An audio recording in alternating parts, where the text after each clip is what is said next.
nature of the soul. By Lucille Cedercrans. Foundational concepts for contemplation. Inner government of planet. 3 divine laws. Evolution, reincarnation, karma.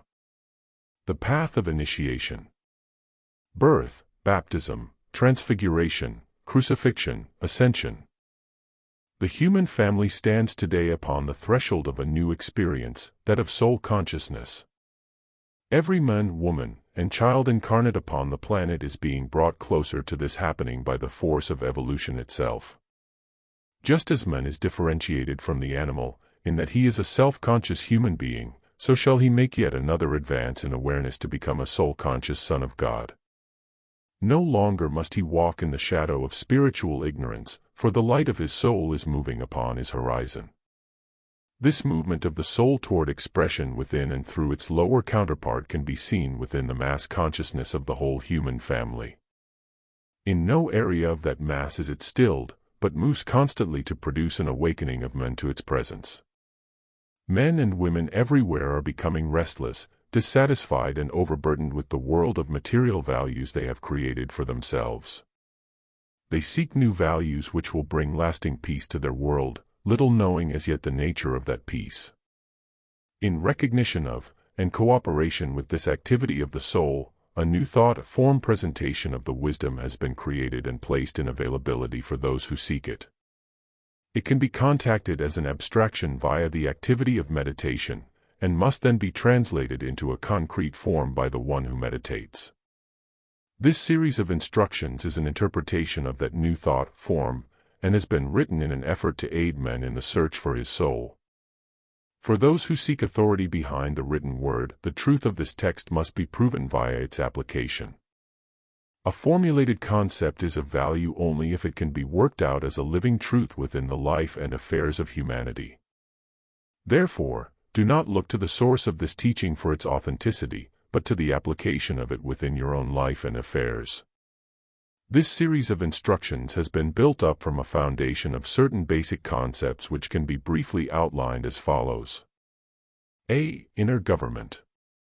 1. That there is one cosmic center governing all life within the manifest cosmos. This we define as the one God, whose nature is both immanent and transcendent. 2. That the sum total of life in and upon our planet constitutes a planetary being, who, under the impulse of that creative cosmic center of which he is an outpouring, directs the life and affairs of the planet according to a divine purpose. This divine purpose he shares with those other planetary beings who make up our solar system. This great life is defined as the planetary logos. 3. That the logos works out his purpose via 3 major planetary centers. A. Shambhala, the head center where the will of our logos is known. Here a group of lives formulate the will of God into the divine plan for the whole of the planetary life and affairs as it works out through the various kingdoms in nature. B. Hierarchy, the heart center where the love, or pure reason of our logos is known. Here a group of lives headed by the Christ, step down the will of God and the larger plan itself into a relationship with humanity. Via the energy of love, the logoic purpose is worked out for humanity as the evolutionary process, or divine plan of the soul. This inner governing body we refer to as the hierarchy of masters, each master being an individualized focal point within the consciousness of the Christ.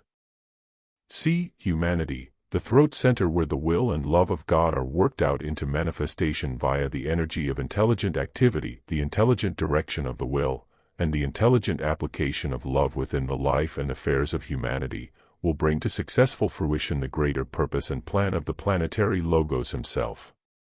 4. That there is a world group of disciples who consciously function within the body of humanity in cooperation with the hierarchy. They do not at any time receive orders from the hierarchy, but do cooperate in such a way as to assure the manifestation of the divine plan within the body of humanity. These men and women are not confined to any organization, race, creed, color, or station in life. They are quietly working within all parts of the world, within every department of human living for the spiritual health and welfare of humanity. They invoke the unseen aid of the hierarchy through their own efforts to serve the plan, and are called accepted disciples. 5. That there is another group of men and women who are working under the inspiration and guidance of the disciples in the world, and who are consciously aspiring to the state of discipleship via their own self-initiated service activities. They are called probationer disciples. 6. That there is a vast group of seekers in the world, some of whom are as yet unaware of the above information, who stand ready to receive the teaching that will place them in the group of probationers. These are sometimes inspired consciously or unconsciously to aid in the working out of the divine plan for humanity. They are a supportive group and will always be found on the side of good or right. These people are called aspirants. 7. That there is an inner governing agency within every individual which can, through right aspiration, be invoked to intervene in his life and affairs. This we call overshadowing spiritual soul. B. Divine law and order. That emanating from the central cosmic center there are certain impulses which become the divine laws that maintain order in the manifest cosmos. 3 of these, along with others not enumerated at this time, work out in our planetary scheme in the following manner. 1. The law of evolution. This is the divine law governing the consciousness aspect of all life. It is related to the purpose of God and means, simply, that any created state of consciousness is in a process of growth, regardless of its outer appearance and condition. Thus, man evolves to become the sole conscious Son of God, while he in turn evolves to become an individualized focal point within the consciousness of the Christ. 2. The law of reincarnation or rebirth. This could be called the grading system of the evolutionary process within the human family. The soul incarnates not once in human form, but many times until it masters the form nature and controls its vehicles as the instrumentality of the divine plan. 3. The law of karma. Here is the great law of balance, that which makes evolution possible.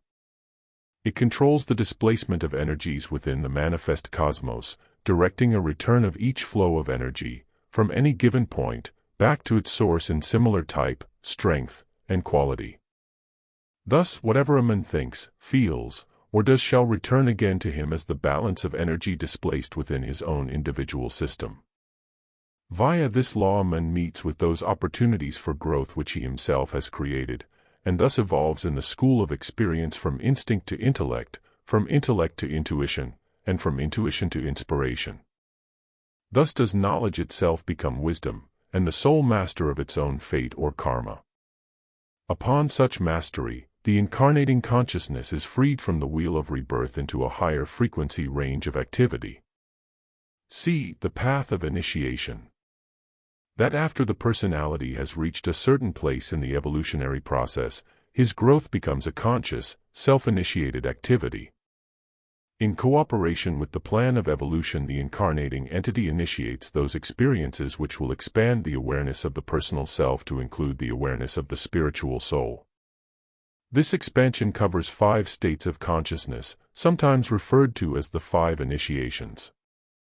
They are enumerated and explained as follows. 1. The birth of the Christ. Here the personality has awakened to the essential truth of his being. He recognizes that truth as his spiritual identity in nature, and is, therefore, enabled to relate as the Christ child to his Father who is in heaven. He is born again in Christ consciousness, and endeavors to live, stand, and walk in the light of the Christ, sharing that light with all of his associates. It is at this point that brotherhood, for him, becomes a fact in nature. 2. The baptism. In this initiation the individual willingly undergoes a purification process. Through self-initiated disciplinary training, which usually covers a period of several incarnations, he subjects his emotional nature to the divine law and energy of love. Thus he purifies his lower desire nature, transmuting it into aspiration to God via a fixed ideal which he identifies as the Christ. 3. The transfiguration or illumination. This is the first major initiation in which the whole consciousness becomes illumined, so to speak, with the light of logoic purpose. He undergoes a great awakening and begins, with wisdom, to glimpse the cause back of all that he sees. He is cognizant of the reality underlying all form manifestation and begins to think in terms of, and to work with energy. Such a one directs his life and affairs from the level of the soul, functioning in the world as an accepted disciple of the Christ. 4. The Crucifixion.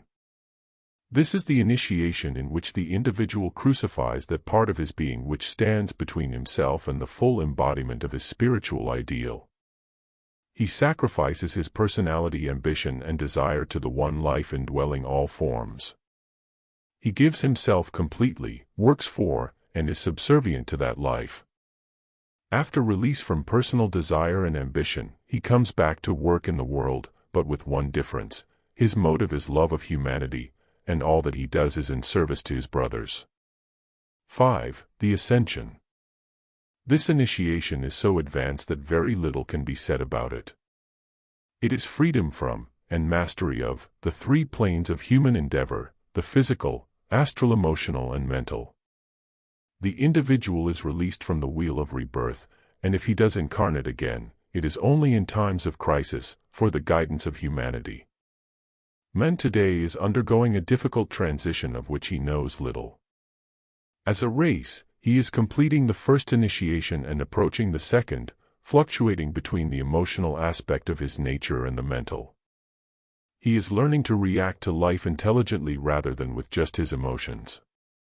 As he becomes more and more polarized in the mental aspect, he comes closer to the revelation of his own soul. Still, man does have the freedom of choice, and should he decide to continue along his selfish path of separativeness, he will undergo another period of dark ages in which the spiritual soul will be unrealized, and the completion of the first initiation awaiting yet another opportunity. This course of instruction is written in an effort to show how the individual aspirant and disciple in the world can help humanity make the right choice. There are certain suggestions which can be offered as to the manner in which the lessons are studied. First, let us consider group consciousness, for this will eventuate as man comes into a realization of himself as a soul, and tends to subordinate his personality to the soul. Groups of individualities come into incarnation because of a long period of association which results in karmic relationships, and a certain aspect of the divine plan to work out together. Those of you who are attracted to this teaching would do well to consider these relationships.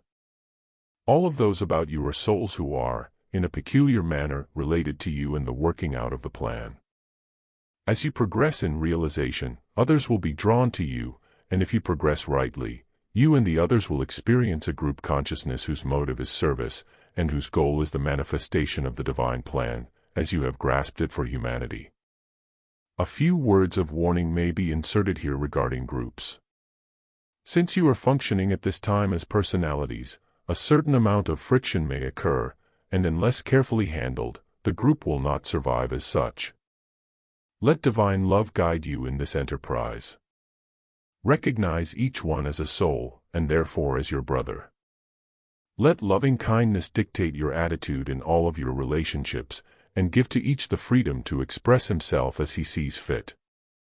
Set yourselves up not as judges, or as one above the other, but as brothers on equal footing, each striving to perfect himself in order to serve the many. Lesson 1. Beginning stages of soul definition. The Holy Trinity or Triangle of Manifestation. The triune nature of the human soul: spiritual, human, animal. The question of motive and the 4 guidelines of approach to these teachings. In the approach to an understanding of the soul, consideration is first given the basic concept underlying all manifestation. Any appearance in form is but the working out, or breathing forth, to use an occult term, of the 3 principles of deity.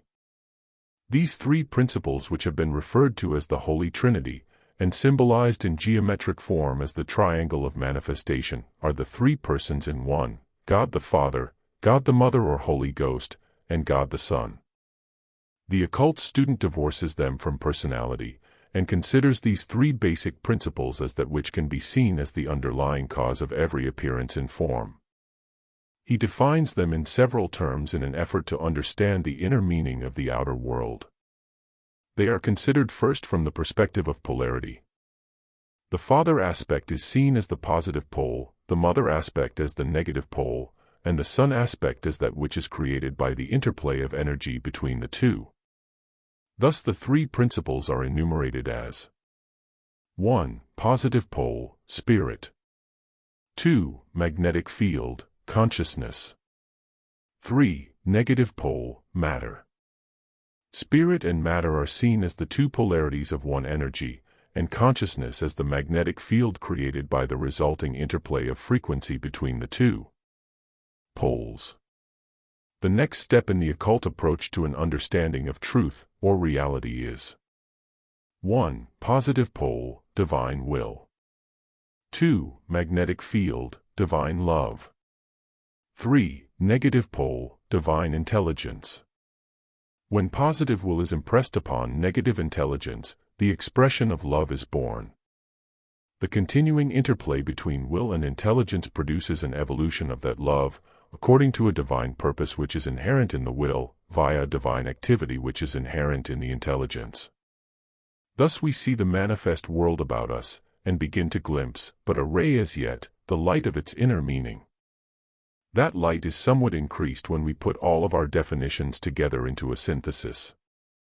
Father aspect, son aspect, mother aspect, positive pole, magnetic field, negative pole, spirit, consciousness, matter, divine will, divine love, divine intelligence, purpose, evolution, activity, monad, soul, man. Soul is a term used to define the consciousness aspect, the second person in the Holy Trinity. The evolution of that consciousness into the expression of perfect love results in the Christ, full-grown Son of God. We differentiate the soul, then, as the infant or child son, and the Christ as the adult son. We recognize the Christ as both an overshadowing and an indwelling principle. The overshadowing consciousness of Christ is that which is not imprisoned or limited to the form nature. Thus, I and the Father are one. The indwelling Christ is that divine pattern present within the soul which ensures and guides its growth into adulthood. The combination or synthesis of purpose, evolution, and activity which will finally manifest as the Christ in outer expression, we refer to as the divine plan. Here then is the basic formula upon which the whole of occult study is produced and from which it proceeds. Establish the key formula clearly in your mind, learning to reduce any appearance in form back to its essential reality via the basic symbol of its cause. Later you will come to understand cause and effect according to the manifesting relationship of the effect to its cause. This may seem somewhat abstract and meaningless now, however, if you will apply the key given in the above information, its meaning will gradually clarify. For example, the three basic principles can be further translated into power, light, form. Cause, meaning, effect. The soul is a created consciousness, and yet it can be traced back to the essential triangle of cause, meaning that God is consciously aware of himself and his creation. Thus man is created in the image and likeness of God. He is within the image, growing into that likeness, hence the creative process, insofar as appearance is concerned, is not yet complete. We see the soul of our planetary logos as one vast body of consciousness manifesting in myriad forms. Those general forms which we recognize are differentiated into 5 kingdoms in nature, namely, the mineral, vegetable, animal, human, and spiritual.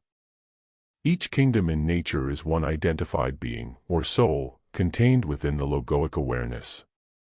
The soul, or life, of the human kingdom is composed of the sum total of consciously identified human beings contained within its ring-pass knot.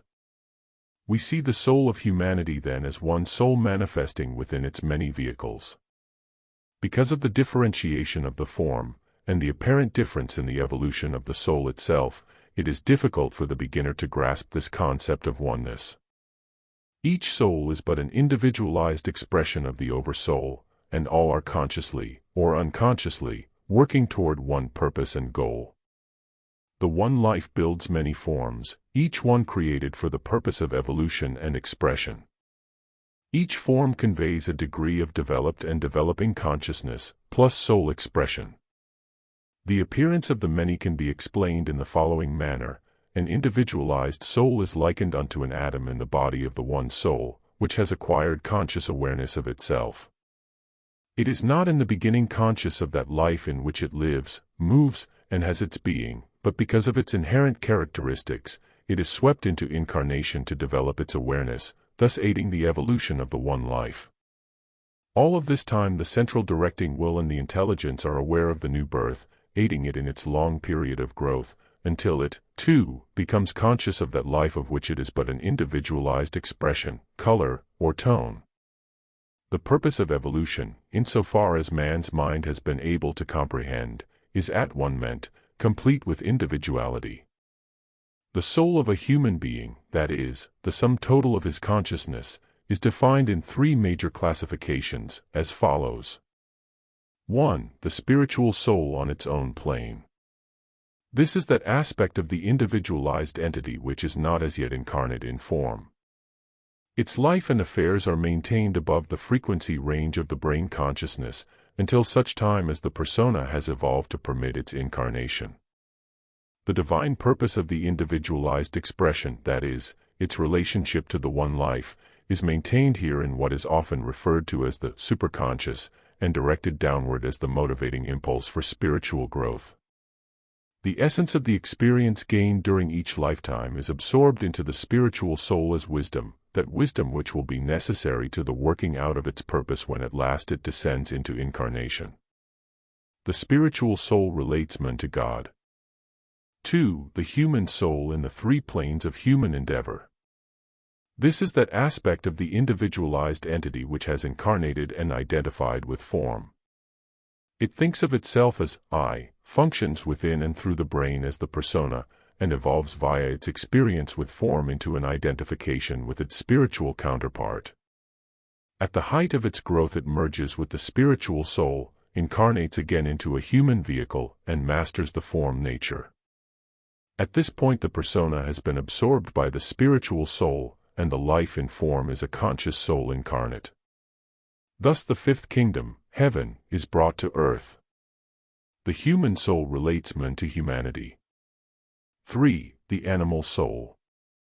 This is that aspect of the individualized entity which lies below the threshold of awareness, still identified completely with the form nature. It produces the instinctual reactions of man which result in the lower animal nature expressed through the emotional and physical vehicles. This aspect has to be absorbed into, and transmuted by the human, and finally the spiritual soul. The animal soul relates man to the animal kingdom. It might be added here that there is something of the solar life of the mineral and vegetable kingdoms expressing within man, as well as the above, and thus all kingdoms in nature meet and manifest within humanity.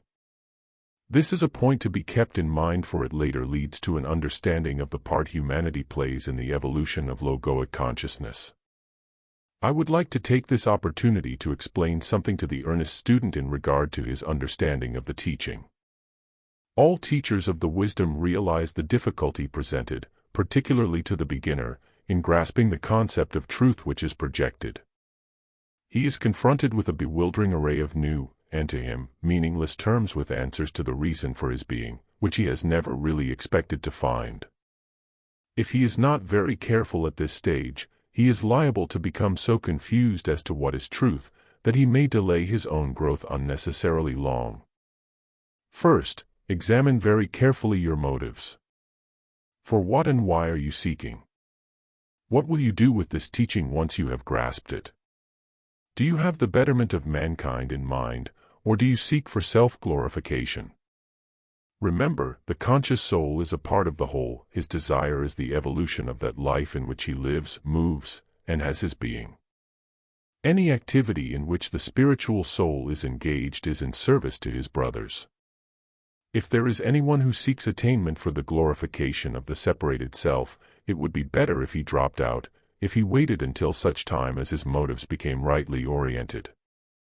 He will, as he learns through painful experiences the emptiness of the illusion about him, the inevitability of change, the dissatisfaction when a long-sought goal is finally reached, the inability to find fulfillment. All of these painful experiences finally cause man to seek fulfillment in service. His motives become pure, and he is at last ready to begin his long climb up the mount of initiation. This path of initiation is strewn with many obstacles, constituting the baser nature of man himself. He must be willing to see himself as he is, to find and overcome those negative qualities within his own instrument which have been acquired in the world of illusion, and are revealed in the light of the soul. It takes great courage to meet, see, and overcome that which constitutes the separated self. It takes courage to sacrifice that part of oneself which separates him from the soul, and that courage is born of right motive. The student who does not consider these things, who is not honest with himself, but continues to seek from the selfish purposes of the little will, only brings great suffering upon himself. The keynote of the accepted disciple is harmlessness. See to it that you cultivate this quality if you would escape the pitfalls which encompass so many. There are certain rules of procedure which will aid the student who is honest with himself, and who sincerely aspires to learn for the sake of others. They are listed and explained as follows. 1. Achieve and maintain flexibility of consciousness. This is more commonly known as an open mind, and it is an attitude of the greatest importance to the aspirant. It is impossible to know all there is to know about any one subject. All truth is relative to a man and his present stage of consciousness. Whenever he thinks he has arrived at full and exact knowledge about any one subject, he has become crystallized in his thinking, thereby closing the door upon wisdom. Get the feel of a vast field of knowledge, which man has not even touched, lying back of all things considered factual. 2. Accept as truth only that which you comprehend with both the heart and mind.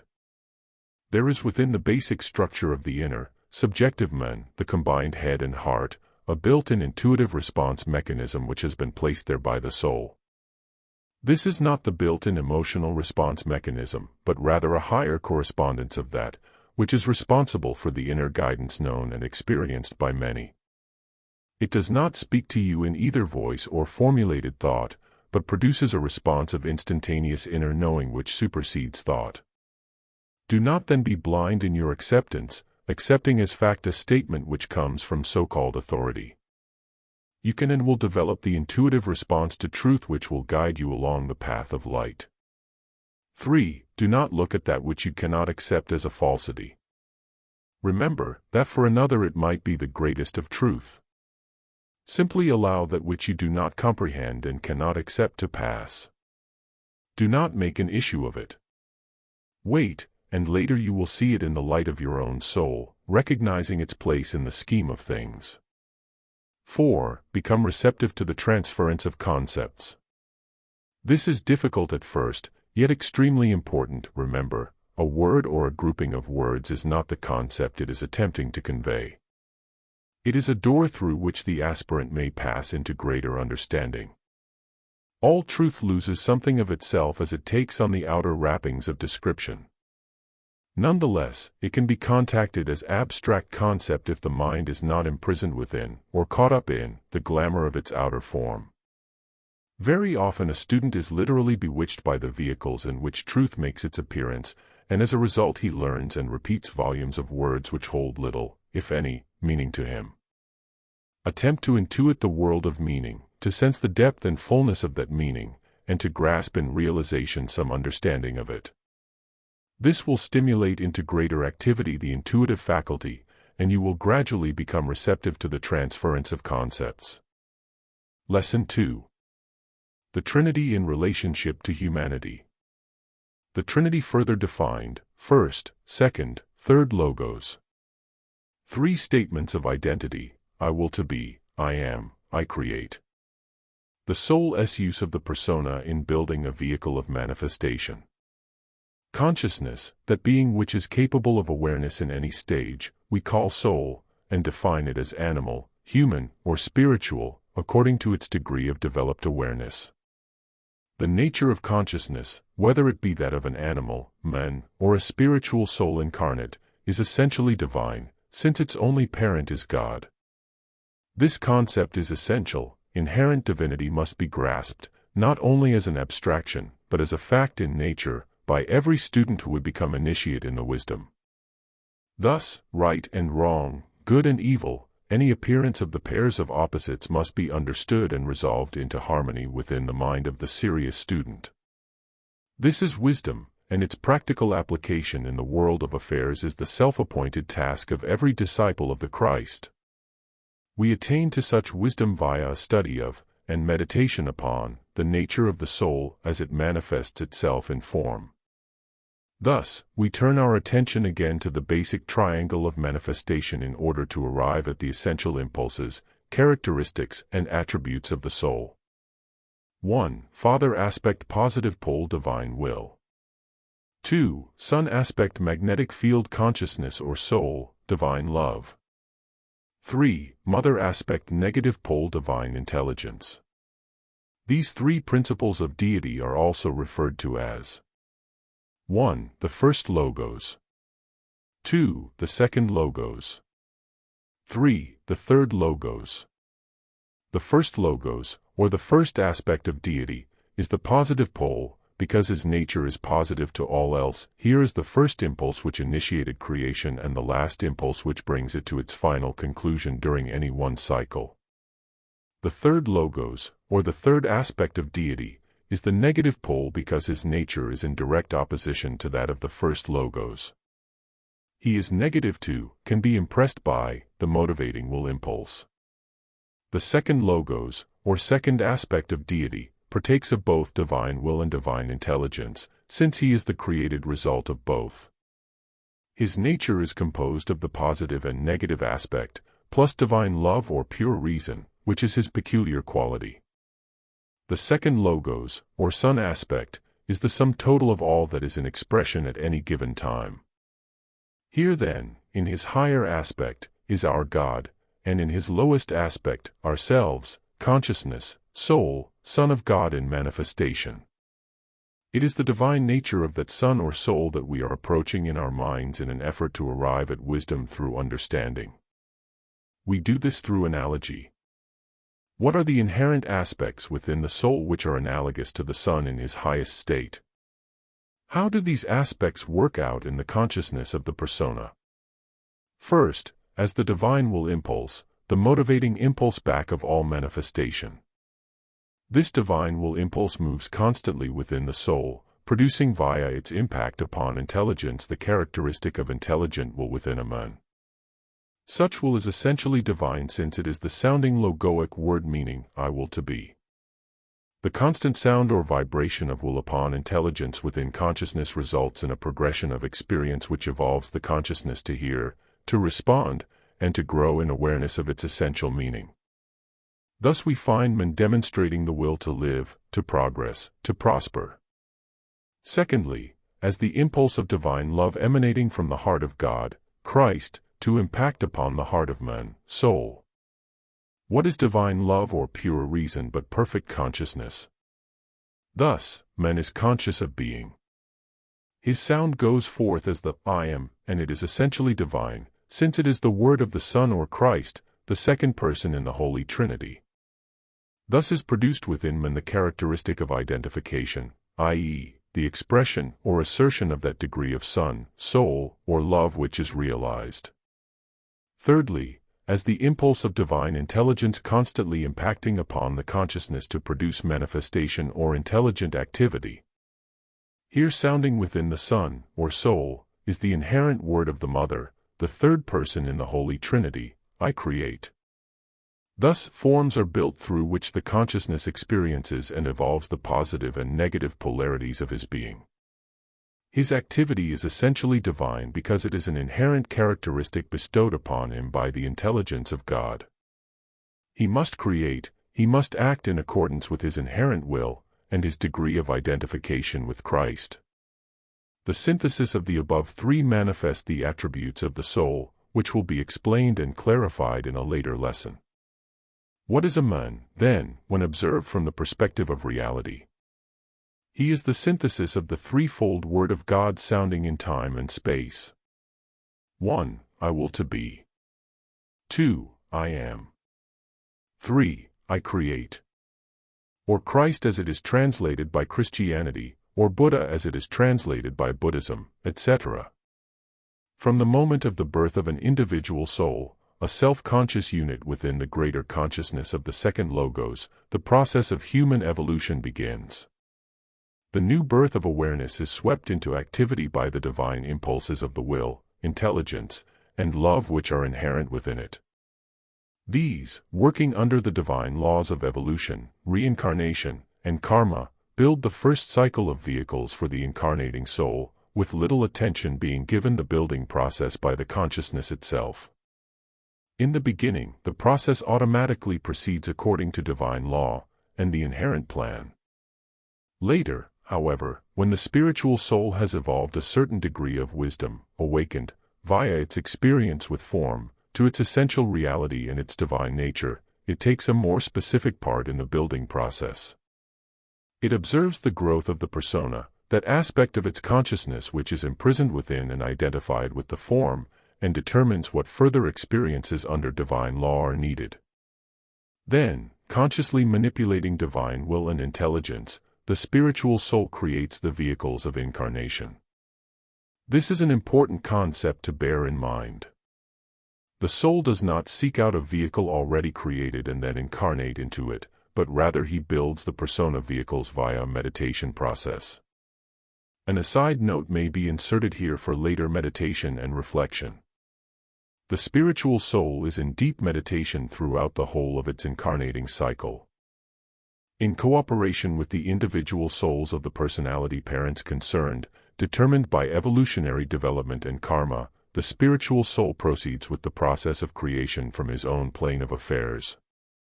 Procreation is, then, but the effect of a cause initiated on spiritual soul levels.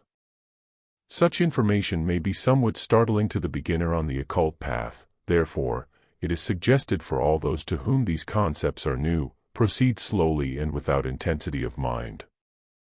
Do not attempt to either accept or reject the information at this time, nor even to understand it in its entirety. The above concepts carry implications which, when later comprehended, will flood the mind with light. Much depends upon your approach. Too great a stimulation may bring that for which your consciousness is not yet ready.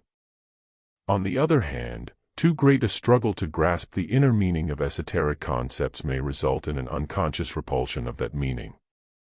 Consider the text then, with the ease born of detachment, i.e., it may or may not be true. I shall observe and in so doing permit clarification of my mind. The spiritual soul, when it is building its vehicle of incarnation, forms it according to the needed experience, colors it with the necessary qualities to draw, under the law of attraction, the needed lessons, and so grows rich in wisdom. Each succeeding form or vehicle is capable of greater spiritual expression, until finally the spiritual soul builds a vehicle of such high vibratory frequency, that it can carry the sum total of his developed spiritual consciousness, and so manifest perfection in form. This final incarnation frees him from the wheel of rebirth. Lesson 3. Rebuilding the instrument of the persona.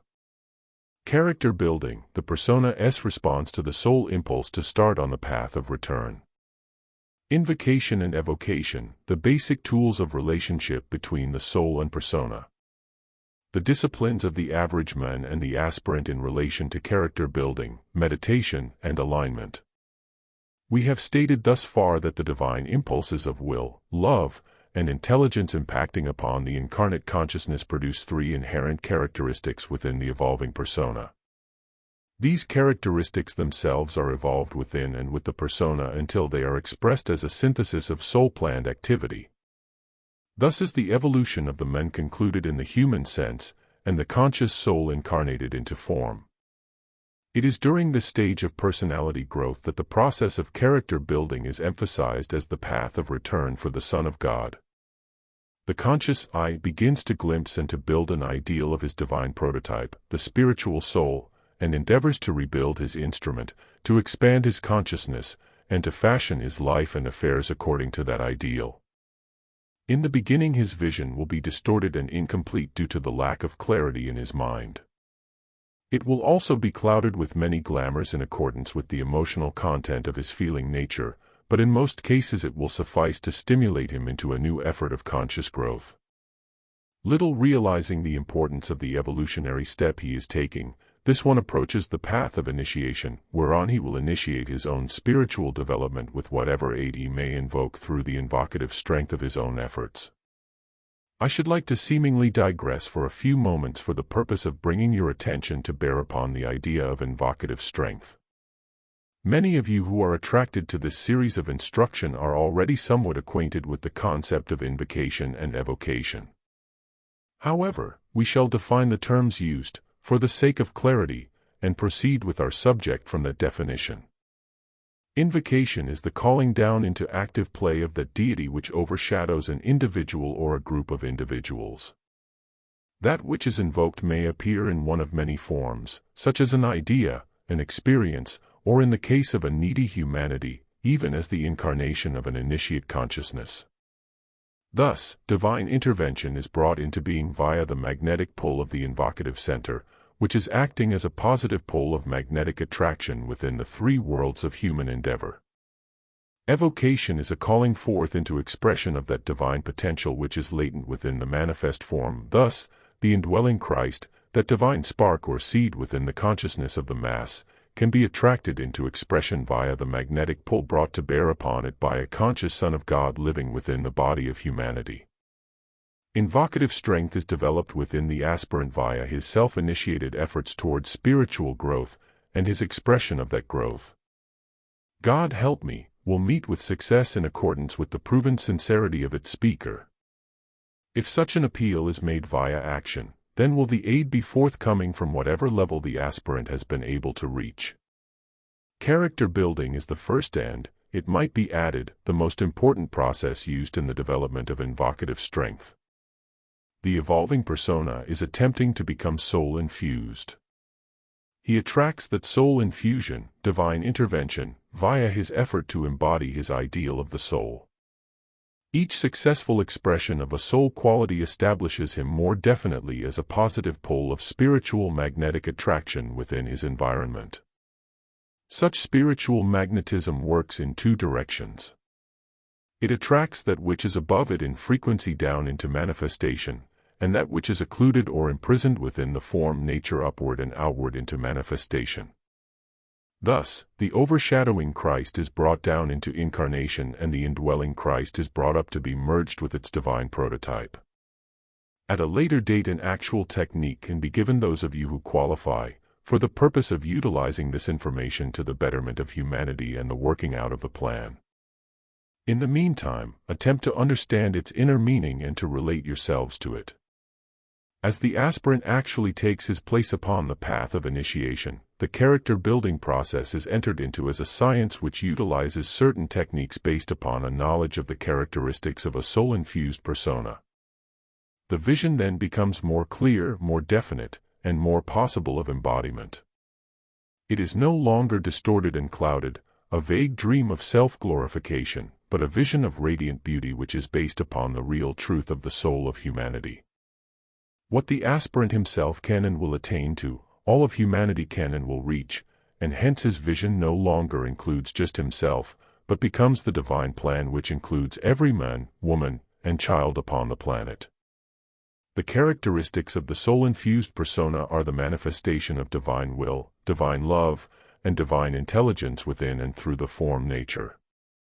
Thus, we see that the disciplines exercised by the aspirant during this period of growth are somewhat different from those of the average man who is attempting to build character. The average man patterns his disciplines after the moral and ethical standards of the society and civilization in which he lives. This, however, is not enough for the aspirant. He maintains the ethical and moral code of his society, plus that code which is based upon the spiritual standards of his soul. He does not kill a physical body simply because such is the law of his brothers, he goes even further. He is harmless in thought, word, and deed, because that is the divine law which his soul recognizes and obeys. His disciplines, then, are the positive acts of embodiment of a spiritual ideal, which he himself has constructed in his response to the overshadowing spiritual soul. Before we go into a comprehensive study of the characteristics of the soul-infused persona, I should like to insert basic instruction upon the subject of meditation. This will give the student a technique with which he may realize and embody the information given in the following lessons. Meditation is a technical process whereby soul contact is realized and soul infusion achieved.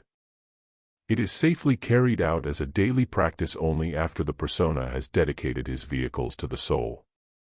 If there are any of you, then, who have not and do not make such dedication, do not proceed any further with this instruction, for it could be disastrous to you.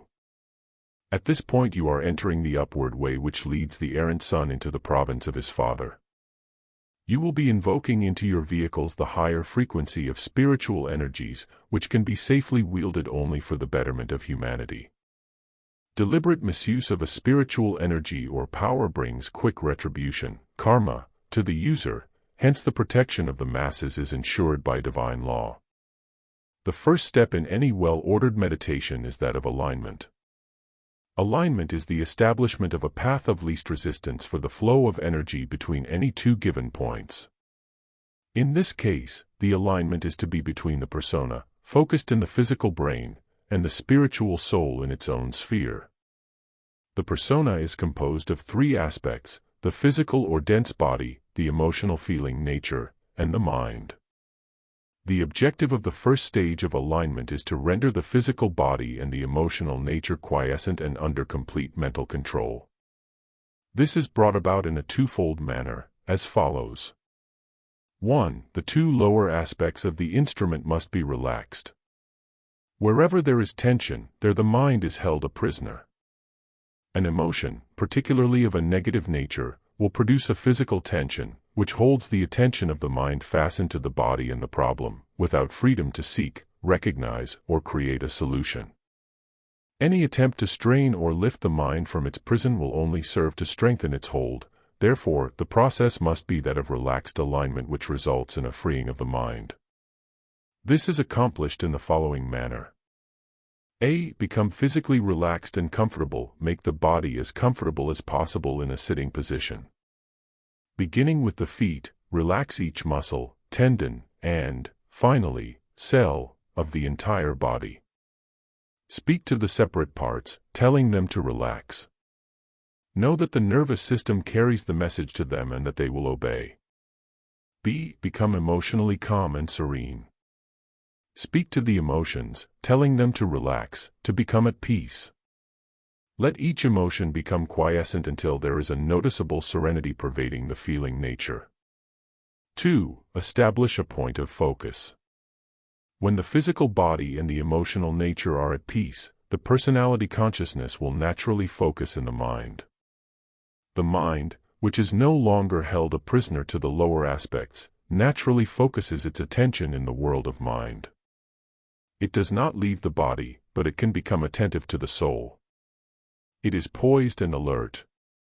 This is facilitated in the following manner. A. Establish a deep, easy rhythmic breath, that which seems natural and comfortable. B. Taking 7 deep breaths, the student lets his conscious attention come to a point of focus within the forehead.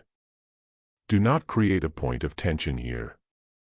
Simply settle easily in the forehead and realize that you are an integrated personality focused in your mental nature. The next step is to align yourself, the focused consciousness, with the soul via the mind. In the past, beginners have made the mistake of trying too hard. Let us eliminate that mistake now. Do not try to place the locality of the soul. It is everywhere equally present, and to place it, before understanding, only limits your thinking. Instead, align yourself with the soul by turning your attention to the concept of a soul. Spend a few moments in silent contemplation of being aligned with your higher self via the medium of mental substance. You are now ready to enter into communication with the soul, to contact it via a seed thought. The mind is given a thought which quickens its vibratory frequency in such a manner as to spend the distance in awareness between the persona focused in the mental nature and the overshadowing soul. Let your first seed thought be that of dedication. I, the personality, dedicate my consciousness and my bodies to the soul. This serves to identify and bridge the two states of awareness in time and space. The seed thought is then dropped. The words are no longer spoken. This is the most difficult stage of the entire meditation for beginners and for many of their seniors. The tendency of the mind to repetition swings the student into the habit of affirmation, and this is the polar opposite of the condition required for soul contact. Just so long as the mind is speaking, it is closed to communion with the soul. It must become quiet, attentive, alert. The seed thought is dropped as words. The energy of the thought remains as a line of contact, a bridge in mental substance, and needs no repetition. The mind is still, attentive, receptive. When the moment of absolute silence has come, the soul makes itself known. I should here like to insert a few words of warning. Cast out all preconceived ideas you may have formulated as to what soul contact is. You have probably heard stories of various phenomena experienced during meditation. Some of the common ones are light, communication in the form of words, pictures, etc. This is all well and good and may be true of the persons concerned, but it is not a criterion. Each individual experiences his contact in an individual manner. Some never see light, never see pictures, never hear or sense words. All of these phenomena are forms dictated by the personality, not the soul. The purest form of soul communication is instantaneous knowing. Anything else is a means, not the goal. Accept that which results from your meditation as the best method suited to your development, and do not covet another's way. This is most important. 3. The meditation form is concluded via what we define as the descent, in the following manner. A. Turn the attention to the mental nature, and know it to be impulsed by the divine will impulse. B. Turn the attention to the emotional nature and know it to be cleansed and purified by the energy of divine love. C. Turn the attention to the physical brain and nervous system and know them to be galvanized into right action. Spend a few moments radiating divine love to humanity. Lesson 4. The Divine Plan and First Ray Energy. The Divine Plan, First Ray Energy in relation to purpose, power, and will, negativity and its relationship to understanding the underlying plan and purpose. The law of cause and effect. The characteristics of the soul-infused persona are basically three types of energy which are available to the individual, or the group, for expression in the three worlds of human endeavor. These energies in their free state are the potentials of the divine plan, and in expression they are the manifestation of that plan in the life and affairs of humanity. The perfect manifestation of the plan is obviously the result of an appropriation of a divine potential of energy, and its direction into appearance in accordance with its divine intent. To appropriate energy for any other reason is an act of the errant sun and carries a retaliation, so to speak, from the plan itself. This is an important concept to grasp. The divine plan is always in manifestation, regardless of outer appearance. That manifestation may be a becoming, or a perfection, but it is always there, moving within the appearance to restore order out of chaos, working out through the appearance into the light of day. War, for example, is the divine plan, as a becoming, for it must eventually teach man the error of his violence, while world unity and peace would be the divine plan in a phase of perfect expression. Divine energy, then, operates according to its own laws, which are invoked the moment it is moved from a potential into an actual expression. Each energy is impressed with a divine intent, which, when violated, results in a manifestation of a negative effect in the life and affairs of its violator. The succession of negative effects in the life and affairs of an individual will eventually awaken within him a need to learn the right use of energy.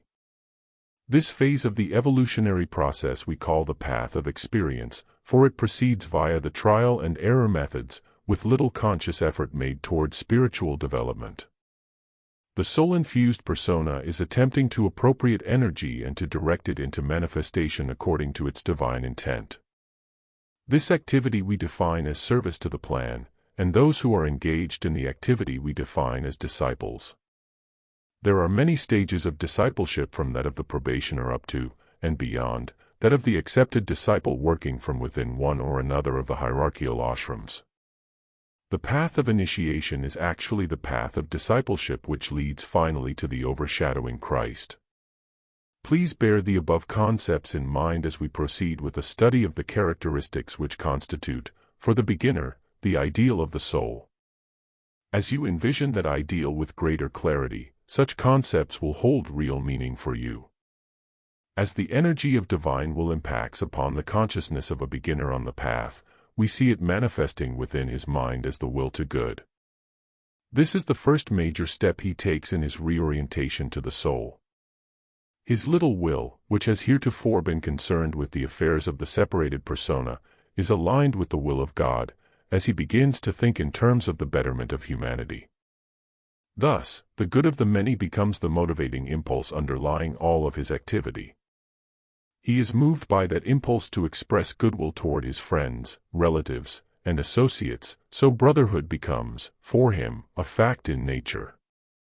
As this one envisions the ideal, that ideal begins to include the right use of will energy. He begins to think in terms of the three component parts of this first aspect of deity. 1. Purpose. 2. Power. 3. Will. His will is derived, then, from the purpose and power of God. He begins to glimpse a divine purpose, intent, working out through every situation he sees manifesting about him. He knows that the power of God to manifest the good, the true, and the beautiful is inherent within that underlying purpose, so he seizes upon it as his own. He makes himself receptive to divine intent, not my will, Father, but thine, and via an acceptance of it, invokes the power of God into manifestation. In this way, the beginner on the path becomes the probationer disciple, and begins to contribute his energies to the forces of light upon the planet. He serves the divine purpose which underlies all manifestation. This results in an attitude which is quite different from that of the average reformer in the world. Rather than attempting to stamp out so-called evil via inhibition, the probationer calls forth the divine purpose from within the form to manifest the good, the true, and the beautiful. A negative situation is not seen, then, as something which must be stopped. It is seen as a result of misuse of available energy, as ignorance of divine intent, and, as such, it is recognized as a vehicle of manifestation for the divine plan. The probationer grounds the plan, aids its manifestation, by recognizing its existence within the form, and calling it forth into appearance in the light of day. The disciple, then, looks upon disease, hunger, war, etc., as necessary vehicles through which the will of God is making itself known. How else is a man or the world of men to know the greater purpose?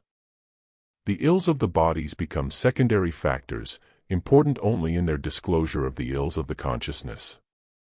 The body cannot, must not, be healed to cover a sick and spiritually ignorant consciousness. In such cases, the disease goes inward to later erupt with greater violence and pain. Such an eruption may be delayed for an entire incarnation, only to bring the soul back into a crippled and pain-ridden vehicle for which there is no known cure. How, then, can we be of service in a world which is characteristically painful? How can health, peace, and good will be made manifest in the life and affairs of humanity in the face of such odds? The answer is not so difficult, nor so hidden, as it would appear. It remains only for the aspirants in the world to become disciples, to arrive at those attitudes which, in their sum total, constitute discipleship. We like to think of our God as a kind and benevolent Father, yet we do not recognize the wisdom of his ways. If a man be sick, if a world be at war, let us then recognize a divine purpose underlying the condition. Let us accept the sickness, and the war, as being a vehicle through which the consciousness involved is presented with an opportunity for spiritual growth. Let us serve by becoming receptive to God's will, to divine purpose, in any event, and by calling it forth from within the event to grow and bloom as a flower of truth. The beauty and fragrance of the flower will then dispel the sickness and the wrong relationship manifesting between brothers.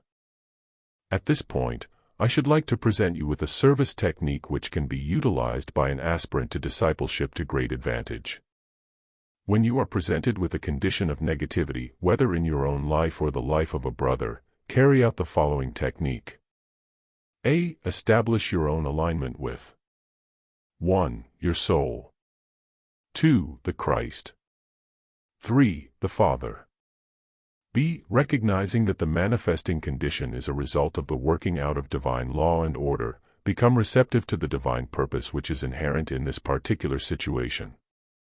C. Upon recognition of purpose, whether in detail or in generality, call it forth, from within whatever limitation is its prison, as a manifesting reality.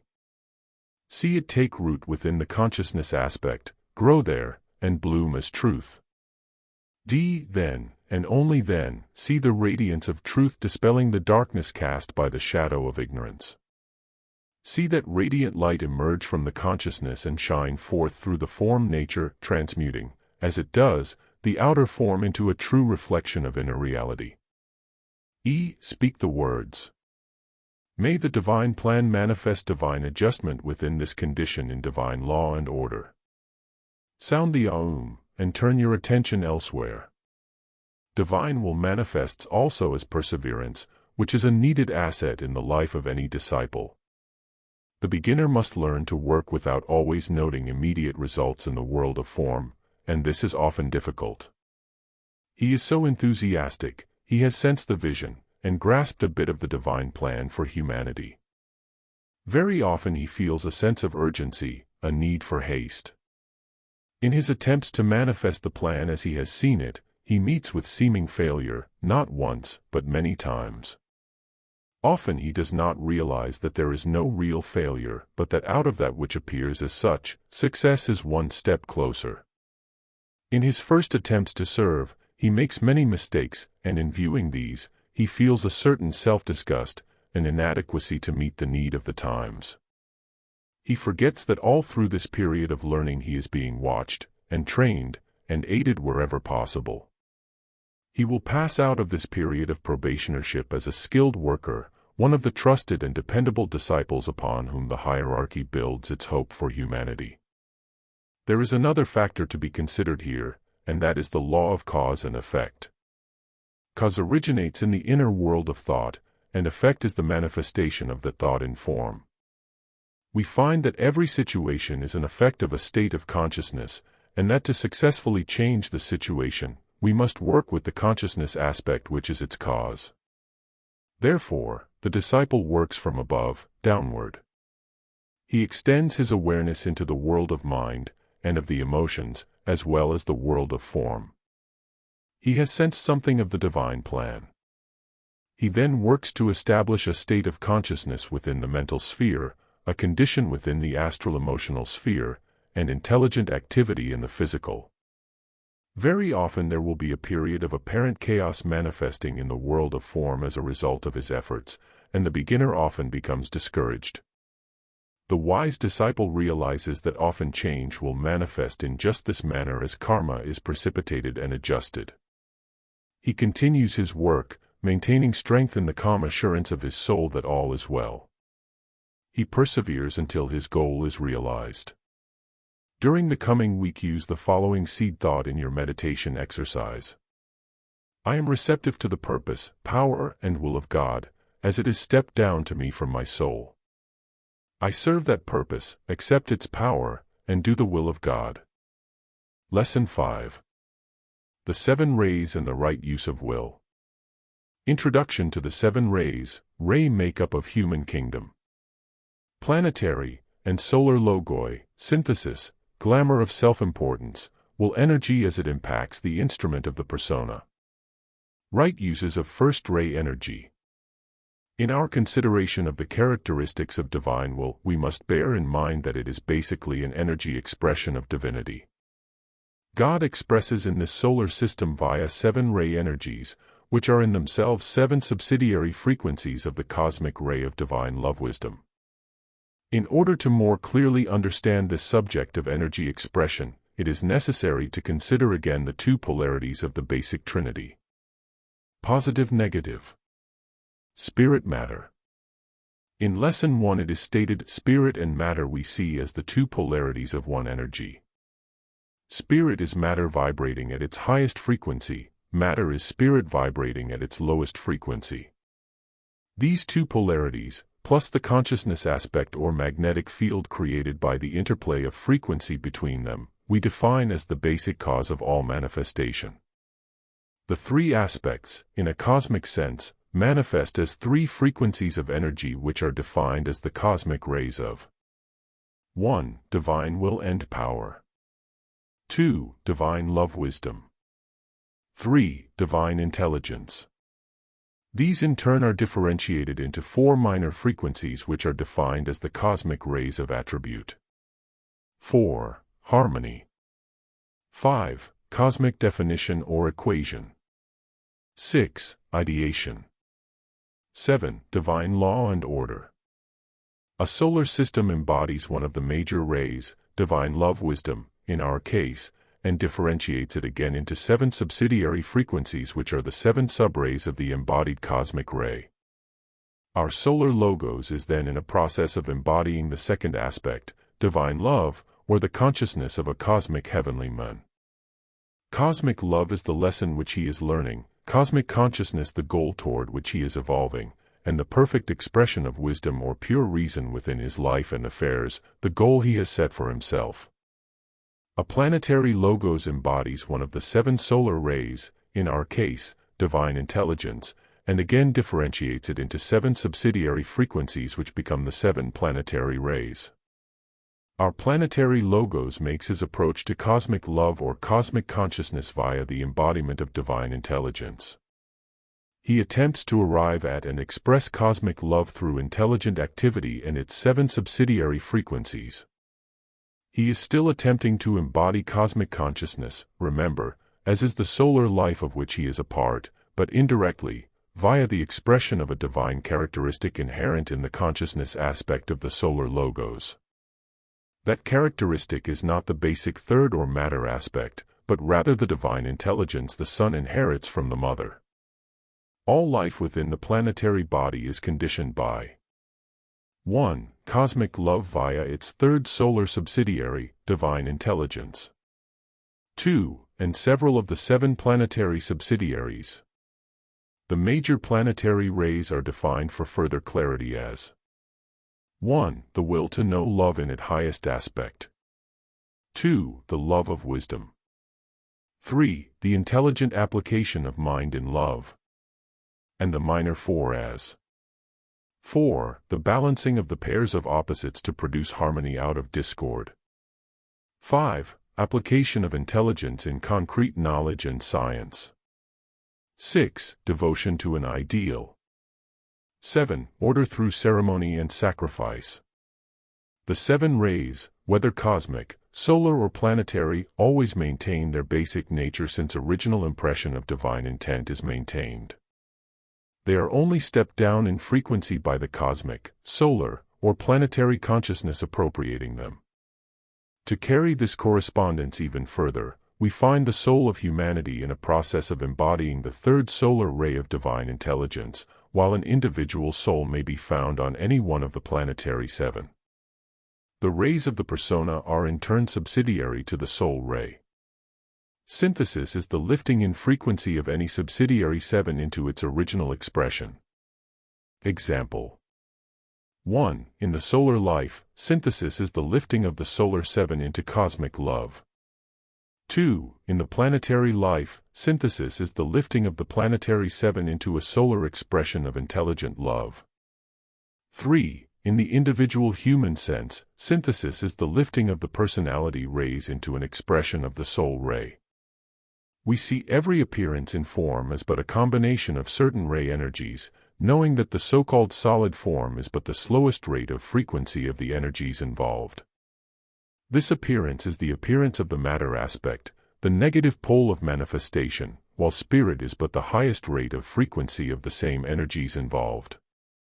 Between these two is the magnetic field, the soul or consciousness aspect, which is found occupying every range of frequency between spirit and matter.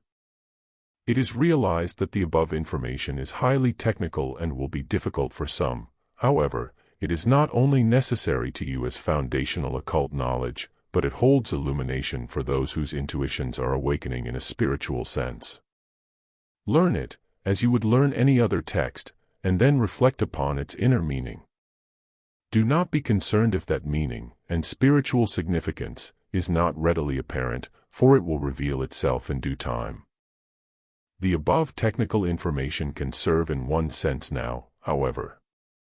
It can dispel the glamour of importance which many occult students tend to build around themselves.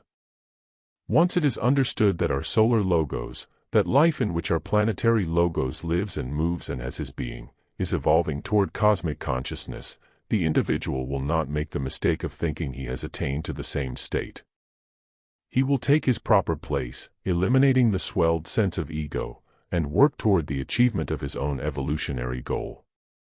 This is important and possibly one of the hardest experiences of the occult path. If it reduces man in his own eyes, it expands God at the same time, and gives the individual a truer sense of proportion. When the human being begins to glimpse the vision of his soul, and to be impressed by the wisdom of his soul, his first reaction is egotistical. He thinks of himself as different from the rest of humanity, and little realizing the error of his way, becomes more dangerously separative than when he was a persona without thought of soul. The antidote is absorption of a few occult facts, plus the realization that what is happening to him is as natural as any process of growth. He is not different, nor unique, above or below his brothers. He is simply entering into an experience which every man, woman, and child upon the planet either has already, is now, or will, in due course of time, share with him. If you have been using the seed thought given in the last lesson as a regular meditation exercise, you have invoked into your instrument from soul levels a greater impact of will energy than heretofore. Let us now observe the natural effects of such an impact upon each of the three aspects of the persona. The moment such energy impacts upon the mental body, it stirs the consciousness therein toward some kind of drive. The individual has availed himself of more motive power, so to speak, which activates the motives already present. Thus, spiritual ambition, which is the drive for spiritual attainment as a separated persona, stirs its head and the aspirant begins to think in terms of a position of power, of wide influence. Instead of serving those whom he is dedicated to serve, or responding to their needs naturally, he is conscious only of himself and his need to satisfy his ego. He wants to be somebody in a spiritual sense. At the same time, the real mental impulse to be of service to the divine plan, to discipline the persona, to evolve as a member of the human family, is activated too, and the pairs of opposites make an appearance within the mind nature to be resolved into harmony. The conflict between the two motives will produce confusion, discord, ups and downs in the thought life, until they are resolved via rededication and a sane attitude toward them. The aspirant and probationer disciple realizes first that motive is an evolving part of his consciousness. If he had attained purity of motive, he would not be where he is now. He accepts, then, the fact that via the process of evolution he has embodied the pairs of opposites, and that he has now entered that stage of growth and development wherein he will resolve them within himself, gradually transmuting the one into an expansion of the other. While he does not feed the wrong motives of which he becomes consciously aware, he does not indulge in guilt because of them. They are there. They are indicative of his place in the evolutionary scheme, and of the work ahead. He develops a sense of humor, laughs at himself and his faults, and forges ahead to promulgate the good, the true, and the beautiful. This is right use of will energy on mental levels, and it results in divine strength. The man is tempered to endure the path of initiation and its revelation of his baser nature. As the will energy passes from the mental into the emotional nature, it produces the same type of conflict there, desire versus aspiration. It activates the so-called good and bad, very often producing emotional disturbance. The aspirant simply wills to love. He floods his emotional nature with love via the direction of his thought, and calms the troubled waters.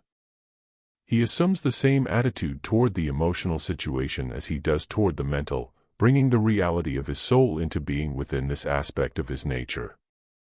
Thus, he becomes a harmonizing agent in the world of affairs. On the physical plane, he simply puts into action his reoriented thoughts and feelings.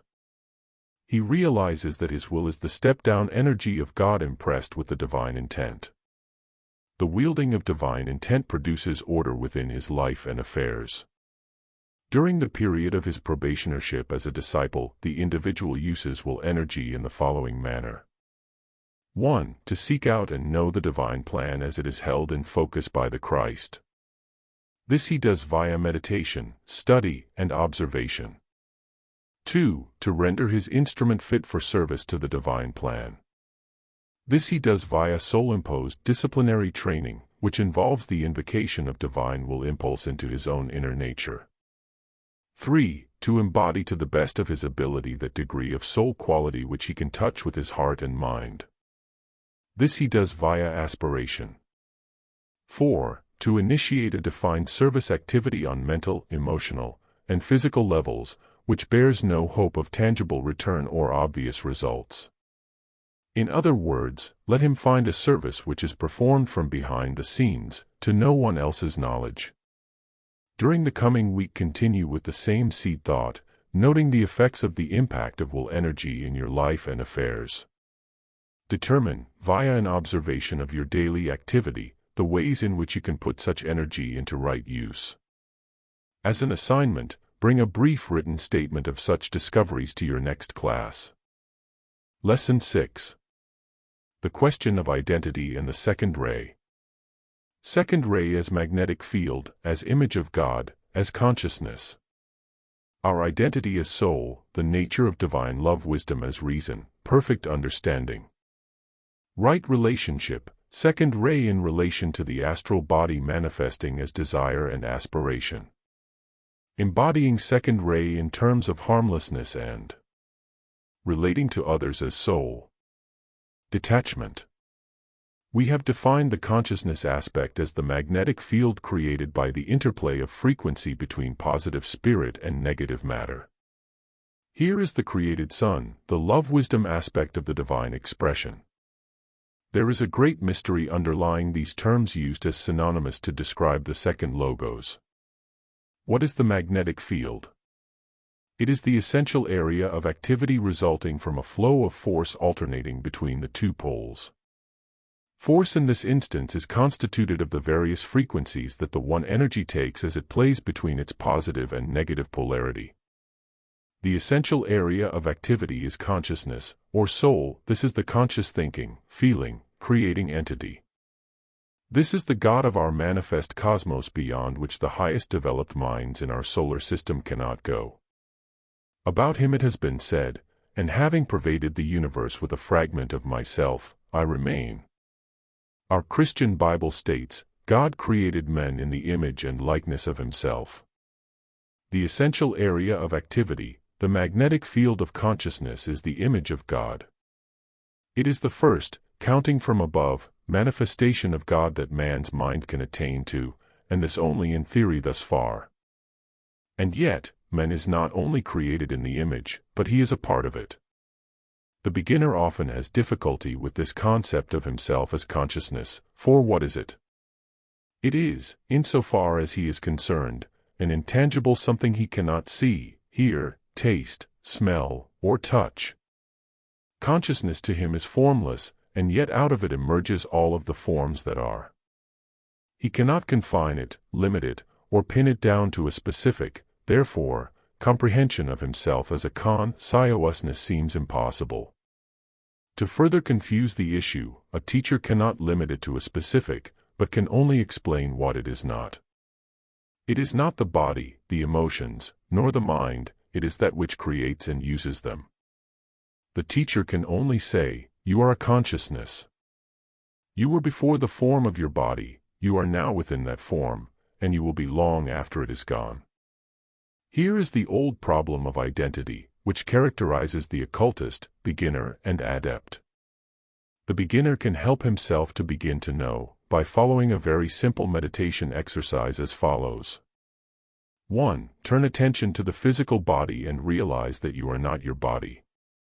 2. Turn attention to the emotional nature and realize that you are not your emotions. 3. Turn attention to the mind and realize that you are not your thoughts. 4. Focus the attention in the ajna and meditate for 3 minutes on the following seed thought. Having pervaded this body, emotions, and mind with a fragment of myself, I remain. The next step in the knowing process is to try to understand why the occultist defines consciousness as divine love wisdom. Here is another mystery almost more overpowering than that of consciousness itself. Divine love is a concept which defies logic and reason, yet these two are born within it. Some schools have gone so far as to say, God is love. We say God is love, God is consciousness, for they are one and the same. We go further and say that man is a developing, growing consciousness, therefore he is a developing, growing love. From above downward, we may put it yet another way. 1. Divine love is the consciousness of God's being. 2. Divine love is the consciousness of Christ, the adult Son. 3. Divine love is the growing consciousness of the human soul, the child Son. Divine love is not the law. It is the manipulator of the law. It is pure reason, that which is. Regardless of ray makeup, predominant characteristics, or environing circumstances, every man's essential nature is love. This alone, when all else fails, will reach him, and this is the concept that every occultist is endeavoring to embody, regardless of the path or method he may be taking at the moment. This simple, yet so difficult concept, is the golden key to initiation. The key which opens every door in the awareness to every field of knowledge until finally the world of meaning itself is entered, and known in its totality. If you would learn, would become wise, then give your attention to love, for love created all knowledge. It lies within and behind everything that is. Thus far, we have talked in abstractions, yet it remains to bring the concept down to the here and now, to relate it as one of the divine characteristics of the soul-infused persona. In the soul-infused persona, divine love wisdom manifests as quality, the quality of his relationships, that which determines the activity resulting from any two or more being related. Where the quality of a relationship is characterized by divine love, there is perfect understanding, and where there is perfect understanding, there is perfect application of knowledge. Wisdom is the ability to put concrete knowledge into intelligent activity, the knowing how to apply that which you know to the highest good of all concerned. Divine love wisdom, in this stage of development, we understand as describing a divine relationship in which there is divine understanding resulting in divine activity. The man is in right relationship with his God, the plan, his brothers, and himself. Thus his activity is in service to the plan. This manifests and predominates first in the astral emotional nature, the vehicle through which the feeling aspect of consciousness is developed. This energy body is a great transmitter of force which can be, and often is, of a destructive nature. When the love aspect is highly developed, however, the astral body is an instrument of healing, transmutation, and the power factor in the work of manifestation. In this stage it constitutes the desire body of the soul, and through the power of right desire or aspiration, it attracts all that is needed for the divine work. Divine love manifests first in the consciousness of the beginner on the path, as right aspiration. He has become, over a long period of time on the path of experience, discontented with the kind of life he is living. He longs for something else to give purpose to his life, and not knowing what that something else might be, is driven from place to place, from religion to religion, from philosophy to philosophy in search of truth. At last he recognizes that truth is greater than he or anyone else as a personality, for he realizes that the persona of itself is without a purpose. He sees the truth, then, as his own higher self, his Christ self in reality, and to that he aspires. He endeavors to see the vision of himself as he really is, and in so doing, he becomes aware of the ideal. He glimpses a vision of the ideal, at first distorted by the clouds in his own mental-emotional aura, later, clear and beautiful. After having seen the vision, if only in part, he then sets out to embody it, to become that in manifestation. He undergoes a period of self-imposed discipline in which he fashions his thought life, his emotions, and his physical actions to portray the ideal he has found. In this manner, the instrument is literally rebuilt.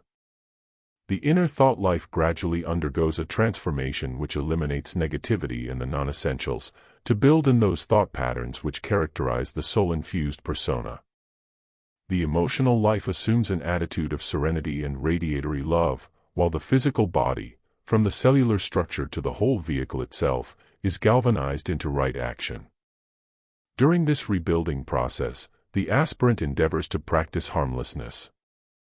He lifts the vibratory frequency of his bodies via a strict disciplinary training, which has to do largely with his attitude toward others, and so becomes harmless in thought, word, and deed. Only then is he ready for initiation.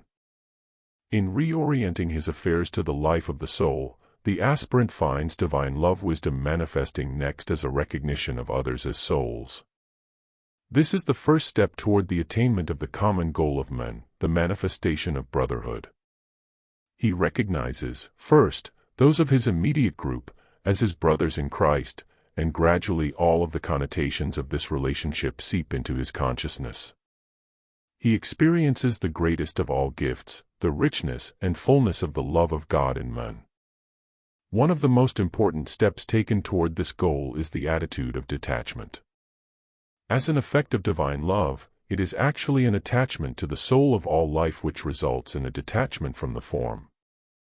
As stated previously, disciples who are thrown together in the life of the personality, to work out some aspect of the plan, often meet with great difficulty.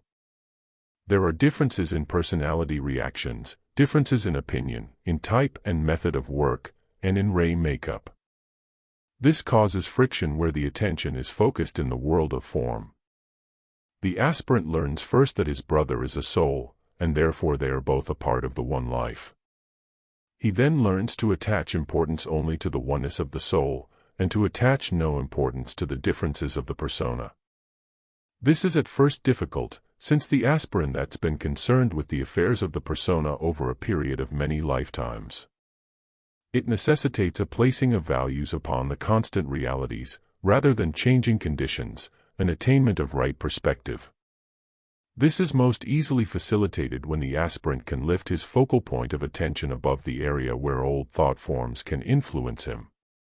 His task is to stand steady in the light of that truth which he is attempting to embody. He begins to actually take up his residence in the head, that place where he practices his daily meditations.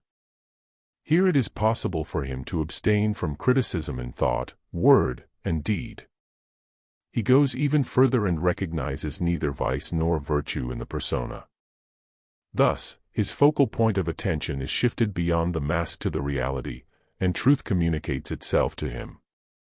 He is neither attracted nor repelled by the persona, but is atone with the soul. Thus right relationship on the plane of the personality is the natural manifestation, and the disciple finds that he is free to work in harmony with any and everyone.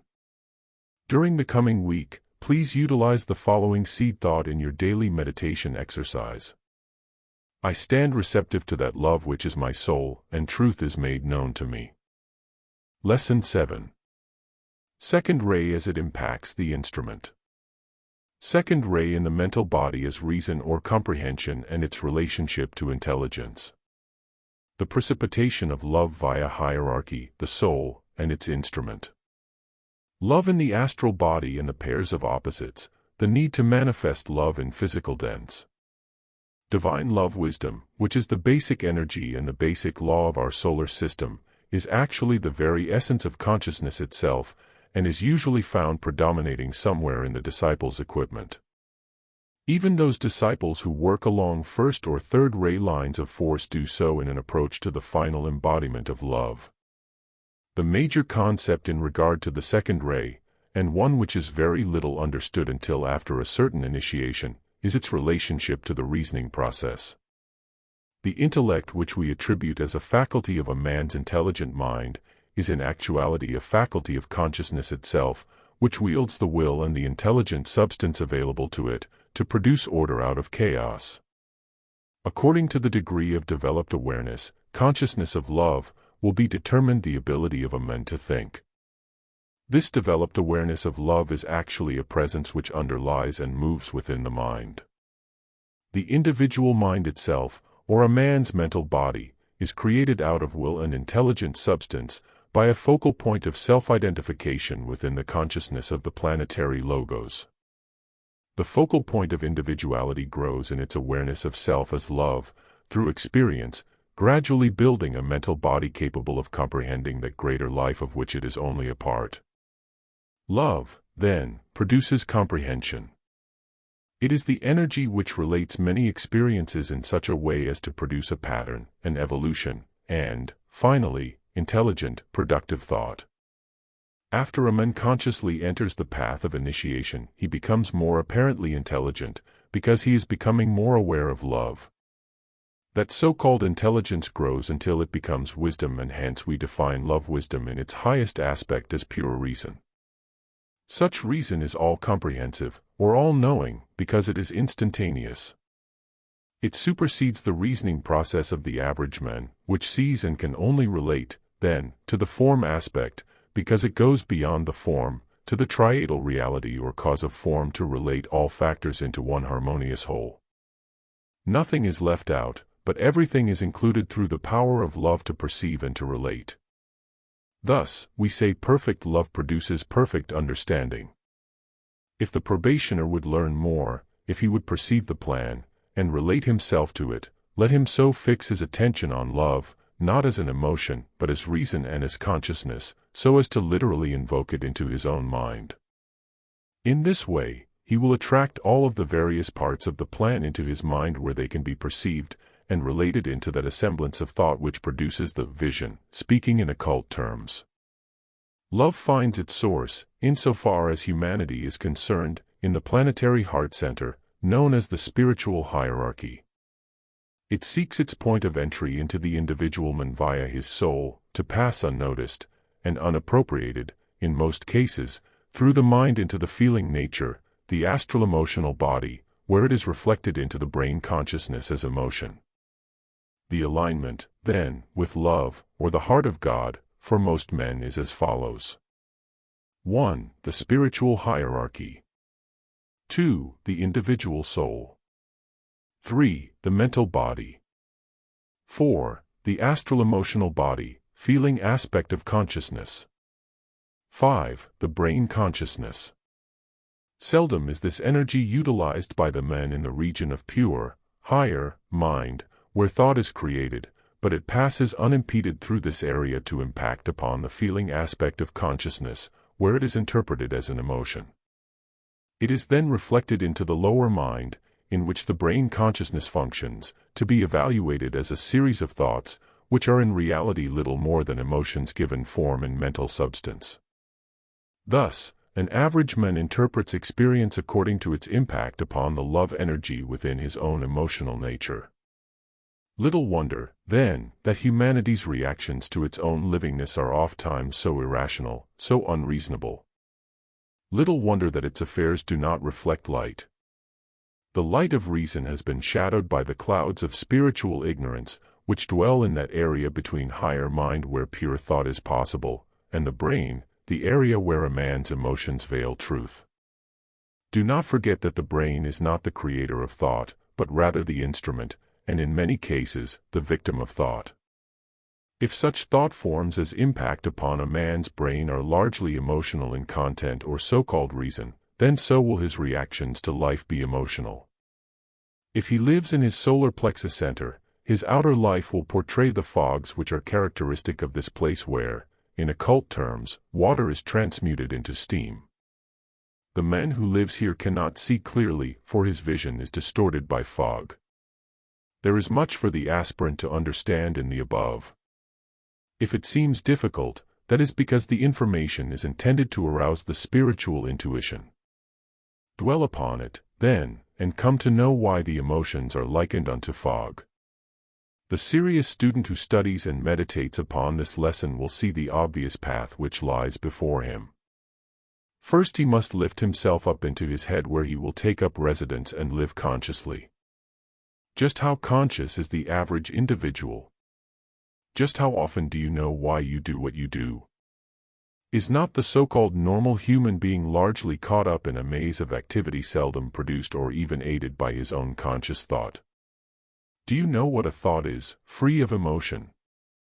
The feeling aspect of consciousness is capable of functioning in the mind too, as abstract intuition, rather than emotion. This is a concept well worth thinking on. Poised in the head, and endeavoring to live in the mind, the probationer will then realize his alignment with the heart of God. The alignment is a vertical one. He will think upward, be receptive to love as it reaches him from the hierarchy via his soul and mind. Then, as it passes into the mind, as the energy of soul consciousness, he will appropriate it for the purpose of knowing truth. If he is confused as to what truth, he will seek out the truth of any situation with which he is concerned, but from a focus in his head via the energy of love. Endeavor to think in terms of love in the mind many times a day. Consciously and deliberately avail yourselves of it on mental levels by reasoning with it. Let all approaches to understanding, all thinking processes, be with love. The next step is to manifest a positive expression of it in the emotional nature. Sweep this aspect of yourself with love many, many times a day. In the student's approach to an understanding of this particular energy, he examines it from the perspective which sees the pairs of opposites as they are made manifest by the second ray. Thus, he comes to understand in illumining flashes of perception his own inner psyche, and this, of course, renders loving understanding of another's problems possible. Grasp this concept clearly, that regardless of the individual's own ray makeup, his particular life problem will somehow be involved with the energy of love. No matter whether recondite or apparent, clear re-evaluation of the psyche will reveal this to be so. Consider the polar opposite of love, as it is manifested within the human nature. What is that polar opposite? It often comes as a shock to the second-ray probationer to realize that the opposite of love is hate. Negative second ray manifests as hate in its various tones and colors. The normal love aspect of the individual is either turned inward toward himself, which automatically excludes others from its expression, or in extreme cases, it is choked off completely and the individual hates even himself. Since love is the energy which perceives and relates, we find that its negative manifestations negate and distort the reasoning faculty of the consciousness so that right use of even the lower mind is impossible. Such a one experiences extreme difficulty in learning. He is not lacking in basic intelligence, but his consciousness is unable to properly relate data in mental substance in such a way as to produce knowledge. He is without the necessary quality of love to use his mind properly. When a child is unloved, when his natural expression of love is negated by the environment, his normal reasoning faculty is hampered, and for him the educational process becomes a serious problem. If the adults who are primarily concerned with the growth and development of such a child could but realize this lack, either within himself or his environment, a solution of his problems could be readily found. The practical application of technique, whether in the case of the child, an adult brother, or the probationer himself, is simple. Since love is the energy of consciousness itself, every person is endowed with it, either as a potential or as an actual expression. That which we interpret as good is basically an expression or an effect of love. Hence, there is good within all men, and there is the ability to learn truth regardless of outer appearances. That good, or love, is attracted outward into expression from within every person the disciple contacts. This is one of his major service activities and it qualifies all of his relationships. Recognition of the basic good, call it the inner Christ, or what you will, of every man, woman, and child the individual contacts, and a conscious effort to draw that good forth into manifestation, is the duty of one who claims or aspires to discipleship. This can only be accomplished through a positive recognition, and a silent proclamation of that good or love. No amount of criticism, of interference into another's life and affairs will evoke love from him. Love evokes love. Thus, the way of the disciple is clearly enunciated. During the coming week, continue to use the same seed thought in your daily meditation. As an assignment, please bring a written explanation of the effects your meditations on love are producing within your consciousness and its life and affairs. Lesson 8. Third ray as it impacts the instrument. Intelligent activity and the nature of substance, inertia, activity, creativity. The impacts of third ray on the instrument as mental polarization and conscious form building. The role of transmutation. The third divine characteristic of the soul-infused persona is defined as intelligent activity. It is an energy expression inherited from the mother aspect, and has to do with the very nature of substance. Substance is not only intelligent, but in its essence it is intelligence itself. It has two characteristics which are of major importance to the student during this phase of his development. Since it is the negative pole of all manifestation, in its free or first state it is completely negative, quiescent, impressionable. It is then inert. The moment it is impressed with a divine intent, the will aspect, it becomes active. These two characteristics, that of inertia and of activity, make possible its form-building nature.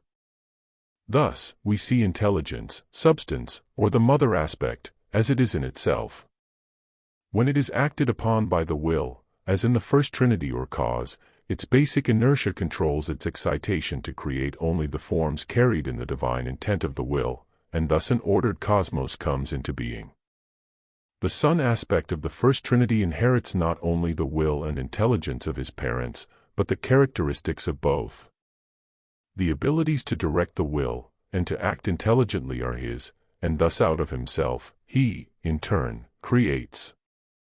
Man, a descendant of God in the long line of descendants, inherits in lesser degree these same characteristics which have to be developed and perfected in the course of his evolution. He is constituted of, 1. A positive pole, which is the spirit, the motivating will aspect, 2. A negative pole which is matter, the intelligence aspect, and 3. A consciousness. Since his spirit is derived from the Father, and his substance from the Mother, they are not essentially his, though he partakes of them. He is essentially the consciousness or magnetic field which resides within the frequency ranges between the two poles. As such, he inherits within himself the characteristics of the Father, purpose, power and will, and the characteristics of the Mother, inertia, activity, and creativity. As a consciousness, he evolves to manipulate both spirit and matter, or will and intelligence. Thus, finally he can state, in full awareness, I and the Father are one. Intelligent activity, then, from the perspective of the spiritual soul, is the ability of the consciousness to control the motion of substance, to fix and maintain it in a desired orbit. This leads to initiation and adeptship. The training process which leads to such attainment is entered into consciously, when the ordinary forces of evolution have brought a man to the place where he sees intelligent activity as the working out of God's plan on earth, and seeks to take a part in it. Then, the evolutionary process is speeded up, and he lives with greater rapidity, due to an ever-expanding consciousness, through each phase of the eternal moment. What would have taken many incarnations to achieve in consciousness, only takes one, hence, his so-called sudden transformation.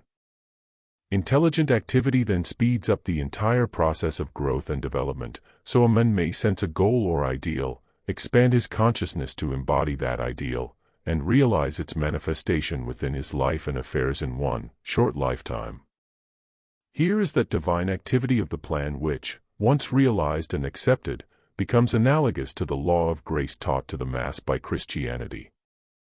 The impact of divine intelligence upon a probationer disciple results in three major effects within his consciousness and instrument. 1. The first manifestation is that of apparent chaos. This is the result of an activation of old forms, plus a mental awakening. The individual has been undergoing a series of experiences which, in one sense, are not seen. They are felt in pleasure and pain, happiness and sorrow, loss and gain. Very often these experiences appear to be unrelated and without meaning. Then one day the individual awakens to the facts of life. He realizes that everything he has undergone has been for a definite purpose. He sees a pattern and realizes the soul as its motivating cause.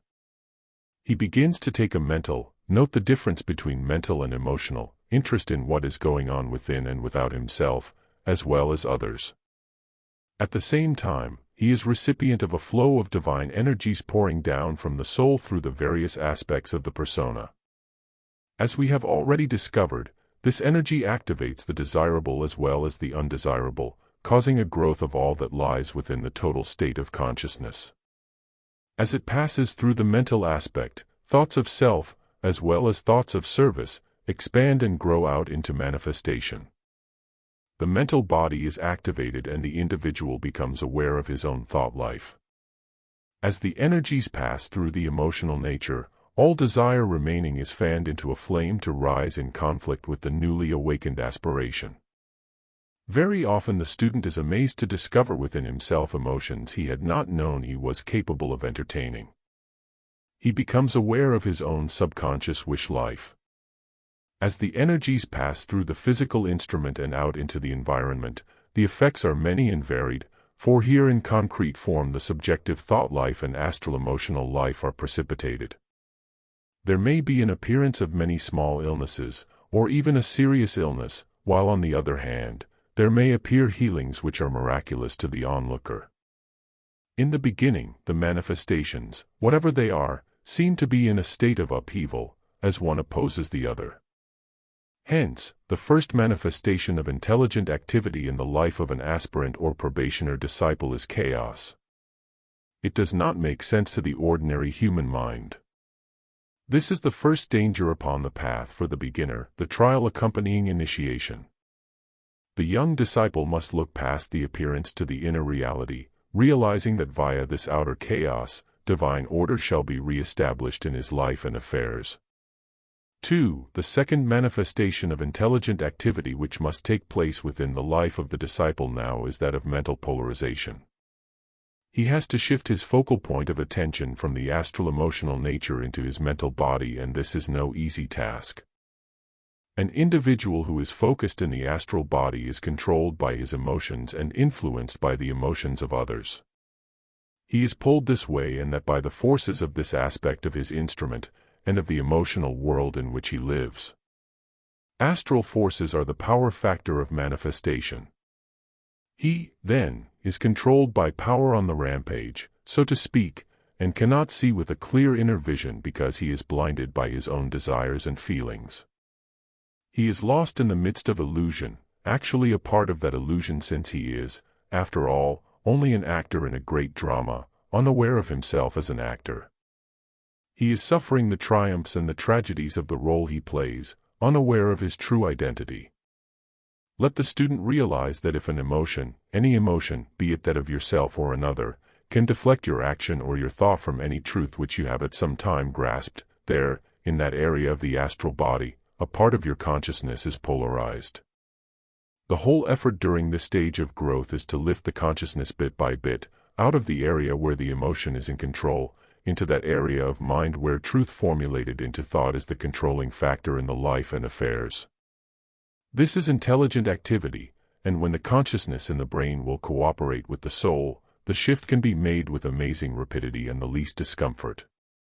It would be of very great advantage to every student who is attracted to these lessons to realize that herein lies the cause of his difficulty on the path. Why do so many men and women today seek out the psychiatrist, the analyst, and even the hypnotist, in a frantic effort to both understand himself and to attain some little measure of control over his environment? Because the mass of humanity is undergoing the chaos which precedes mental polarization. The most perfect therapy one can undergo during this difficult period is the spiritual therapy exercised by the soul as it focuses the light of intelligence into its instrument, and the consciousness imprisoned therein that light reveals, cleanses, and purifies. The aspirant and probationer disciple establishes a triangle between his soul, his subconscious, and himself as the observer. He takes his place in the center between the brows, and allows the soul to throw its light into the subconscious. Then he observes, without taking part in, the content revealed. Via such observations and perfect alignment, the soul is permitted, then, to clarify the self to the self. The emotions are permitted to reveal themselves to the observer, but he does not take part in them. He is not swayed or controlled by them. He realizes the truth and transmutes emotion into its polar opposite. Example. The disciple has established the triangular alignment between himself focused in the center between the brows, his soul via his aspiration to it, and his subconscious via his recognition of its existence. He then becomes the observer, permitting, not demanding, but permitting, the soul to reveal what it will of the content within the subconscious. He then becomes aware of an emotion. Let us say it is an intense resentment of some person known during childhood. The original resentment manifests now in his adult life toward anyone who is in a position of authority. This is revealed with sudden clarity. He then transmutes the negative force by realizing and projecting love to A. himself as a child, B. the person originally involved, C. the original situation, D. and all persons who are in positions of authority anywhere in the world. Via this technique of soul therapy, the consciousness makes its shift from the astral emotional body into the mental body. 3. The third manifestation which the energy of intelligent activity takes in the life and affairs of the probationer disciple is that of conscious form building. We shall go into this in more detail in the next lesson. In the meantime, utilize the following seed thought in your daily meditation. I stand receptive to that divine intelligence which produces the activity of the plan. Right action is revealed to me and I am made whole. Transmutation technique. This technique can be utilized each evening before retiring or as it is needed. 1. Make the usual threefold lower alignment and focus the consciousness in the ajna center. 2. Integrate the consciousness in aspiration to the soul. 3. Visualize a triangle of light between the soul yourself as the observer in ajna subconscious. 4. Repeat slowly and carefully. The light of the soul is thrown downward into the instrument to reveal, cleanse, and purify that which is karmically ready to be brought to light in divine law and order. I stand clear, observing only. 5. Transmute whatever negativity is revealed into its polar opposite via the application of love. 6. Meditate for 3 minutes on the concept, the truth shall make me free. Spend a few moments radiating the light of truth through the instrument and into the environment. Lesson 9. Prerequisites to conscious form building. Love as prime energy and force in building forms. Perfection of one's own instrument as first intelligent activity. Need for mental polarization, love in the mind, the energy of a subservient will, and aspiration to serve when undertaking white magic. Conscious adaptation and control of the instrument. As the soul infuses the persona with the energy of love, which is, remember, the energy of consciousness itself, that divine characteristic defined as intelligent activity begins to make its appearance. Not until the love aspect is sufficiently developed, can the energy of divine intelligence be molded into those forms which are the expression of intelligent activity, from the perspective of the spiritual soul. You will remember that we defined the third planetary ray as the intelligent application of mind in love. This means, literally, that the heart must be wedded to the head, that a man's mind must be so infused with love that his activity is an intelligent application of it in all times and places. It is the consciousness of love which wields spirit and matter, will and intelligence, in that exact equation which results in the perfected form. Thus, we come to the art and science of form building, which is the modus operandi of the white magician who works with increasing devotion to manifest the divine plan within the body of humanity. This one molds substance into those forms which will carry the consciousness of the divine plan out into appearance in the light of day. The probationer disciple utilizes the form-building technique to perfect his own instrument, and in so doing trains himself to enter into the field of white magic as a disciple of the Christ. When his threefold instrument, his environment, and every aspect of his life and affairs conforms to the subjective truth he has grasped, then he can be trusted to work with those techniques which will serve the betterment of a needy humanity. This is the great stumbling block for so many would-be disciples who cry out desperately for techniques with which to serve. They forget that their service must be rendered through their own instruments, and that while humanity is served through imperfect vehicles, nonetheless a certain degree of conformity must be attained before a disciple can be trusted with the secrets of white magic. What is meant by the term perfected instrument? Certainly the reference is to the good, the true, and the beautiful, but as it is conducted from within to without, the meaning does not refer to a superficial covering of good health, nice appearance, abundant supply, or anything of the kind. A man may be bedridden and still render a specific and valuable service in the world sense. It is the consciousness aspect that determines the condition of the instrument. What is the subjective influence being radiated by the man in the brain through his vehicles? This is the question of major importance, not, what is the condition of his physical health? Or, what is his financial status? There are certain prerequisites to learning the art and science of form building which I shall list here. 1. A certain degree of mental polarization.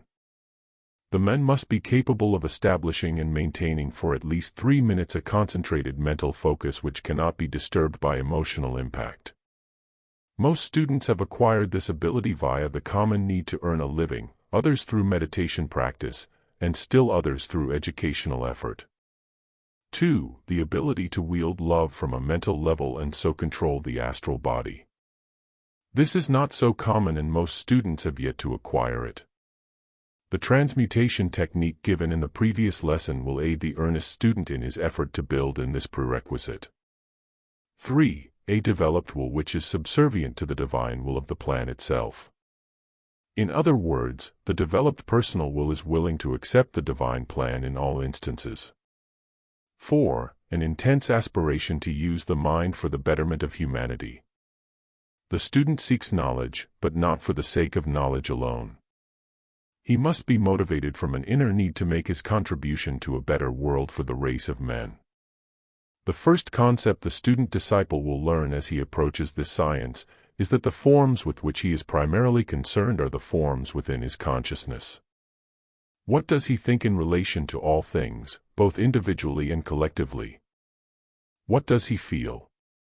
What inner patterns mold and hold his consciousness, and so condition his outer life and affairs? He then compares that which is in manifestation with the ideal mold. To what patterns would he fit his consciousness if he were free to do so? What would he have himself think and feel? And, finally, what would he have himself do? After such inner search and comparisons, he then becomes receptive to the plan his soul would set in operation. What qualities, what characteristics, what forms would his soul place within the consciousness? What lessons has the soul been attempting to teach these many years? After receiving the clear impression or vision of the ideal from his soul, he accepts it and then sets out to build it in the eye of his mind. Carefully and with utmost conformity to the transmitted ideal, he builds the forms of thought he would have his mind take, the forms of feeling he would have his emotions follow, and the outer activity that would most perfectly conduct the new state of consciousness into appearance. For the probationer, the outer act will always relate to the harmonizing, the balancing, and to the divine order of his present environment. He will meet those responsibilities in the physical world which are his dharma or duty, with the spiritual fulfillment which they demand. This is conscious adaptation, and it is one of the manifestations of intelligent activity. The probationer learns to adapt himself to his environment, and finally to adapt his environment to the best that is within him. He and his outer life slowly adjust to the soul, and so divine law and order reasserts itself, first in his consciousness, and finally in the outer form. Right relationship is the result. A clue can be given the earnest student in the following words. Alone I stand upon the scales, and reaching out I bring into all relationships the peculiar motion which results in balance. At this point, it is wise to consider the world in which we live. It is in a constant state of flux. That which today appears constant and unchanging is, tomorrow, a thing of the past. All form is temporary, ever passing, ever assuming new patterns and pictures, and these changing even in the act of forming. Consciousness grows through its ability to adapt to the changing conditions about it. Contrary to average thought, it is not resistance which produces growth, but rather adaptation, that capacity which allows consciousness to lend itself to a manifesting condition, and to come through whole and unharmed. This can be seen in war, in the case of bodily harm, such as the removal of a limb, and even in cases of insanity. The consciousness grows because of the experience, not in spite of it. Even though a man be unconscious of this innate ability to adapt, he constantly does so, and when the adaptation can be conscious, we see rapid growth. The aspirant and probationer, once he begins to grasp this fact, realizes that while he as a personality may have been resisting conditions within his environment, his consciousness has been lending itself to them. Following this example, the man then stops fighting and begins to cooperate with his soul. He enters into the condition, but he does so in a detached impersonal manner, first as the observer, and, later, as the actor. He enters as the actor only after becoming aware of soul purpose. In other words, if his condition is one of ill health, of poverty, etc., he stops resisting and consciously adapts, asking what is the lesson to be learned here? Why has my soul projected me into this situation? He withdraws the persona from the field of action for a time and re-enters it as the observer. He quietly enters into his environment, seeing in it only the good, the true, and the beautiful, seeking out the growth provided by the condition, and slowly but surely the environment responds to the flood of positive energy exerted upon it. With the new change, the consciousness again adapts. As the student studies the art of form building, he learns to see all form as substantial intelligence in controlled motion, created to convey a purpose, and to result in a desired goal. The individual's own form is regarded as an instrument. Its purpose is eventually revealed and its goal is seen. The qualities which that form has been specially constructed to portray are realized, and the man sets out to embody them. He builds the forms, inner first, which will further the expression of the soul. Several points should here be remembered. 1. The form is intelligent activity made manifest. 2. All activity in manifestation must take form in one or more frequency ranges. For example, speech is one form the activity of thought takes as thought is made manifest on the physical plane. Its purpose is communication or relationship. Its goal is unity or at-one-ment. The probationer disciple observes all of his activities, noting the particular form each one tends to take, recognizing, for example, the form his thought takes in speech, in feeling, and in deed. He sees his own thought portrayed in form, notes the quality of the thought via the clarity and the desirability of the forms used to portray it. This often brings him to the sudden realization that his intelligent activity has been carried out in a rather hit-or-miss sort of way. He then sets out to put a semblance of order into it. 1. He observes and guards his speech, and in so doing becomes more cognizant of his thought life, the unconscious as well as the conscious. He becomes aware of the type, strength, and quality of mental energy with which he is constantly working, as well as his right, or wrong, use of it. He learns the purpose of his mental body, recognizing it as an instrument of the soul, and at the same time as a body of cause for lower manifestation. He sees it as an instrument and an intermediary between a higher state of consciousness and a lower one, and not as consciousness itself. 2. He observes and transmutes his emotions, and so becomes aware of his astral body, the power factor of manifestation. He watches how it would distort his thought, when its purpose is to perfectly reflect and give body to the divine plan as formulated by his mind. 3. He disciplines his physical activity to conform to his mental picture of the soul. He recognizes that activity which is a response to the form side of life, and that which is a response to the soul. He sees his activities as being either vehicles for an expression of the higher or the lower consciousness, and he learns to initiate that activity which blends or merges the two states of consciousness into one. Thus, man becomes in awareness a living soul. Continue to use the same seed thought in your daily meditation. Lesson 10. The soul as it relates to the Holy Trinity. Relationship to God the Father. Relationship to the hierarchy in Christ, clarification of contact with the Master. Relationship to the Mother or Holy Ghost aspect. As we view the ideal of the soul which the student at this point is attempting to embody, we find that it is based upon the three major expressions of divinity. 1. It is endowed with, and motivated by, the divine will of logoic purpose. This links humanity, both individually and collectively, to the planetary logos, the Father of our Christian Bible. This means that a man's will is an extension of God's will, that his purpose is contained within the larger purpose, and that his power is the power of logoic intent. Once this is completely accepted and understood, the Father is known. That divine being, who with his will released the divine spark which became our individual identity or soul, is recognized. Thus are we enabled to consciously relate to the Father, to direct our aspiration to a knowable source rather than to a vague and indefinable God. This concept may be somewhat difficult for the beginner of occult study to accept, for it cuts into and destroys the crystallization of thought and superstition which has evolved in most minds anent the Father. He is shrouded in a veil of mystery and confusion, hidden from human perception via superstition and misinterpretation, yet the mass is told to direct their aspiration, hopes, and prayers to him.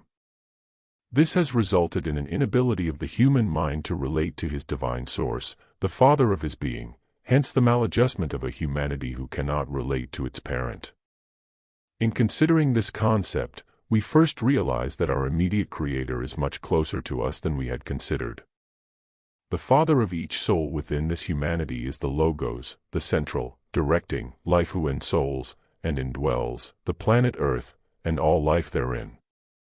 This concept may give rise to conflict regarding the one God, that cosmic creative center about whom naught may be said, therefore, one must consider very carefully the whole question. Who and what is God? We know that there is one center, one life, out of which all lesser lives stream forth. From this center issued the cosmos, the heavenly men, and the great avatars. Yet, about him naught may be said by the human mind, other than that he is the ultimate source which shall receive us when we have evolved, or have been lifted up into a much higher state than that of our logos. Contained within this one life are many logoi, cosmic, solar, and planetary, who, being created in the image and likeness of their Father, in turn create of themselves.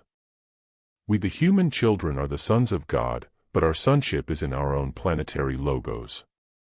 We are in him, he in us, and so it is.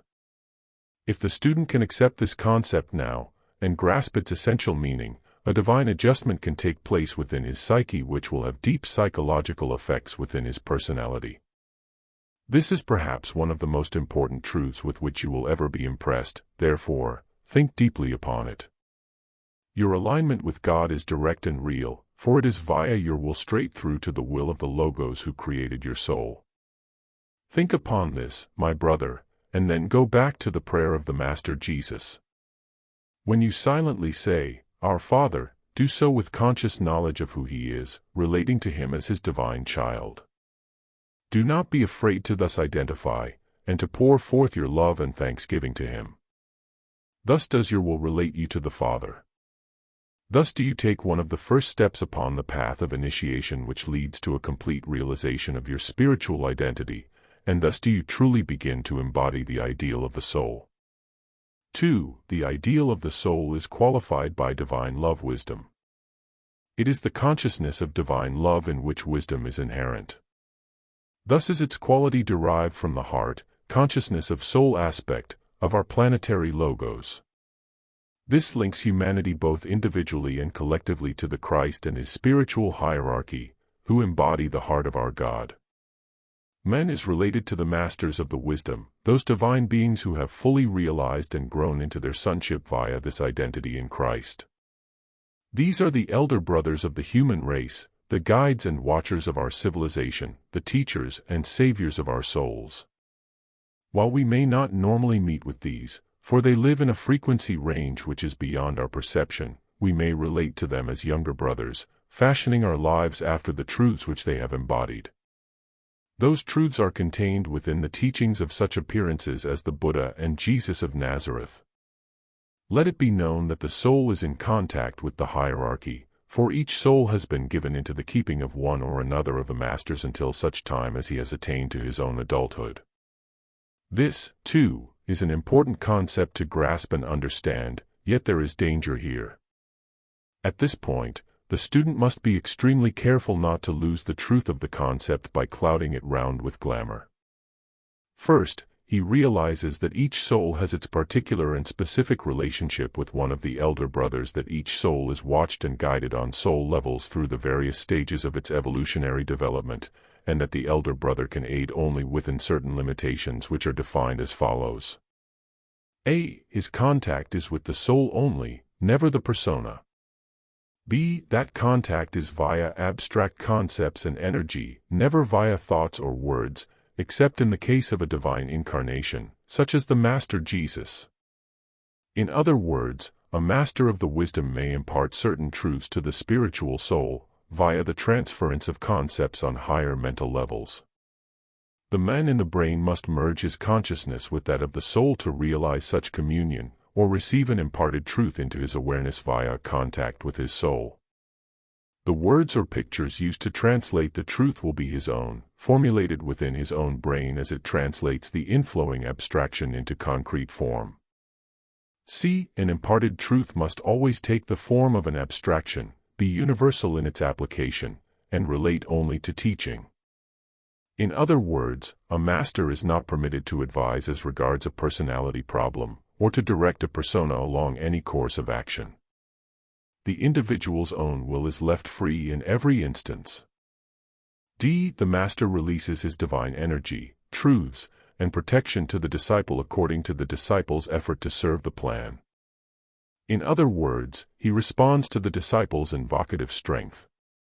Each one of you may then realize that you have a specific relationship to the hierarchy, that the wisdom of your soul is expanded by a master, and hence your growth is aided by the loving guidance of an elder brother. Relate to him, then, via your love and appreciation, your receptivity to truth, and your application of truth in service.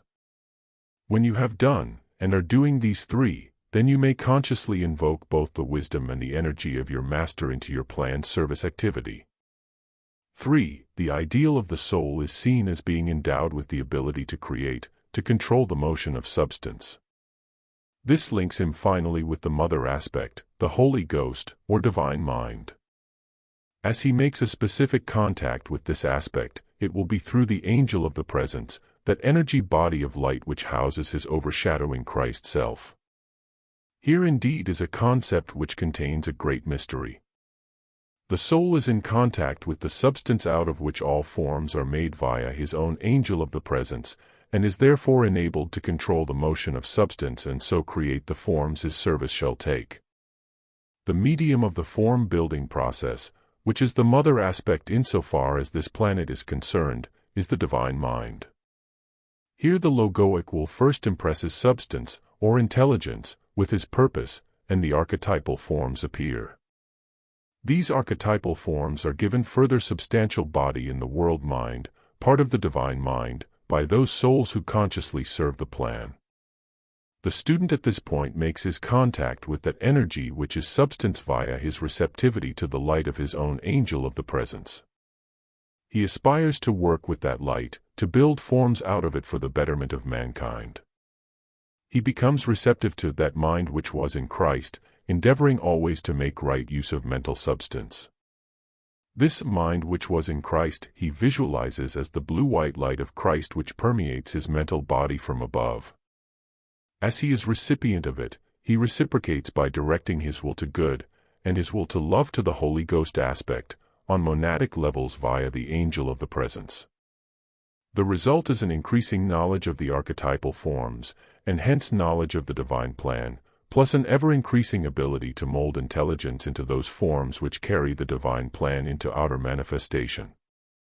Via the threefold realization carried in the above, the ideal is found to include a conscious relationship with the planetary father, the planetary Christ or elder brother, the planetary mother. These are related to and are the source of his spirit or will, his soul or consciousness, and his intelligence. One other point here in regard to the intelligence aspect. It was out of the negative intelligence that the soul created its own vehicle of incarnation. That vehicle, the body, emotions, and mind, is a crystallization of the mother aspect. Its substance was impulsed into activity by the divine will of the soul, qualified by the divine love of the soul, and molded into a form by the intelligent activity of the soul. It is constantly revitalized and re-energized by those vital energies which are carried by the mother aspect. The vehicle is fluidic, and subject always to the divine will.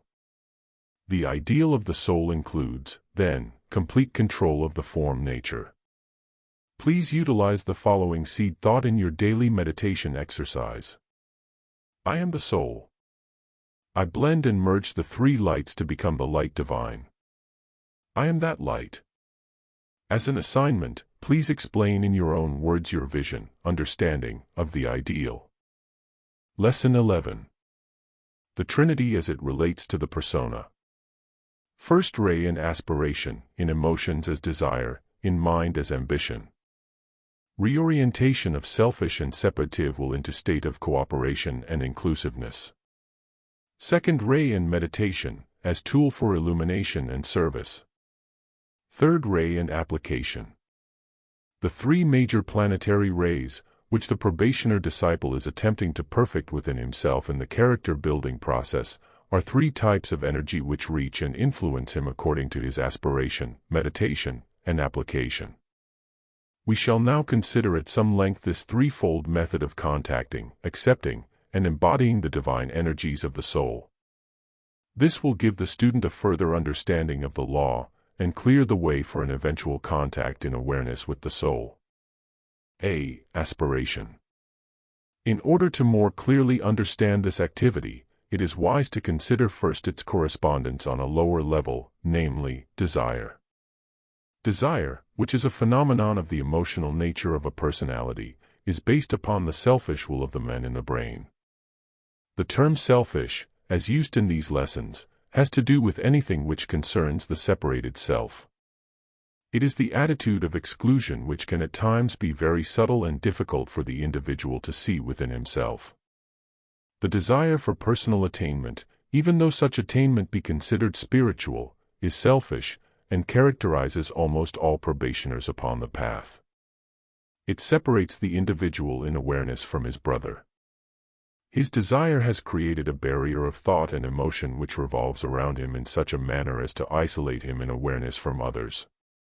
Thus, he is rendered insensitive to anything which does not have a direct impact upon him as a separated, all-important personality.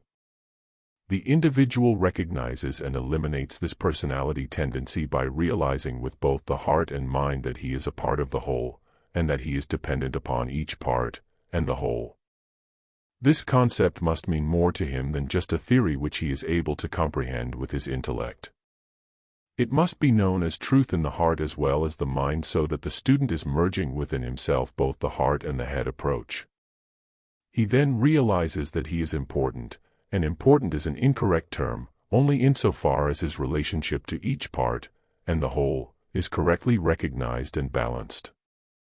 In our consideration of desire, we learn that the selfish will which centers itself in the little I, acts upon the emotional nature as a vibratory influence.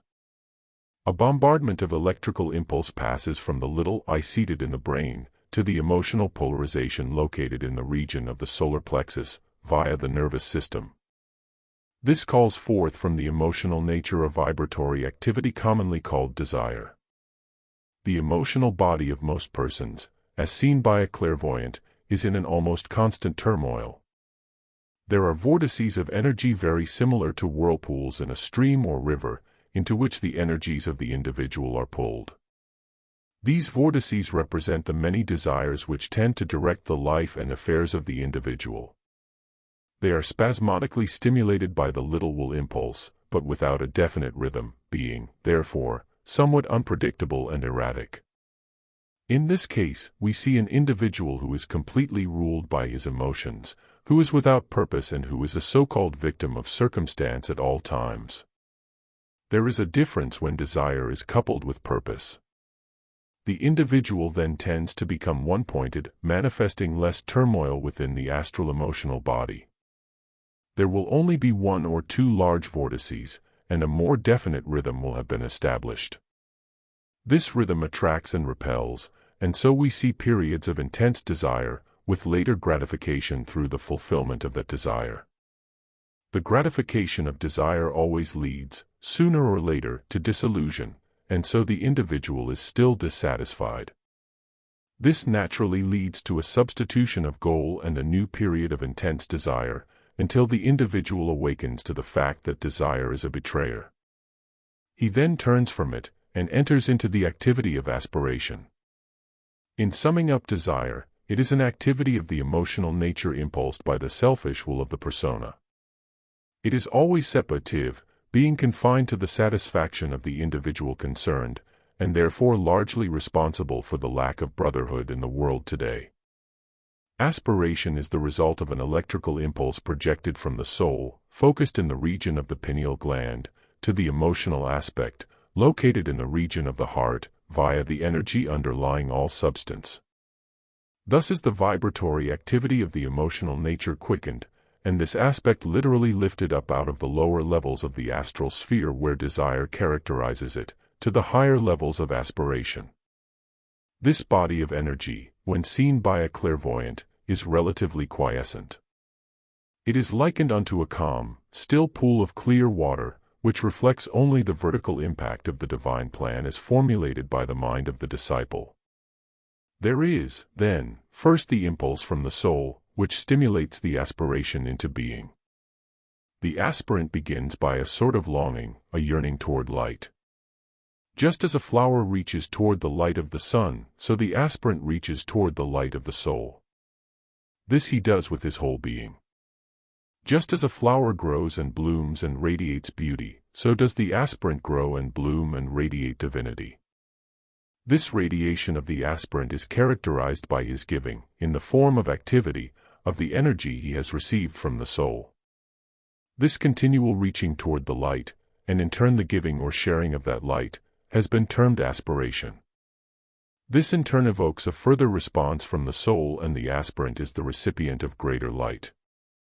In this manner, through a cyclic ebb and flow of energies, a call from the personality with response from the soul, we see man bloom as a soul-infused personality.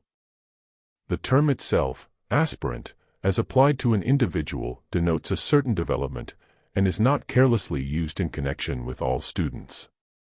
The aspirant is one who is engaged in the invocation of the divine will impulse. This is a most important concept and should be contemplated by all sincere students.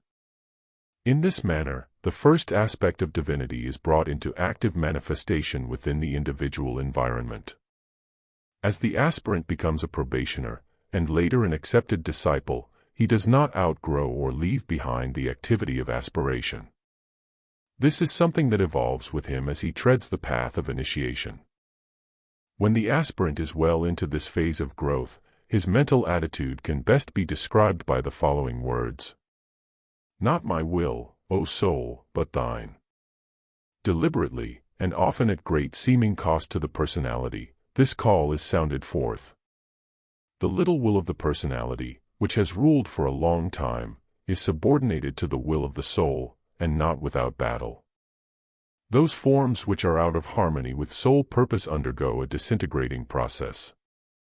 This disintegration includes any discordant form, whether it be a thought form, an emotional form, physical form, or an activity form. Thus is the attention of the aspirant lifted up and the eye opened. That aspirant who is also a probationer disciple establishes a constant alignment between his brain and the divine will impulse of the soul. This he does in the following manner. 1. He recognizes first the fact of the existence of the soul. 2. He mentally and emotionally accepts the will of the soul. 3. He visualizes a line of light reaching out from his brain extending through his mind to his soul. His aspiration is then directed to the soul via this line. 4. He maintains the line of contact at all times, subordinating his activities and his personal will to the divine will of the soul. This alignment is not given for use as a meditation exercise. It is to be used as a mental activity which is simultaneous with the routine of daily living. Let the eyes remain open, the brain subjectively attentive, and the physical instrument outwardly busy as usual. Do not use the alignment given as a meditation form. In summing up aspiration, we say it is an activity of the higher emotional nature in the mind, which is impulsed by the soul.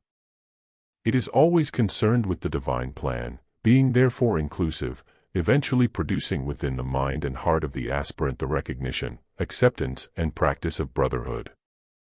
B. Meditation.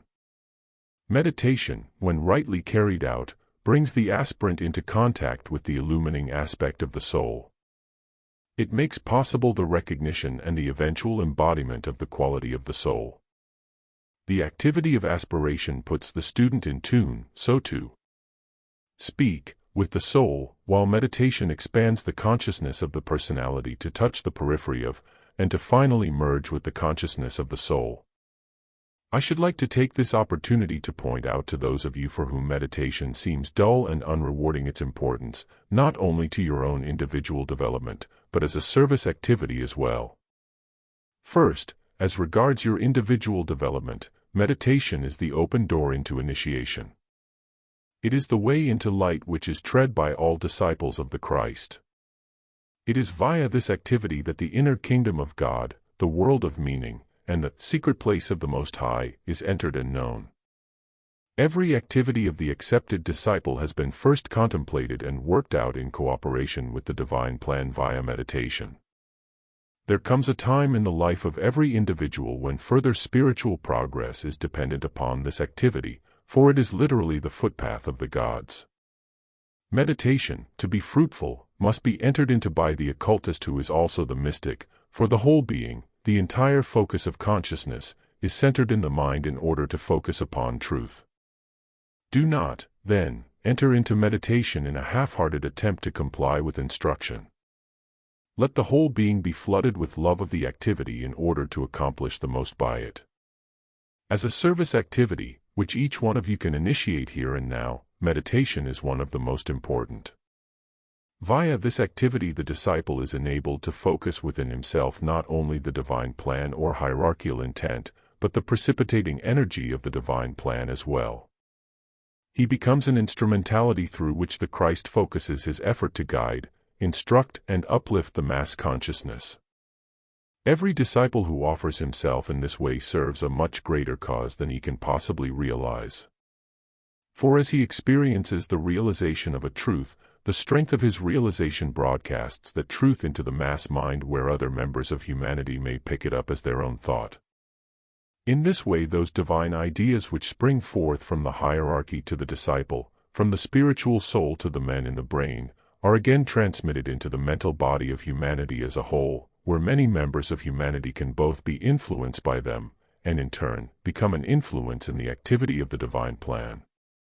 Realize this importance, and consider the service which you render each time you contemplate in meditation a concept of truth, each time you contact, focus within yourself, and transmit a divine energy which underlies a concept of truth. C. Application.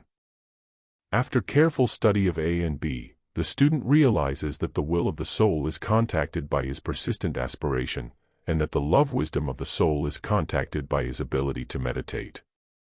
The third aspect, that of intelligent activity, is contacted by the applied effort of the student to live truth.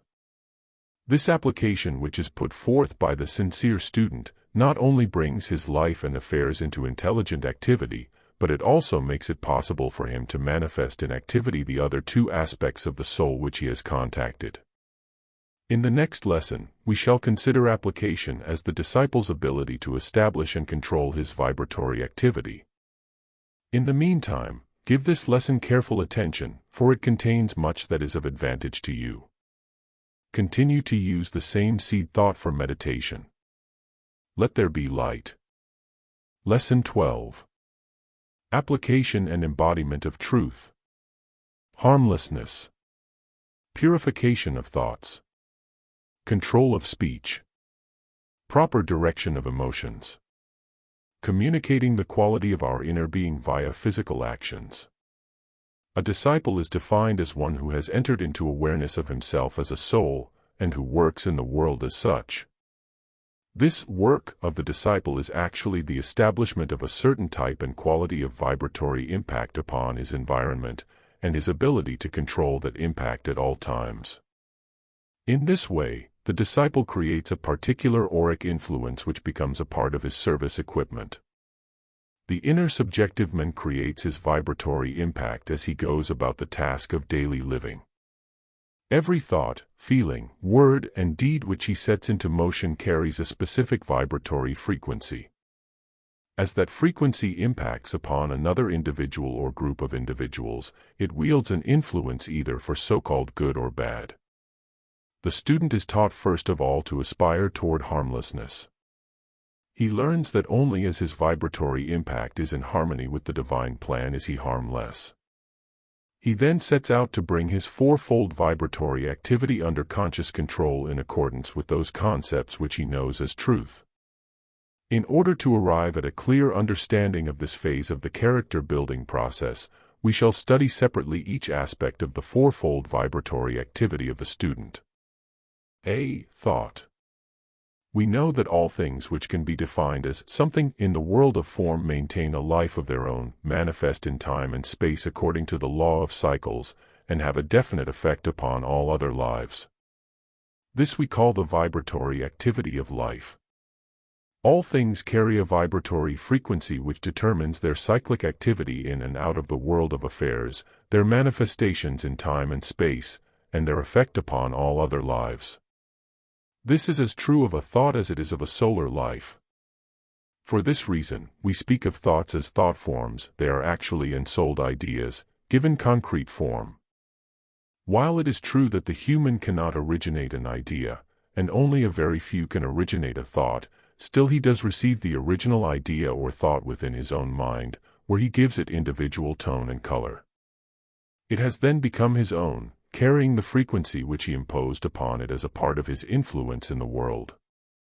The great minds ensoul an idea, give that abstract idea form as thought, and set it forth to accomplish a specific purpose. The majority of the race have not as yet reached this stage of development. They are controlled almost entirely by the great minds as they, the mass, receive, accept, and embody the thoughts created for them by the few. From this embodiment emerges a culture and civilization. The results will be good, and untrammeled by distortion, if the great minds are capable of clarity, and if the mass is receptive. Motive plays an important part here. The unscrupulous and the unenlightened enslave the masses. The true world server makes for humanity a better place in which to live and grow. Thus, we see the world of thought as the body of cause for the manifesting conditions and circumstances of the human family. The student looks at his own thought life in this light. He observes the result of his thought upon himself as well as upon others within his sphere of influence. Does the vibratory impact of his thought result in love, peace, and harmony? Is it a vehicle for the manifestation of the divine plan? If not, there is much need here for self-imposed disciplinary training. Is he in the process of becoming, via the process of evolution, a liberator or an enslaver of the masses? Herein lies a part of the answer to his degree of harmlessness, and the key to the type and quality of mental energy he uses. B. Speech. The words of the student also have a life of their own, are the cause of certain manifestations in time and space, and have an effect upon all other lives. Sound affects the substance of which all forms are made. It sets into motion, or modifies, the already established motion of substance. The vibratory impact of sound can result in the movement of substance, which is either constructive or destructive. When sound takes the form of a word, a decree has been made. That word or grouping of words will manifest in time and space. If students could observe the effects produced by the words sounded forth from almost any individual, they would be sorely shocked. The broken bodies, the sick emotions, the chaotic conditions which result from the words spoken by humanity are painful for the true clairvoyant to look upon. A word once spoken cannot be recalled. A chain of effects has been set into motion and will result in physical, plane manifestation. When one considers that a word is not only a manifestation of a thought, but that it is also the direction into physical, plane manifestation of a thought, one pauses before he speaks. There is another point here which is of great importance to the student. Do his words convey his own thought life, or that of another? Is he directing into manifestation a planned activity which was clearly formulated in his own or a senior's mind, or is he simply the mouthpiece, tool of manifestation, for any thought which impacts upon his mind from whatever source?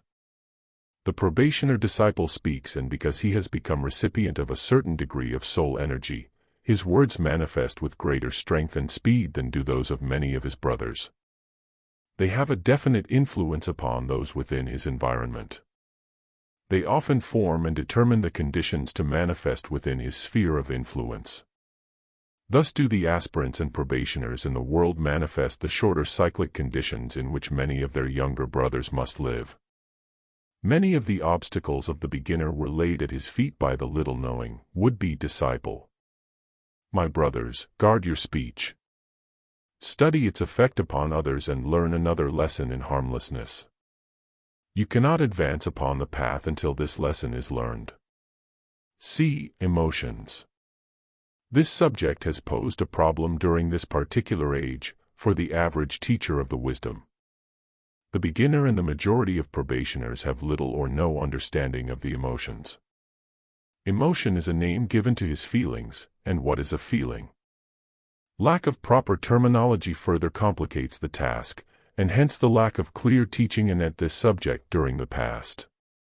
Emotion is the effect produced by the impact of astral force upon the sensory system of the physical body. The astral plane is that area between the mental and the physical planes, where the energy of mind and the energy of substance are brought together, thereby producing substantial form. Astral energy is set into motion by thought, word or deed, at which time it becomes a powerful force. The vibratory impact of that force upon the sensory system produces what we call an emotion, according to its type, strength, and quality. Herein lies a key. The registration of an emotion is an indication of a thought which has taken form within the astral body. It orbits around the individual, in the astral aura, feeding upon his own life energy, coloring his personality experiences, and often controlling his consciousness to the degree of dictating his every act. For average humanity, the astral emotional energy body is composed of many such forms which completely blind the mass to reality. Any vibratory impact upon the average man's sensory apparatus, of which the brain is a part, is colored by these forms so that its true meaning is distorted or disturbed by the astral content through which it must pass. The astral plane contains the aggregate of forms created by humanity, plus the forces generated by such forms.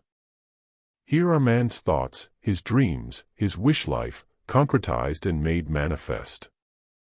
Little wonder that this sphere of existence has been likened unto a miasma where the steaming fogs and vapors of man's making veil reality from our sensitivities. An astral form will manifest in time and space in a cyclic pattern, according to the revitalization it receives from one or more members of humanity. Herein lies a key to one of the world's problems. As an individual accepts and entertains a form originated within the astral consciousness of the race, he gives it the power of his own astral force, and so strengthens its attraction to the physical plane. Astral forms, or emotions, for the beginner, have a life of their own, manifest cyclically in time and space, and have an effect upon all other lives. The student at this point realizes the need to clean up his emotional nature. He learns by observation and reason which of his emotions produce harmful effects upon others, and these he eliminates from his vibratory activity. By taking a positive disciplinary action via the application of kindliness, friendliness, and the law of love in every instance, his astral vehicle becomes a tower of strength, healing, and finally an agent of transmutation for others. See to this part of yourself, O disciple, for it must become harmless as the dove before the door is opened. D. Physical acts. Each act performed by the physical instrument carries a vibratory frequency, the impact of which exerts an influence upon the environment. Physical activity is the result of an expenditure of energy, and that energy once set into motion becomes the source of a series of effects, called reaction. When the student ceases the outer activity for a sufficient length of time to contemplate the inner meaning of his instrument and its various parts, much revelation comes to him. The first and most obvious fact is that his physical body not only houses him, but that it is his instrument of contact with the world in which he lives. Its constitution includes a sensory apparatus, cerebronervous system, for the registration of incoming vibration, as well as outlets for the release of outgoing vibration. It is a receiving and sending instrument composed of those centers which are tuned to receive and send vibrations which fall within a certain frequency range. Thus he perceives via the five senses and is in turn perceived by others in the same way. It is interesting to note here that as the vibratory frequency of the instrument is lifted or quickened, other senses are experienced, such as telepathy and various so-called extrasensory perceptions. The next obvious fact is that he, as a state of consciousness functioning through a physical instrument, is intimately related to others. This relationship is most easily demonstrated in both his ability and his need to communicate. That he has something to communicate to others, and that he can be understood by them, is his first realization of relationship. The average man's lack of belief, or faith in a life after death, or in the existence of a soul, is based upon his inability to communicate with those who have passed over, or with the soul. As soon as a way is found to perceive and communicate with these and other states of being, the human entity will not only believe, he will know. An event approaches which will establish once and for all in the race mind the fact of planes of existence other than the physical. The event will, of course, concern a type of perception and communication. The next realization the student experiences is the quality of his relationships, and that he himself determines that quality via his thought, words, feelings, and deeds. A very good example of this is the individual who suddenly realizes that the quality of his relationships is deceit. He is lied to, lied about, misrepresented, mistrusted, and mistrusting. Through observation he discovers that he is communicating this quality to others and, in turn, evoking the same from them. Often he is thinking one thing while speaking another, or speaking one thing while feeling and acting something else. Thus, his own vibratory activity is out of harmony and the discordant note is taking the form of deceit. After a consideration of this fourfold vibratory activity, the student begins to glimpse the type and quality of influence he has been exerting upon his environment. The obvious disciplinary measures are initiated, and gradually he controls his vibratory impact upon others. He applies every concept of truth, which he has grasped, to the task of daily living, and thus brings all of his energies and affairs into intelligent activity. Use the following seed thought in your daily meditation. I am the soul. I sound forth in time and space as an harmonic chord. I am the Word made flesh. As a written assignment, please formulate 3 disciplinary measures which you should take in the light of the above information. Hand the assignment in to your teacher before going on with the next lesson. Lesson 13. The nature of the etheric body. The threefold instrument. Mental, astral, etheric.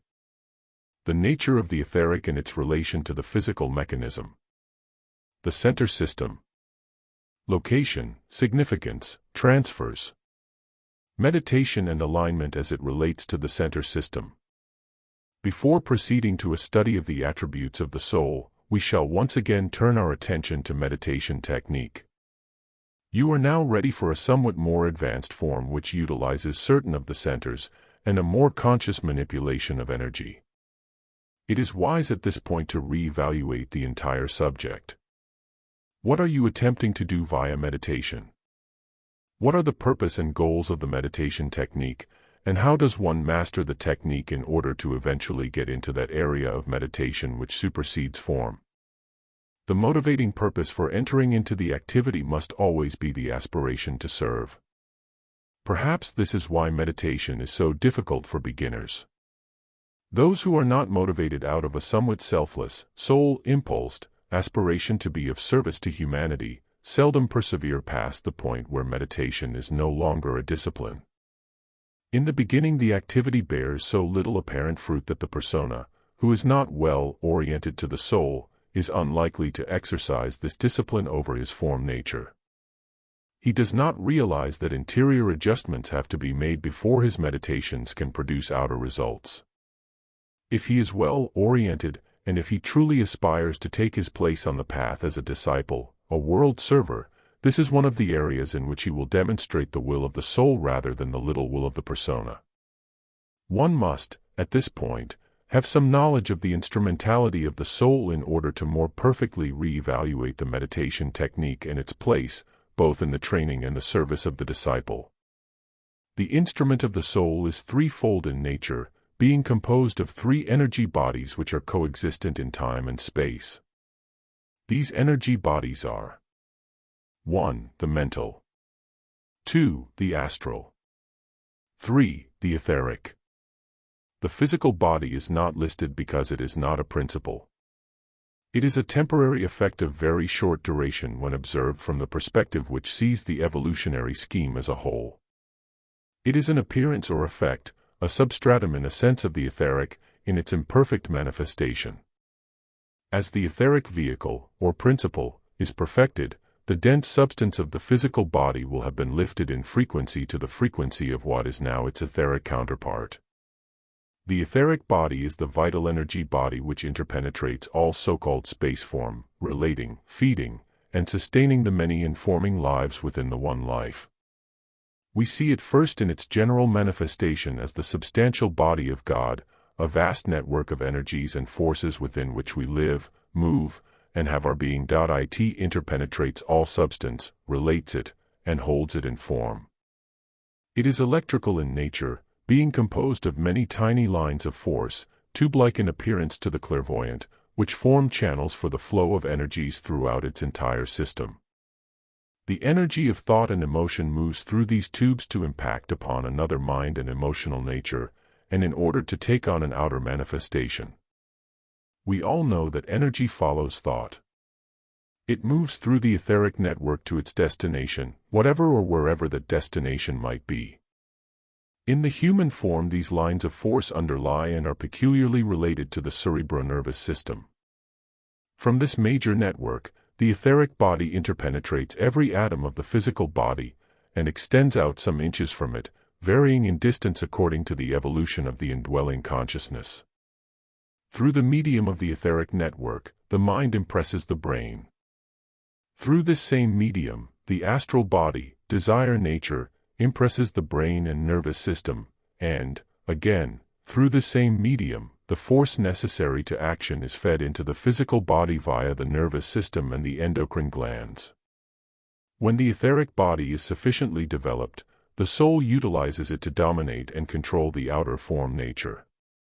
The etheric body contains within it certain force centers which can be defined as centers of transmission for incoming and outgoing energies. Of the many centers in the etheric network, we shall consider here the 7 major centers and their functions.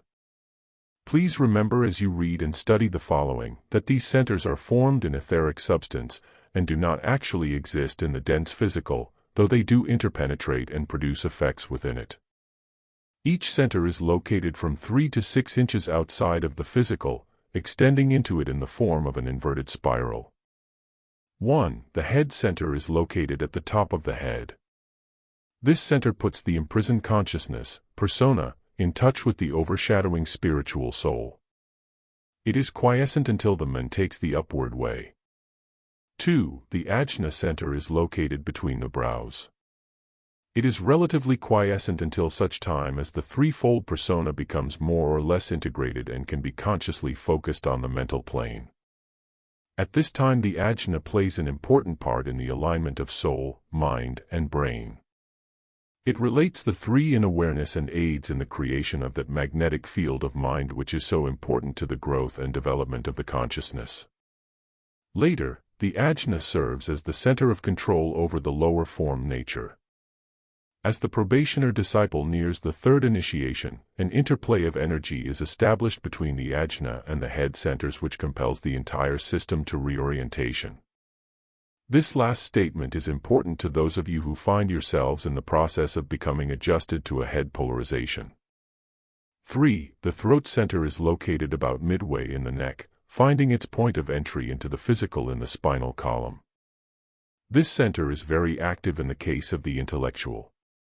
It is the center of contact with the lower concrete mind, the creative energies of sound, and it is the recipient in cases of mind-to-mind telepathy. 4. The heart center is located between the shoulder blades and finds its point of entry into the physical in the spinal column. This center feeds the physical with vital life energy via the physical heart and the blood stream. It also relates the individual to his higher astral body, and puts him in first touch with the love of God. Energies pouring in via this center impel the individual to seek, to establish relationships, and to aspire. A very interesting correspondence can be drawn here. The heart center in the spine corresponds to the physical sun which provides the conditions conducive to growth. This center, like all the others, must be dominated by the head center, and coordinated with the ajna to be effective in service. When an alignment between the head, ajna, throat, and heart centers takes place, man becomes a conscious creator.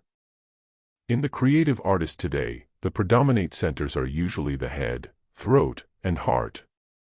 When the ajna becomes the coordinator, we shall see creative works which will surpass anything known today, insofar as influence is concerned. 5. The solar plexus center is located just above the waist, finding its point of entry into the physical via the spinal column.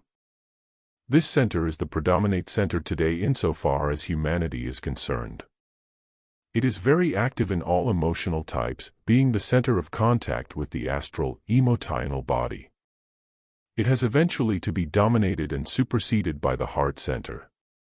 6. The sacral center is located about 3 inches below the waist, finding its point of entry into the physical in the spinal column. This center transmits the creative energies to the reproductive organs, and has eventually to be superseded by the throat center. 7. The Kundalini center is located just above the coccyx, finding its point of entry into the physical at the base of the spine. This center is the last to be awakened. Its energies are lifted into the ajna at the third initiation. Very little can be given anent the Kundalini at this time, for its mystery is revealed to the disciple only after a certain evolutionary development has been attained. The etheric body with its system of centers is the substantial form of the soul, being a vehicle for the 3 major classifications of soul consciousness. These are: A. The spiritual soul consciousness which is focused into the head center. The persona then contacts his own higher self via the head center. The higher self, or overshadowing spiritual soul, impresses the brain with its wisdom via the head center and etheric network as inspiration. B. The human soul consciousness which is focused into the heart and related centers. Here contact with the group, and both the mental and astral consciousness of the human family, is made, that contact being impressed upon the brain via the etheric network as intuition. C. The animal soul which is focused into the solar plexus and related centers. This center of consciousness relates man to the animal and to his past. Contact via this center and the etheric network is impressed upon the brain as instinct. These three levels of consciousness within the individual and the mass have to be synthesized before men can enter into the kingdom of heaven. The work of synthesis cannot continue until man has integrated his threefold persona, so-called physical, astral, and mental natures, into a working unit which is responsive to the soul. This is the first goal of his meditation, integration of the personality unit. As he focuses his consciousness in the mind via the ajna center, and endeavors from there to dominate the physical and emotional responses, he consciously or unconsciously directs the flow of energies within his lower centers upward into an integrated focus in the ajna. Thus, the consciousness imprisoned within the lower form nature, physical and astral, is lifted in frequency and gradually integrated into a working unit focused in the mind. Thus, the persona takes up its residence in the ajna where he can put himself in touch with his spiritual soul via his mind, and still maintain a contact with, and control over, the lower form nature. As soon as a certain degree of residence has been established in the ajna, the persona is given a meditation technique which withdraws or abstracts him even further from the world of form, placing him in more conscious touch with his higher self. From here, the cave, brain cavity, in the center of the head, he carries out his meditations, endeavoring to become responsive as a unit to his overshadowing spiritual soul. At this point, then, he has added to the goal of personality integration that of conscious soul contact and response to that contact. The spiritual soul, in meditation deep, sets into motion those divine ideas it would have incorporated into its instrumentality. The persona, in meditation deep, receives, interprets, and responds to these same ideas, setting them into the motion of manifestation via his etheric network and its system of centers. Thus, the meditation proceeds in three stages. 1. The approach or ascent, that period in which the disciple aligns, integrates, and lifts his consciousness into a frequency which is receptive to the spiritual soul. 2. Meditation deep. A. The concentrated focus of receptivity which awaits an inflowing divine idea from the soul via the head center. B. The interpretation and formulation of the idea into concrete knowledge. At this point the incarnating consciousness, identified as soul, relates the received idea to himself and his environment. He interprets it according to the need of his time and locale. 3. Descent or embodiment. After having received an overshadowing idea or concept, and after having interpreted it, it is then built into the lower response mechanism from a focus in the ajna. The incarnate consciousness, still identified as soul, impresses the concrete knowledge upon the mind, astral emotional nature, and the physical brain and nervous system. He does this via the projection of thought and sound, focusing of intent, through certain of his centers. Thus, embodiment of the higher ideal becomes possible. In each stage of the meditation process, a triangle of centers is consciously used. In the case of the lower alignment, the attention is turned to the bodies rather than the centers. This avoids dangers and unnecessary delays. The lower bodies are aligned as quickly as possible as follows. A. Become physically relaxed and comfortable. B. Become emotionally calm and serene. C. Become mentally poised and alert. At this point the persona is ready to begin the ascent and the integration process. A. He focuses the consciousness in the ajna, realizing that he is polarized in his mind. B. He then takes 3 deep breaths, realizing with each that he has a positive pole of magnetic attraction is drawing the 1. Consciousness imprisoned within the physical sensory apparatus into an integrated focus in the ajna center. 2. Consciousness imprisoned in the emotional nature into an integrated focus in the ajna center. 3. Consciousness imprisoned in the lower mind nature into an integrated focus in the ajna. He then very softly sounds the Om, realizing these 3 aspects of himself to be integrated into a unit which is aspiring to the spiritual soul. He then aspires, turning his attention inward. Visualizing a line of light extending back from the ajna into the cave in the center of the head, and another line of light extending upward from the cave to the head center, he endeavors to move back into the cave where he will be in direct alignment with the overshadowing soul. Thus, 3 centers are brought into active play. 1. The ajna. 2. The cave in the center of the head, that place which is midway between the soul and persona and does not become a center until it is consciously used. 3. The head center. As soon as a focus in the cave has been achieved, he is ready for deep meditation. Remembering that his overshadowing soul is in meditation deep, he endeavors to lift his frequency and so align himself that an interplay of energy is set up between himself in meditation and his soul in meditation. Being directly under the head center and connected to it via the line of light, he enters into receptivity, using a seed thought as that attractive power which will command the attention of his soul. The first seed thought the student uses with this meditation form is that of identity. He identifies as soul, realizing that he is an extension of the overshadowing spiritual soul. He is both incarnate in form and above, free of form. And having pervaded this instrument with a bit of myself, I remain. I am. With as full a realization of this seed thought as is possible, he awaits the touch of the soul. He is attentive via the line of light and the head center, to his overshadowing self. After having received the touch or impact, he then formulates it into concrete knowledge, relating it to himself and his environment. Here the plan for his instrument, disciplines to be exercised, qualities to be built in, etc., and the plan of service to his environment, relationship of soul identification to environment, are formulated.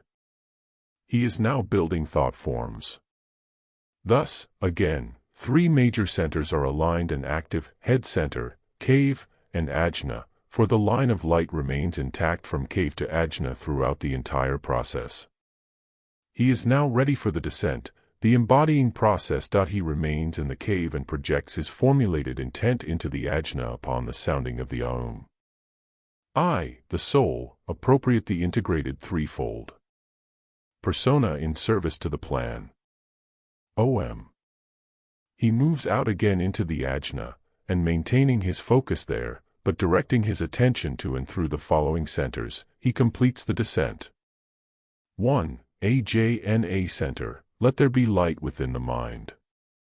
Om. 2. Heart center, let there manifest selfless love within the emotional nature. Om. 3. Throat center, let there manifest right activity within the physical body and its environment. Om. Thus, the ajna, focus, third eye, heart, and throat are aligned and active. He completes his meditation by radiating love from the etheric vehicle into and through his environment to humanity. Lesson 14. The ray constitution of man and effects of fourth ray. The rays of attribute and their relationship to the 3 primary rays, individual ray makeup, and a hypothetical example of rays working through a disciple and an average human being. The use of the fourth ray as it harmonizes the opposites and the law of paradox. We come now to the attributes of the soul, which are 4 types of energy made available to the incarnating consciousness as minor tones of the major 3, will, love, and intelligence. In other words, these 4 attributes are derived from the basic triangle of causative energies, and are then differentiated expressions of them.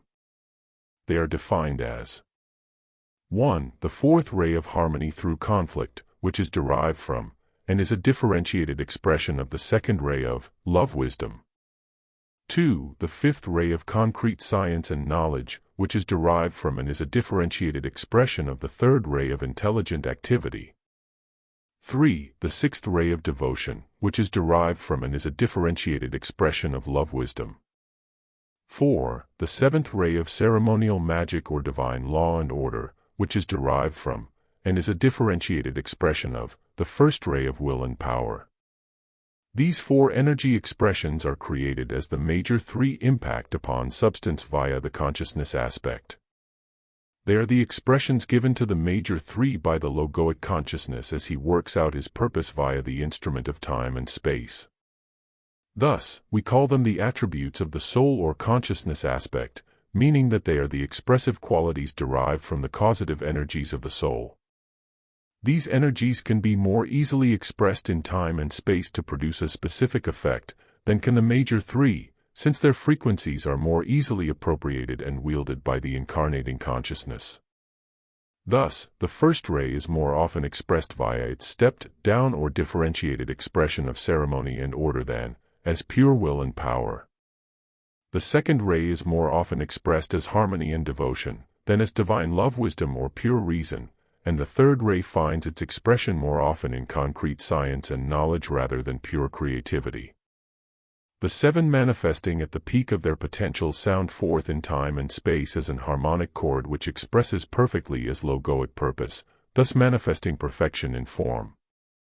Amen is an aggregate of energies, held together in time and space, via his etheric network, informed by an individualized spark of logoic consciousness, and with all other men is a center or focal point through which logoic purpose is finally worked out into manifestation. Thus, we say humanity in its sum total is the planetary throat center through which the Word of God sounds forth in time and space. The individualized spark of logoic consciousness identified as a persona, and evolving toward full soul consciousness within the aggregate of energies otherwise defined as his vehicles or bodies, has to ascertain the type, strength, and quality of these energies in order to consciously wield them in service to the plan. He learns through occult study that his soul expression is colored by a predominate ray energy, one of the planetary seven, and that each of the three vehicles is colored by one or another of the seven subtones of the soul expression. In addition to these four rays, his persona as a sum total functions on one of the sub-rays of his soul, so that the consciousness has readily available to him five specific energies with which to work in the world of affairs. These five energies constitute his equipment during any incarnating cycle. An understanding of them reveals his talents, his abilities, his psychology, and his particular life problem. According to his use of these energies can be determined his point of development, and the karmic pattern of necessity built into the very substance of his bodies. Thus, a teacher of the wisdom can truly know his student, and in that knowing serve his soul in its relationship to the plan, rather than the persona with its wants, its likes and its dislikes. Let us now consider this information via an hypothetical aggregate of energies involving a disciple on the path. Ray of the soul. Second ray of love wisdom. Integrating ray of persona. First ray of will or power. Ray of the mental body. Fourth ray of harmony. Ray of the astral body. Sixth ray of devotion. Ray of the physical body. Seventh ray of order. This soul functioning on the second planetary ray of divine love wisdom, which expresses, remember, as the love of wisdom, has available to him two paths of least resistance into outer expression via the mental and the astral bodies. It will not be difficult for him to express his love of wisdom via a fourth ray mental body which can see into, and work with, the law of harmony, nor through an astral feeling nature which is highly colored with devotion, in this case devotion to the ideal of wisdom, but the persona in its sum total and the etheric physical body present the soul with its specific problem during this incarnation. The integrated ray of the persona is that of will and power, meaning that the energies of the threefold vehicle can only be mobilized and consciously directed into manifestation via an inner, dynamic focusing of the will. In the etheric physical body, the vehicle through which the energies must pass into outer manifestation, we find a reflection or step-down expression of the will as order. Thus, this second ray soul with its natural love of wisdom, its mental insight into the harmony of God, and its devotion to wisdom on a feeling level, a natural mystic, has to become the occultist. He is faced with the karmic necessity of mobilizing all of these energies and forces into ordered action on the physical plane of appearance, and for him this is no easy task. Thus, his sole purpose during this incarnation, his path of service, and his karmic necessity lead him out of the tendency toward passive acceptance for all is well, into a path of dynamic activity in which wisdom is made outflowing rather than inflowing. In the case of a lesser evolved soul, these same energies would have presented an entirely different set of conditions. This particular soul has available to him 3 rays of attribute, 3 minor tones, with which to work out his purpose in his time and place. These 3 rays, harmony, devotion, and order, give him a set of frequencies easily adaptive to the physical plane of appearances, easily understood in their expressions by humanity. Thus, his persona could easily fit into its environment via harmony, devotion, and order, with one exception. The integrating ray of the persona is that of the first ray of will and power, and even though it is a sub-ray of love-wisdom, until carefully controlled, it would present this persona with problems in relationship. He would have to will to love on personality levels, to express that love outwardly toward others, while his whole tendency would be the expression of love inwardly toward wisdom to the exclusion of others.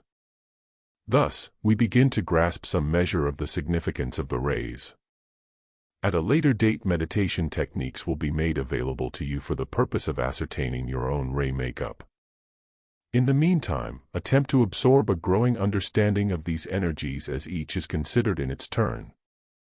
The 4th ray of harmony is one of the most interesting energies of the minor 4, and one of the most important during this phase of human evolution. It is not the ray which produces the creative arts, as is most commonly believed, but in its positive expression produces a dynamic system of balance which tunes and harmonizes the many frequencies in the instrument to the frequency of the soul. In the case of the probationer on the path, this energy manifests first as an observation of the pairs of opposites. This is true to greater or lesser degree, depending upon his particular ray makeup. If the energy is not predominate somewhere in his makeup, it is still there in lesser degree, since these minor 4 are the attributes of the soul, and part of its nature. This is an important point, for there is a great misunderstanding in the minds of many students anent this subject of available characteristics and attributes. Many believe that if they do not have a particular ray energy predominant in their makeup that they lack in this quality, that it is not available to them. This need not be true, since the 7 ray qualities constitute the nature of the soul. One particular quality may or may not be predominant, but it is nonetheless available, and upon full soul development all qualities, the 7-fold nature of the soul, will be expressing perfectly in time and space. As the aspirant becomes a probationer disciple, he begins to observe and to recognize the pairs of opposites as they are manifesting within his consciousness and its instrument. He observes how he fluctuates from the so-called good to the so-called bad, how he swings with the pendulum from one extreme to the other, and gradually he realizes that in order to balance the opposites, he must take the middle path, swinging neither to the right nor to the left. As this concept makes its impression upon him, it is usually misinterpreted to mean a path of non-action, of passivity.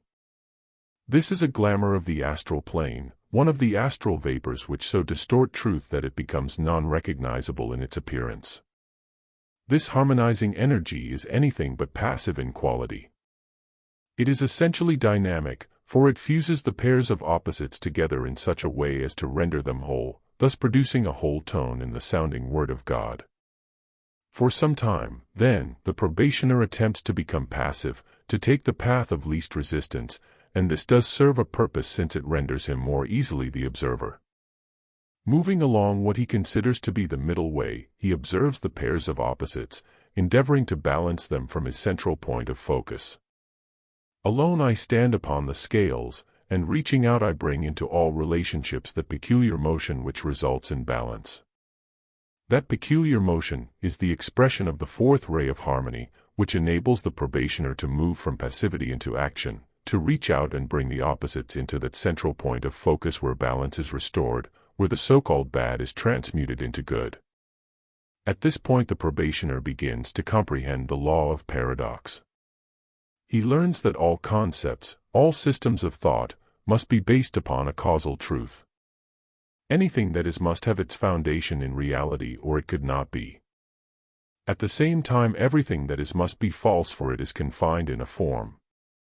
Thus, he applies the law of paradox to every concept, every form, every experience with which he is familiar, learning to understand the polar opposites, the so-called good and bad as essence and form. Nothing is strictly true or false, good or bad, everything is both, and through a recognition of this, the essence or reality and the form or substance can be so fused as to produce the whole tone, which in its magical effect tunes or harmonizes all other frequencies within its range of influence. This is harmony, a differentiated expression of love wisdom. It produces that understanding which is a prerequisite to right relationship, whether it be with the one life, a situation, or among peoples. During the coming week, let your seed thought for meditation be the sound of the overshadowing spiritual soul. Aspire to sense the frequency of that silent sound, to understand its meaning, and then to reproduce it harmonically within the world of the persona, realizing that this vibration, this harmony is an attribute of the soul. Please bring a written summary of your understanding of the fourth ray of harmony to the next class, using both the lesson and meditation to expand your consciousness and the subject. Lesson 15. The fourth ray and the Ashramic group life. Fourth ray is esoteric sound, color, and vibration. The ability to harmonize as a prerequisite for access into conscious awareness of the Ashramic life. An ashram described. In considering the fourth ray of harmony, the student must realize that it is in essence the inner esoteric sound or vibration of God indwelling the manifest cosmos.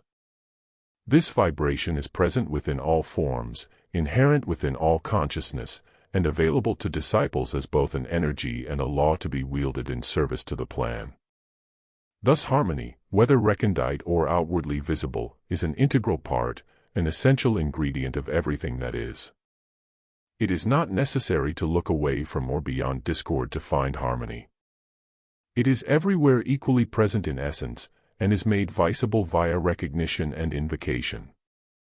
The probationer disciple learns to invoke harmony into outer manifestation via the invocation of it as an attribute of the soul, first into his own brain awareness, then into the vehicles of appearance, and, finally, into his outer environment.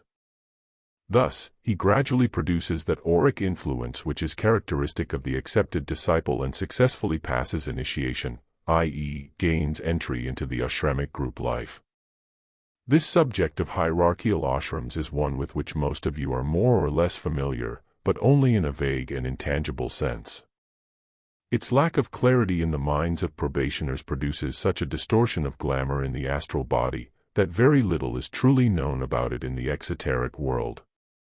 However, since we have entered into a new period in the growth and development of the human consciousness, much that has necessarily been esoteric is being made exoteric to the brain awareness of those members of humanity who stand within the periphery of the hierarchical light. Thus, a clear enunciation of certain facts in nature is being made to probationers to both speed up, and render more easily completed, that phase of development in which they now find themselves. In the past, probationers have had to more or less struggle through this period of growth with little or no apparent aid from their seniors. Gradually, over a period of many incarnations, apparently alone and unaided, the probationer acquired via a trial and error method, those experiences in consciousness which made it possible for him to gain entry, or to initiate himself into, the realm of accepted discipleship in one or two remaining incarnations. Today many disciples turn their attention to the group of probationers in the world, aiding, and in one sense, almost lifting them up into a new spiral of achievement. Thus, the path is rendered, at one and the same time, more readily available, more easily grasped, and yet more difficult to tread, since it is being telescoped to fit the need of the time. Probationers are presented with the opportunity to accept greater responsibilities than heretofore, and are given the esoteric wherewithal to meet those responsibilities. Those who can seize the opportunity and at the same time effect that steady growth which is derived from character building, will have established a new path of return within the body of humanity. The probationer, then, is recipient of certain facts in nature which, as they are unfolded in the consciousness, place him in more conscious touch with his sole purpose. An ashram, while it is a fact in nature, exists in consciousness only. This is the first major concept to impact upon the brain awareness of the applicant to the initiation, which gives him birth within the Ashramic group life. In his consideration of an ashram, he has visualized it as being composed of a focal point, usually a master of the wisdom decked out in robes and jeweled turban, with a group of bewitched and benumbed disciples bowing in adoration at his feet. This ashram he places somewhere in the heavens, and desires greatly to become a part of it. Such a picture couldn't be further from the reality, yet this is the major thought form which attracts the astral and even lower mental consciousness of many probationers in the world today. The ashram exists within the consciousness of its membership and is a group awareness. Each member partakes of, and contributes to, the overall consciousness of the group. Each member, then, is in conscious touch with each other member, and to some degree with the central directing life of the ashram.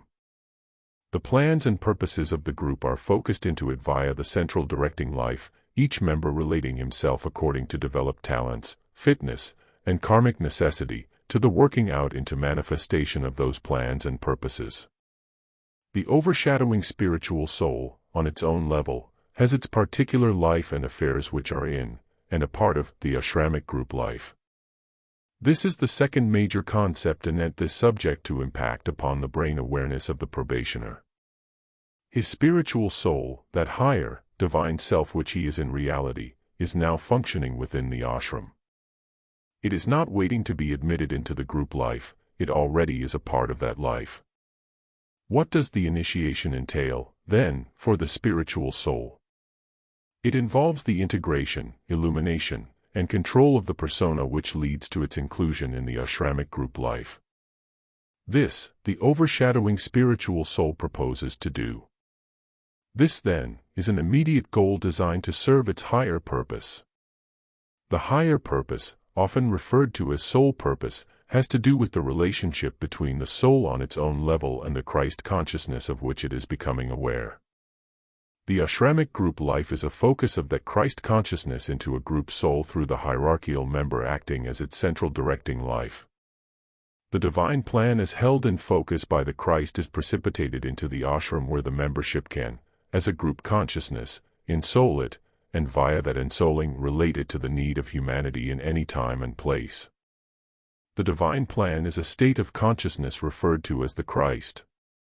This is the plan for humanity, the evolution of each individual member of humanity into conscious identification with the Christ, the development or unfoldment via experience and self-initiated effort of every separated unit of consciousness into the being of Christ.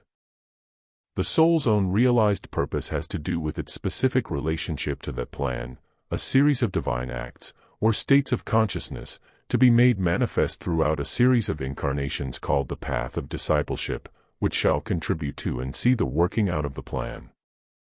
Thus, the spiritual soul is concerned with humanity, both in a collective sense and in an individual one, rather than with its so-called self. In other words, the soul's purpose has to do with both the humanity focused into the whole family and the individual brother, rather than with its own attainment. This is the third major concept anent this subject to impact upon the brain awareness of the probationer. His sole purpose is concerned with the plan for humanity and how he can best serve that plan in his particular time and place. Such divine purpose is contained within the Ashramic group life. The probationer gains entry as he becomes an instrumentality in the three worlds of endeavor, through which the Ashramic group consciousness can express its share of the plan. His job is not so much to lift up into the ashram, though this he does do during high moments of meditation, as it is to make himself available to the ashram, both in consciousness and in instrument, for a job of work to be done. He permits the ashram to work through him, to gain entry via an interior vertical alignment within himself, to manifest its group awareness within his brain consciousness, and outwardly into the world of affairs. Thus is an accepted disciple but an accepting disciple, an outpost of the Master's consciousness. The fourth ray of harmony is invoked specifically as the probationer enters the above-described stage of growth. Realizing that the fourth ray is esoteric sound, and that sound produces color, the probationer invokes that silent sound of his soul as the attribute of harmony, producing its color, quality, within his own brain awareness and its thought life. He endeavors via meditation to sense the tonal quality of the soul, which is harmony, and to become so aligned with this vibratory frequency that it can impact upon his brain via the head center, cave, and the ajna. Then, as he begins to sense this tone, this frequency which is harmony, during his meditations, and such sensitivity is at first very subtle, being little more than an abstract feeling or intuition, he endeavors to reproduce its color within his inner thought life. Esoteric color has to do with quality. The quality of the fourth ray in the mind is a kind of insight which is so broad and so inclusive as to wash away all prejudice, all criticism, all pet rules and standards of behaviorism. Thus, the inner thought life is cleansed of any discordant sound, so that its radiant color is the golden color of understanding. It is at peace with God and his world. It is during this stage that the probationer applies the law of paradox over and over again, seeing truth in its many facets, its many sides, as a whole, and as a relative, so that condemnation of any man or situation is not possible, but only that golden understanding which is wisdom. Thus, the fourth ray of harmony, an attribute of the soul, tunes the many frequencies within the brain awareness to the frequency of wisdom, and the man discovers peace of mind. After having reproduced the soul tone of harmony within the brain awareness, the probationer then sets out to reproduce it within the substance of his vehicles. Please note, this is done after the dynamic frequency of this energy has been imposed upon the brain awareness, and not before. It must have produced its results here before it is invoked into the vehicles. This invocation of the fourth ray into the vehicles is a magical operation which I shall not clarify at this point, for to do so would only serve to endanger you. However, know this, when the student is ready, the teacher, or the teaching appears, if and when you have successfully accomplished the development described in the preceding, you will surely become recipient of whatever knowledge is necessary to complete the next stage of this growth. When the fourth ray is invoked into the substance of the vehicles, those vehicles are lifted in frequency to such a pitch that the Ashramic group life can pour into and through them. The bodies are not only purified, they are literally rebuilt through the magical application of esoteric sound to them.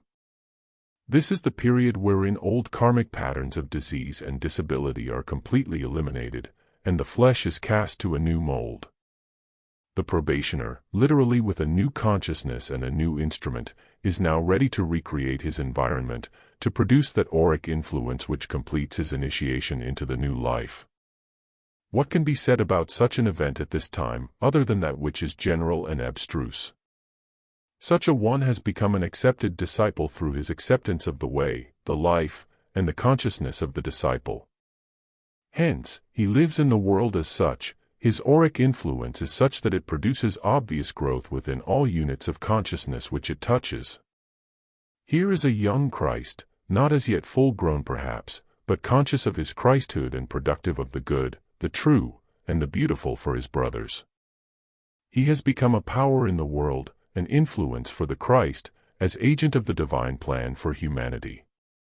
Please continue with the same seed thought for meditation and learn the true meaning of peace. Lesson 16. Fifth ray and the sequential unfolding of the divine plan in time and space. Our reality is an outpicturing of our inner state of consciousness. The outpicturing of the divine plan in the coming age, and details of the work to be done. Third and fifth ray related. Fifth ray as the divine equation. In his study of the attributes of the soul, the probationer soon discovers that here are tangible realities which he can more readily understand and apply than the rays of aspect. They make up both his seen and unseen world in a close and real sense, are the very basis of the civilization in which he lives, and account for almost all of his developed talents and abilities. These are the energies which underlie his inner state of consciousness, and constitute the forms his outer experiences take. An experience is but the pictorial manifestation, an outpicturing in dense substance, of the inner state of consciousness. That state of consciousness is the combination of characteristics, attributes, qualities, etc., which, in their sum total, constitute the inner, incarnating, man. When this combination is somewhat integrated into a focus, and identified with its experiences, of which the bodies are a part, we call it a persona.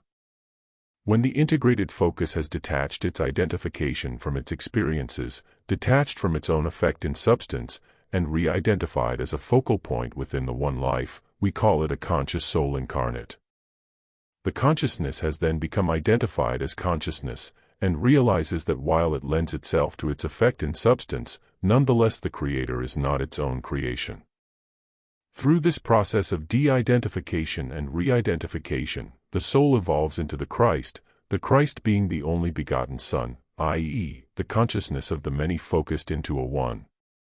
The Father, then, is the consciousness of the one focused into the many, while the persona is conscious of neither the one or the many, but only of that illusion called self.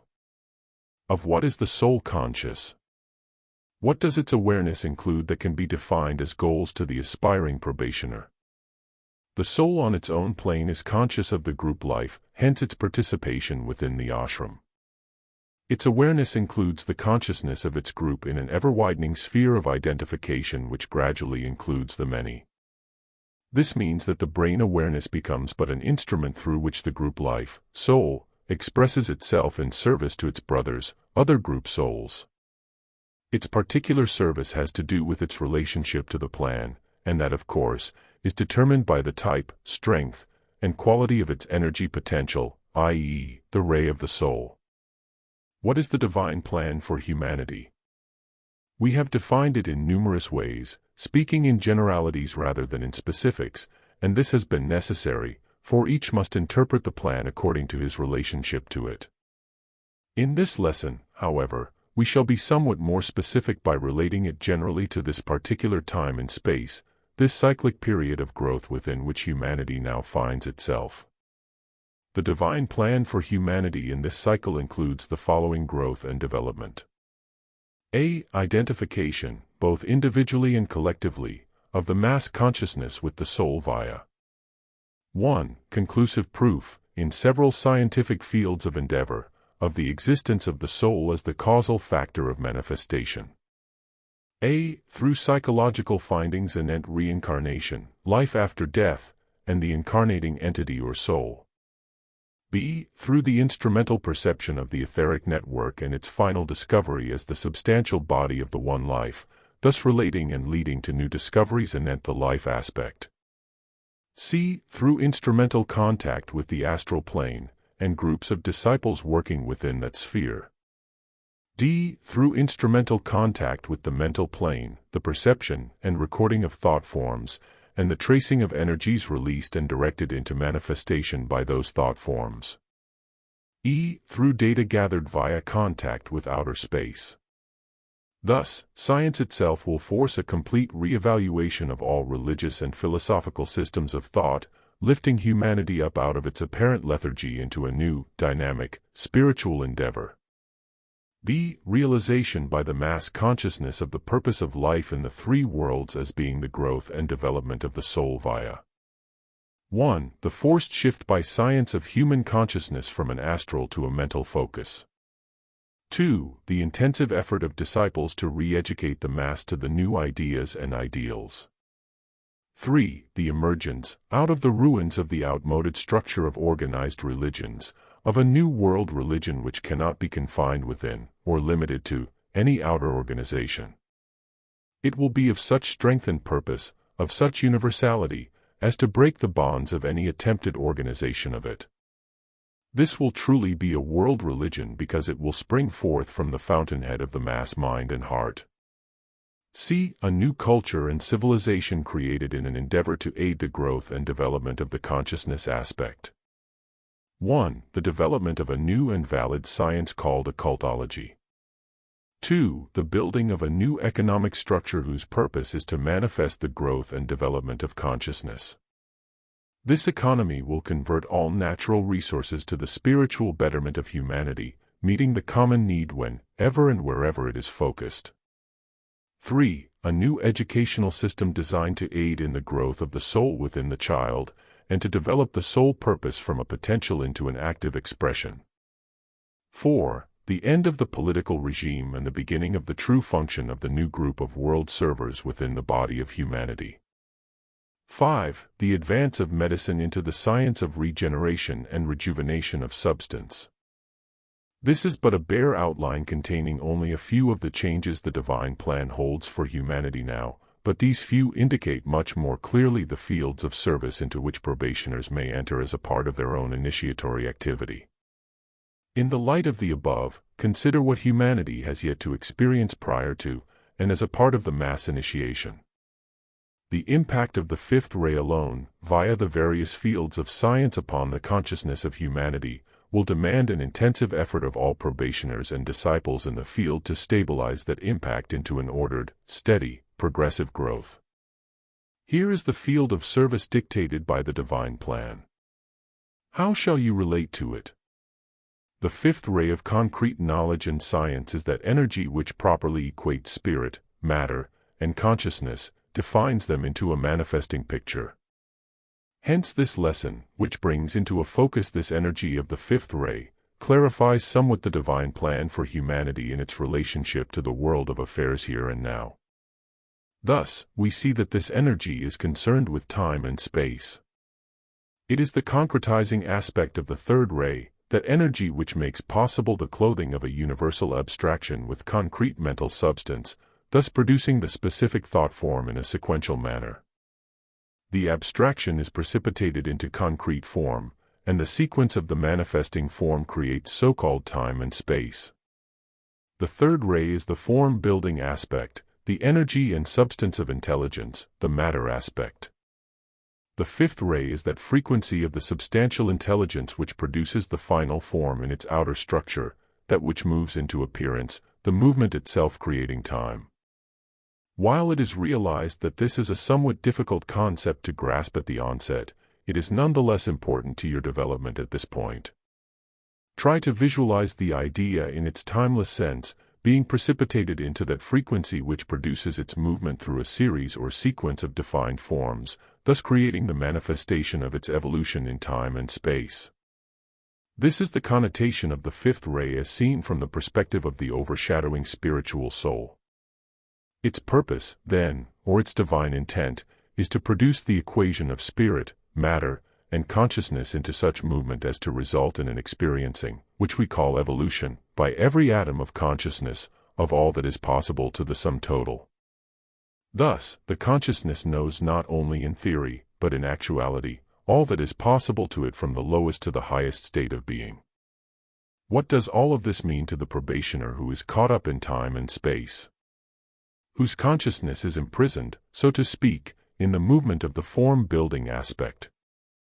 The probationer is learning the art and science of form building. He is endeavoring to become the builder in a creative sense, rather than the building. An understanding of the fifth ray of concrete science and knowledge will not only place him in consciousness in the world of ideas, which is above the frequency of form, but it will teach him how to use time and space to the advantage of the plan. Knowing this, the initiate disciple moves into his own manifestations in the three worlds of human endeavor. He not only places them in time and space, but he creates his own time and space as well. Thus, he masters the form nature, and the form-building aspect, the substantial intelligence which is his negative pole of manifestation. He rises out of it, a conscious soul incarnate, to finally become the Christ, and go on to the Father. We have defined the frequency of the fourth ray as sound. How do we define the frequency of the fifth ray? What can be told to you at this point which will render you receptive to an understanding of this energy potential which is available to you as an attribute of the soul? I can only state that the frequency of this energy is that of movement. It is the steady motion of the soul which produces a moving picture, so to speak, of its growth. The probationer, who is also an applicant to initiation, endeavors to sense this motion, this intelligent activity, before it creates time. Let your new seed thought for meditation be a receptivity to the downward and outward movement of the soul which produces its inward and upward growth. Please write your understanding of the fifth ray of concrete knowledge and science, using both the lesson material and meditation technique in an approach to it. Bring this paper with you to the next class. Lesson 17. Fifth ray related to evolution and initiation. The path of return and self-initiated growth. The relation of fifth and first ray in terms of three motivations of will. Related to the three initiations. The problems of separation, discrimination, and alignment as fifth ray impacts the instrument. The probationer disciple is endeavoring to take up his residence within his mental body, to achieve control of the forces which constitute his emotional nature, and in some measure, to control the motion of that substance which has coalesced to produce his bodies. Evolution itself brings him to this cycle of opportunity, placing him within the necessity of the situation somewhat prematurely, to all outward appearances.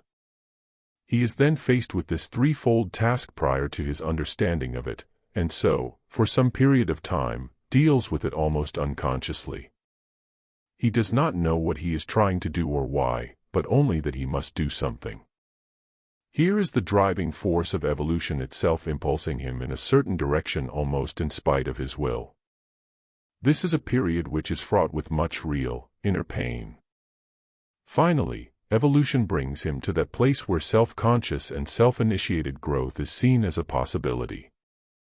Speaking in occult symbols, he stands neck-deep in the battle being waged between the forces of the soul as they are brought to bear upon the persona, and the forces of the many forms with which he as a persona is identified. Here is a gigantic conflict raging within his own ring-pass knot, and within which he is submerged up to his head. Realizing that he can bring it to an end only from a head polarization, and hence from a position within his mind, this one faces a major decision in the evolutionary process. Will he, for the sake of his own liberation, cooperate with the forces of evolution, and initiate the beginning of the end of conflict?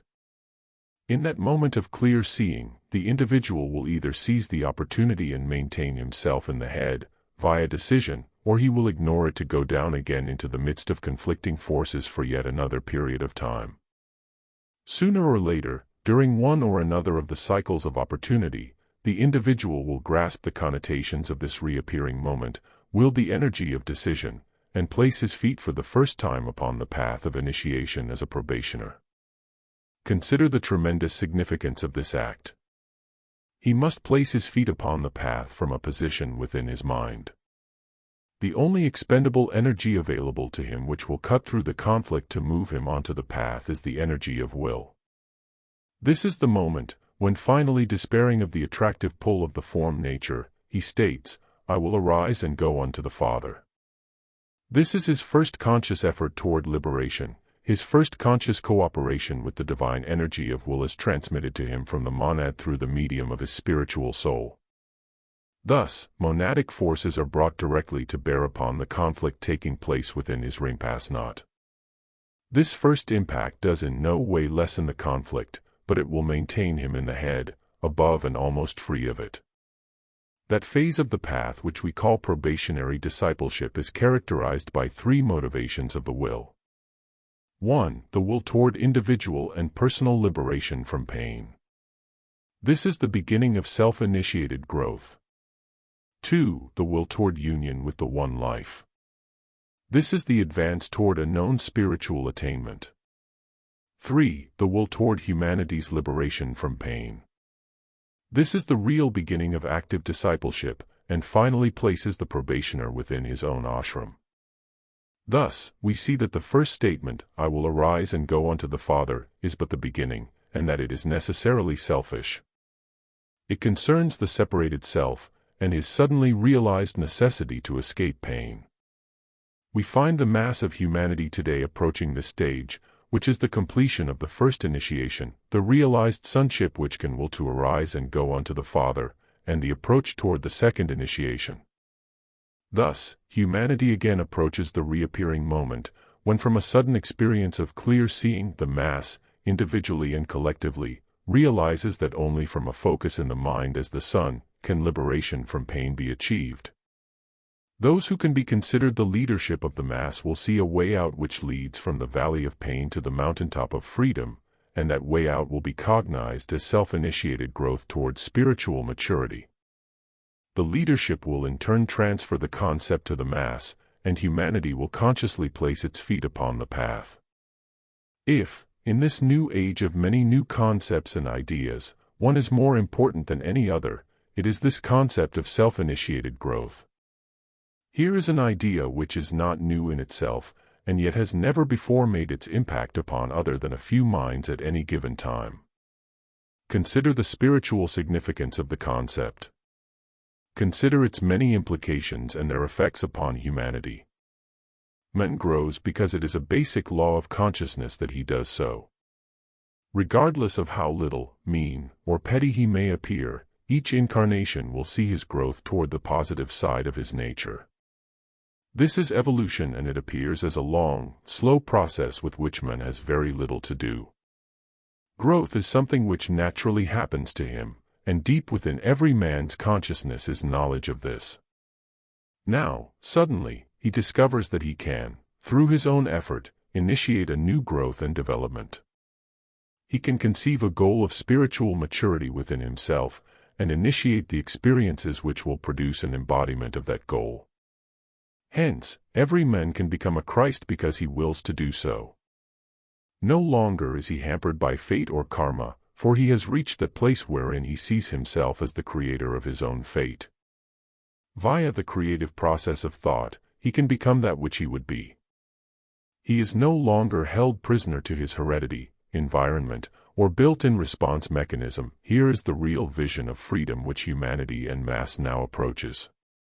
Thus, we see the divine plan again, from a somewhat different perspective, as it relates to the consciousness of humanity today.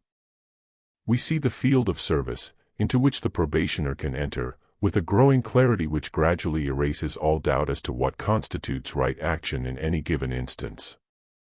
We also see man's separative point of view as a tool which we can use in service to the plan. This concept of self-initiated growth, which is to make its impact upon the whole of humanity, has a natural path of approach already created for it. That path can be put into right use as the appeal for liberation from pain, and the way of that liberation is placed upon it to impact upon the minds and brains of men. Despair not that the mass motive concerns the separated self, for this is evolution. Rejoice, in that the direction upward, I will arise and go unto my Father, can be taken, even if from a separated need to escape pain. The second motivation of the will toward union with the one life will come after the first step is taken, and it will constitute the second initiation. In the meantime, where do you find yourselves? All of those who are sincerely and seriously attracted to this course of instruction will find themselves in the third and final phase of probationary discipleship, where the will motivation is concerned with humanity as a whole. Here the probationer initiates that service which will place him within the ashram as an accepted disciple. He is taking the third initiation, wherein his realized need to be of service is concerned with 1. The fitting of his instrument for increased service, and 2. Active contribution to the one life via the present imperfect vehicle. It is during this stage that the probationer consciously works with the fifth ray of concrete knowledge and science. This energy makes it possible for him to use his mind, to develop that knowledge of the plan with which to do the following. 1. Discriminate between the real and the non-real. 2. Discriminate between the essential and the non-essential. 3. Discriminate between the important and the lesser important. His use of fifth ray from a realized point of soul consciousness develops his mind into a tool of keen discriminative perception. The meditation form, regardless of the predominant ray of the seed thought, is basically and technically an expression of the fifth ray. That is, the form itself, which is a process of mathematical alignment, is a fifth ray activity. Thus, we see that the probationer appropriates and directs this energy into activity, as he aligns his persona and its vehicles with his spiritual soul via a mediating focus. His point of identified focus becomes the mediator between spirit, as seen from the level of the spiritual soul, and matter. Thus, he equates spirit, matter, and consciousness from his particular level of activity. In this way he 1. Maintains his residence in the head. 2. Controls the forces of his astral emotional nature. 3. Controls, somewhat, the motion of that substance which has coalesced to produce his bodies. It is now that the probationer realizes in full the need to consciously create the forms his energies shall take as they make their appearance in the light of day. Up to this point, he has been content to let evolution, his unconscious, his environment, his neighbors, and finally the divine plan as a vague and unknowable something, dictate his experiences, and hence the direction of his energies. Now he realizes that not only must he submit his will to the divine will, but that he must ascertain that divine will as well. It becomes his business to know the divine plan, and to cooperate with it in full waking consciousness of what he is doing. Thus does he become the manipulator rather than the manipulated. He achieves this as he aligns A. Spirit, as his overshadowing spiritual soul, with B. Matter, as the substantial force within. 1. His vehicles. 2. His environment. 3. His experience. Through himself as a mediating, meditating focus. He draws a line of energy from his spiritual soul, to and through himself as a focus in the mental body, to whatever form, be it his bodies, a situation, or condition, with which he is momentarily concerned, thus establishing the perfect alignment between spirit and matter. In this way, he arrives at a knowledge, and an understanding, of the purpose of that form, and as he meditates, he impresses purpose upon the form to alter its appearance according to the divine plan.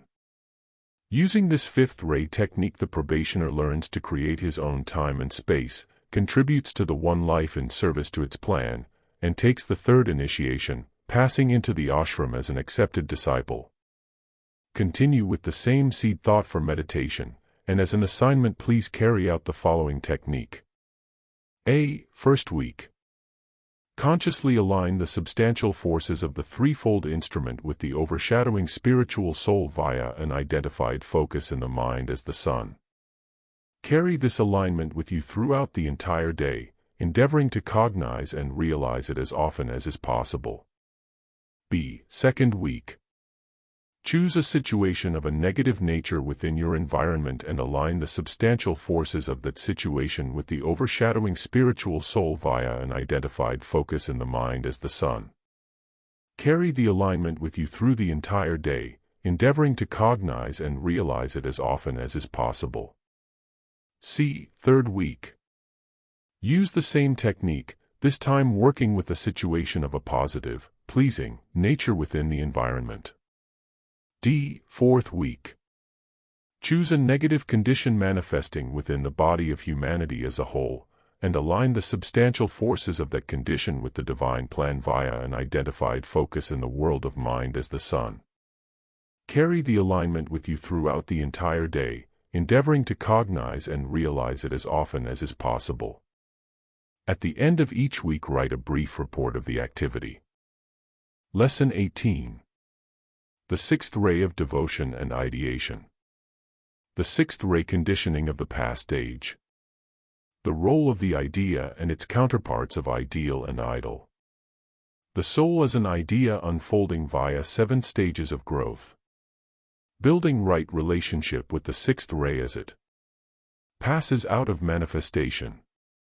As we look out upon our world today, which is in reality an aggregate of many energies and forces held together in certain fixed relationships by the etheric network of the human family, we see evidence of one particularly predominant ray which colors and substantiates the whole moving picture of our present civilization. This energy, while it is no longer the major impacting influence, since other energies have overshadowed it, is nonetheless the major substance and frequency within which humanity moves. Every materialized form is colored by it since the thought form presentation of the wisdom which came into being through the Greek philosophers, and by which the experiences of humanity since that time have been determined, was created out of it. This energy, that of the sixth ray of devotion, can almost be called the substantial stuff of which all things in the present period have been made. Thus, we see that the probationer is concerned with certain impacting energies which are responsible for bringing in the new systems of thought, and hence a new world of form. He is concerned with those energies as they impact upon the already established frequency of the sixth ray. This is a most important concept to grasp and understand, for there is a great deal of misunderstanding among students and probationers anent this subject.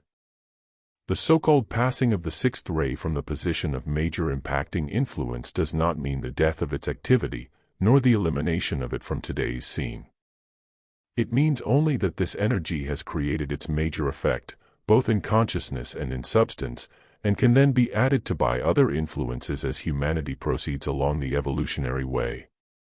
That already established effect must be dealt with in such a way as to maintain, without distortion, the evolutionary development produced by the impact of the sixth ray during the past age. Thus, the probationer and the disciple in the world of affairs is very much concerned with this energy as a frequency already built into the consciousness of humanity and its many forms. We tend to think, as the old gives way to the new, that which already is, must be eliminated. It becomes unwanted and scorned because it is of the past.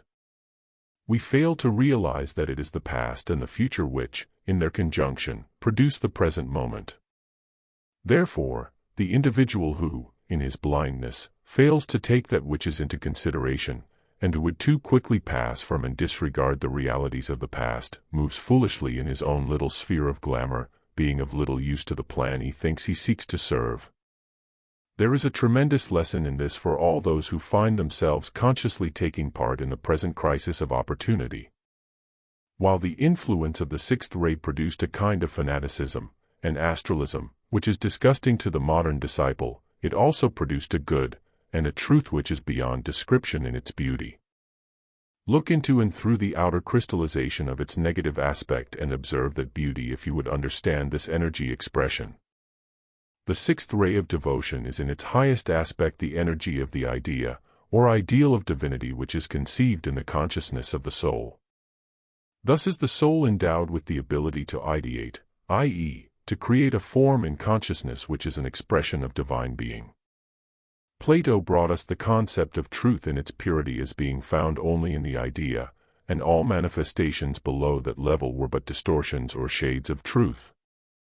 The energy content of this concept was that of the sixth ray, and Plato, along with others of his group, brought into being the thought form presentation, which was created by the Lord of that ray to act as the guiding energy for the growth and development of humanity during the past age.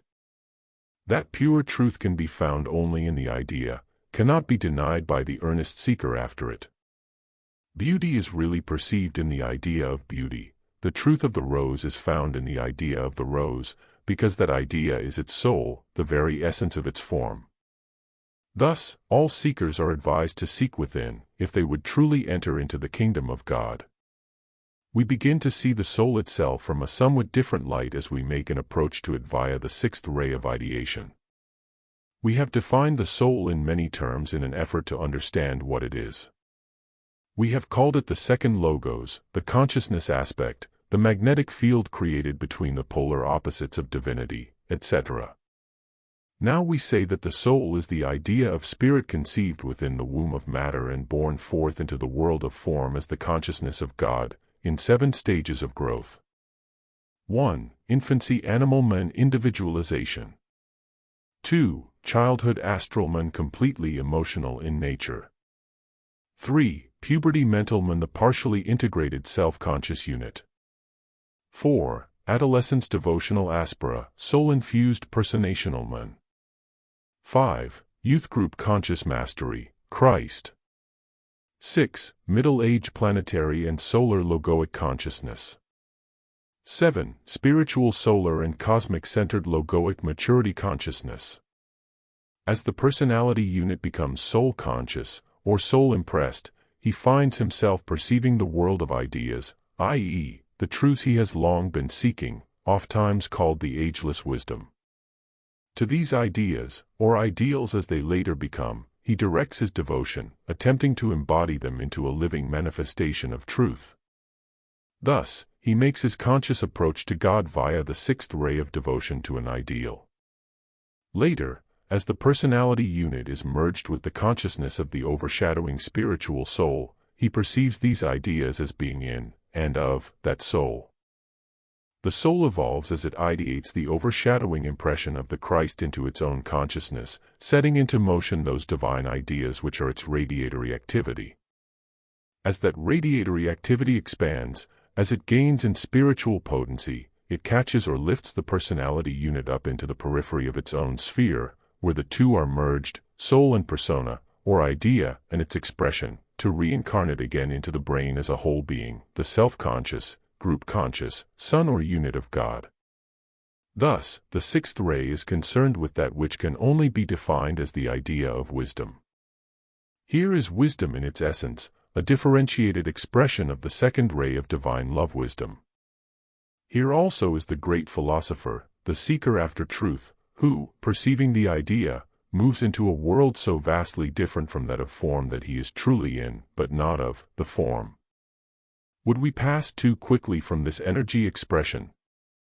Would we fail to perceive and carry with us that which it has built into the consciousness of humanity during the past age?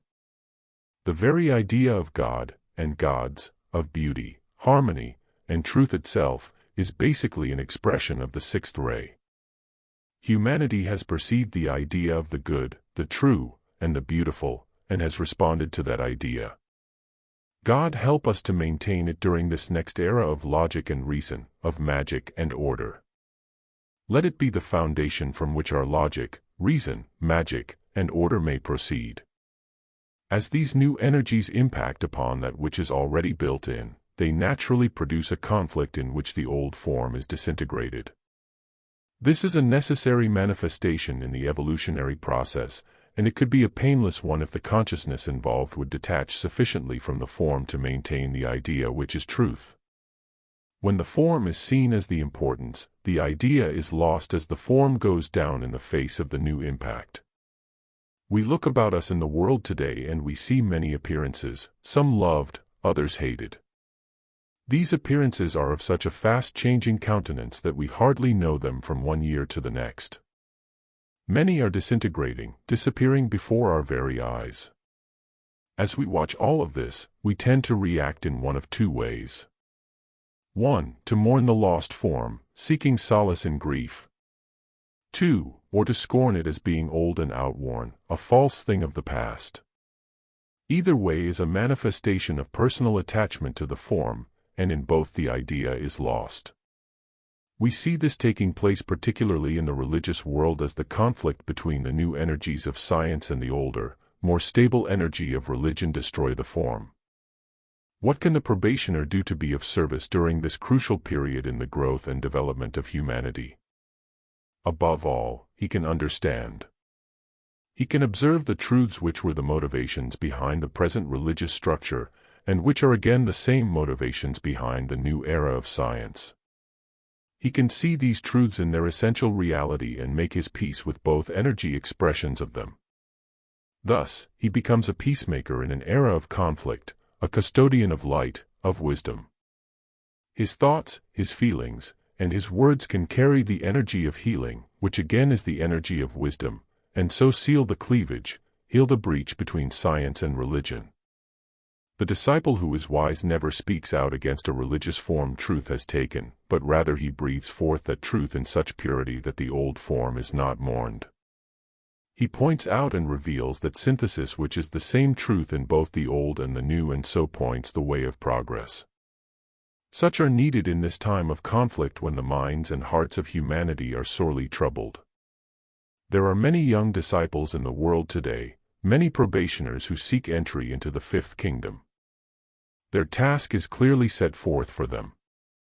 The need of their time is obvious, for they can, in a united effort, so seek for and enunciate truth, as to pierce the veil of confusion blinding the eyes of humanity. As you move in the world of form, and as you observe both the old and the new, seek truth in the idea.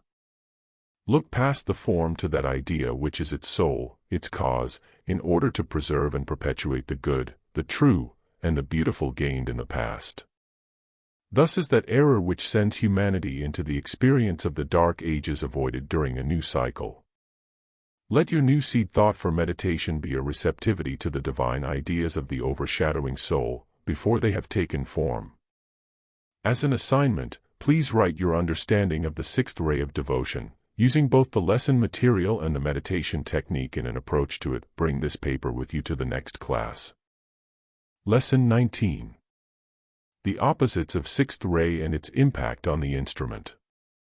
The opposites as seen in present world religions. The energy of one-pointedness versus fanaticism. Glamours of the sixth ray. The pairs of opposites, as we see them manifest in the world today, are largely the result of the sixth ray as it has worked out into expression via humanity, the planetary throat center. Jesus, the Lord of the sixth ray, brought the idea of love down into a focus within the body of humanity, where it could be seized upon and consciously wielded for the betterment of mankind. He translated the idea into a doctrine of love, which, if rightly interpreted and applied, would take the self-conscious personality unit up to the portals of initiation. The consciousness of human ity has been given both the energy and the technique which will expand it from a separated self into an all-inclusive, conscious part of the one life. Christianity, the great advocate and follower of Master Jesus, has done very little actually to further this goal. It has pursued a course of devotion to the ideal which it translated from the idea, but that ideal has been largely a misinterpretation, producing the polar opposite of love in the minds and hearts of its persons. Thus, we find that mass of humanity which calls itself Christian and accepts Jesus, the Christ, as its Savior, expressing hate and prejudice, even today, in its attempt to dominate the world with its religion. Here the would-be disciples of the Christ perpetuated wars, both cold and hot, inflicted untold and uncounted cruelties upon their own kin and others, and poisoned the multitudes with a hatred so evil as to endanger the very life of humanity itself. And all of this in the name of the Christ, who is the very being of love. If these words seem harsh, it is because they speak a truth which is difficult to face. This thought-form presentation of the wisdom is particularly related to Christianity, and many of those who find themselves karmically related to it have contributed to the Christian way of life. Christianity itself cannot be blamed, but only those of us who have made, and continue to make it, what it is. This religious form will not, and is not meant to, break up and disintegrate before our eyes. It yet has a mission to fulfill, and must right the wrongs it has committed before that mission can even be realized. Many of its antiquated forms will disappear, but Christianity itself is destined for a rebirth which will manifest the doctrine of love as the Master Jesus gave it. Many of you who are attracted to this course of instruction as probationers will re-enter the field of Christianity as serving disciples in this life or the next. Thus will the sixth ray of devotion demonstrate its true expression as a built-in quality of the human consciousness and instrument. Let us observe more closely both the positive and negative expressions of this energy for further clarification. The sixth ray produces a devotion to an ideal, which in its positive manifestation is a one-pointed direction toward spiritual enlightenment and embodiment. It is the energy of Buddha, of light, as that light seeks its source via the curve from matter to spirit. Thus, the seeker lifts the light of matter into a frequency which is in harmony with the light of spirit in order to know truth. Such a one is in love with wisdom. His whole nature yearns towards spiritual understanding, and will not permit him rest until that understanding is attained. Thus is the philosopher born to travel the byways of mind until the path is seen and taken which leads away from form into the very heart of consciousness. It is little wonder that the world, and even the bodies, have been neglected by seekers of the past age. The influence of the sixth ray was such as to give man the perfect way of, and justification for, his desire to escape. The form was seen as a prison which must be left behind before truth could really be known. Socrates, one of the focal points through which this energy made its impact upon humanity, demonstrated this expression of it in his welcome of death, and his pronouncement of the body as the enemy of the philosopher. Christianity, with its condemnation of sex, its Puritanism, and its many distortions as to what constitutes good and bad, demonstrated this particular expression of the sixth ray on an even lower level of emotional interpretation. The Eastern world responded with a rigid system of self-denial, which led to such a decadence in the world of affairs that only violent revolution could manifest as the new energies impacted upon the crystallized energies within the present form. The new truth to impact upon the consciousness of humanity, as the seventh ray comes into prominence, will be formulated as follows. 1. Truth is in the idea which is the soul of form, sixth ray. 2. But that truth must be brought down into appearance in order to manifest perfection in form. 7th ray. The modern philosopher will advocate a system of thought which is designed to bring heaven to earth, while the philosopher of the past advocated a system of thought designed to escape the earth and its forms for an indefinable heaven elsewhere. In this way, two facets of truth are brought together to reveal a more perfect goal of attainment. The form, as well as the soul, is seen as being endowed with a divine purpose, which can only be revealed as the duality of soul and form is fused into a oneness. The form, then, is but a vehicle within and through which the idea can be expressed. The bodily senses are seen as having been divinely created, and when properly aligned with the soul they will become the outpicturing of the soul's perceptive faculty rather than a snare and a delusion from which the soul must escape. As the energy of the sixth ray, the attribute of ideation on soul levels, impacts upon the probationer disciple, his devotional nature is stimulated and he begins to build his ideal of the soul. Looking about for a pattern after which to fashion his ideal, he will usually discover some individual who personifies his subconscious picture of that ideal. This individual, as a personality, then becomes the object of his devotion, and he wants more than anything else in the world to be like the idealized one. Incidentally, he also desires, with great intensity, to be accepted by the individual and will do all that is in his power to bring about such acceptance. We find many probationers, particularly in the past, patterned this ideal after Jesus of Nazareth. In doing this, they became devoted to the personality rather than to the Christ of Jesus, and so were lost to truth. Others pattern their ideal after a teacher or friend, and in so doing build such a glamour around the whole subject that it becomes their goal of attainment. It is then necessary for the probationer to undergo the painful experience of disillusion before truth can be approached via an undistorted ideal. Probationers must learn not to expect and demand perfection from their teachers, for the form aspect is not yet perfect, and cannot be, until the total substance of the three planes of human endeavor has been lifted far higher than its present frequency. Even Jesus of Nazareth, in the form aspect, made mistakes. His persona was not perfect, though many believe it was. This failure to recognize and accept the imperfection of a leader not only leads to glamour, but leads as well to an inability to seek beyond that glamour for a higher truth. The masses justified their holy wars by an act of violence in which Jesus beat the money changers out of the temple. This was a mistake and he knew it was, but the mass, who could not accept an imperfection within their Savior, closed their eyes to the truth of his message. That message was one of love, of forgiveness, of nonviolence. In fashioning your ideal, pattern it after the idea. Build your own form, that which most perfectly conveys and reveals the idea. This is your contribution to the divine plan in this time and place. The probationer builds his ideal of the soul as a state of consciousness on mental levels, as a condition or quality on astral levels, and as an expression in activity on physical levels. The state of consciousness will contain those ideas which are the truths he has attained via his focus in the mental body and his alignment with his higher self, the formulation of those ideas into thoughts, and the assemblage of the thought forms into a planned service activity. The condition or quality on astral levels will be a particular tone, according to his ray makeup, of love. It will not, and must not, be expected to be the same for all individuals, and probationers must realize and accept this fact. One's tonal quality of love may manifest as a quiet strength in times of trouble, or as a brilliance of radiating beauty, or an expression of affection and understanding. The expression in activity will consist of the service plan, and will manifest in all of the outer affairs of the persona.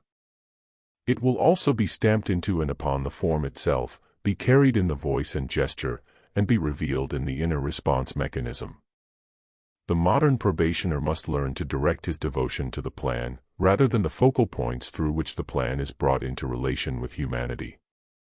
Therefore, do not make the mistake of becoming devoted to a teacher, a member of the hierarchy, or even one of the great ones, but rather devote yourself to the manifestation of the divine plan. Please continue with the same seed thought for meditation. Lesson 20. The incoming seventh ray of divine law and order. The meaning of the New Age clarified. The conflict between the outgoing sixth ray thought forms and the incoming seventh ray thought forms. The polar opposites of seventh ray energy. White versus black magic and the temptation to create from a separated point of view.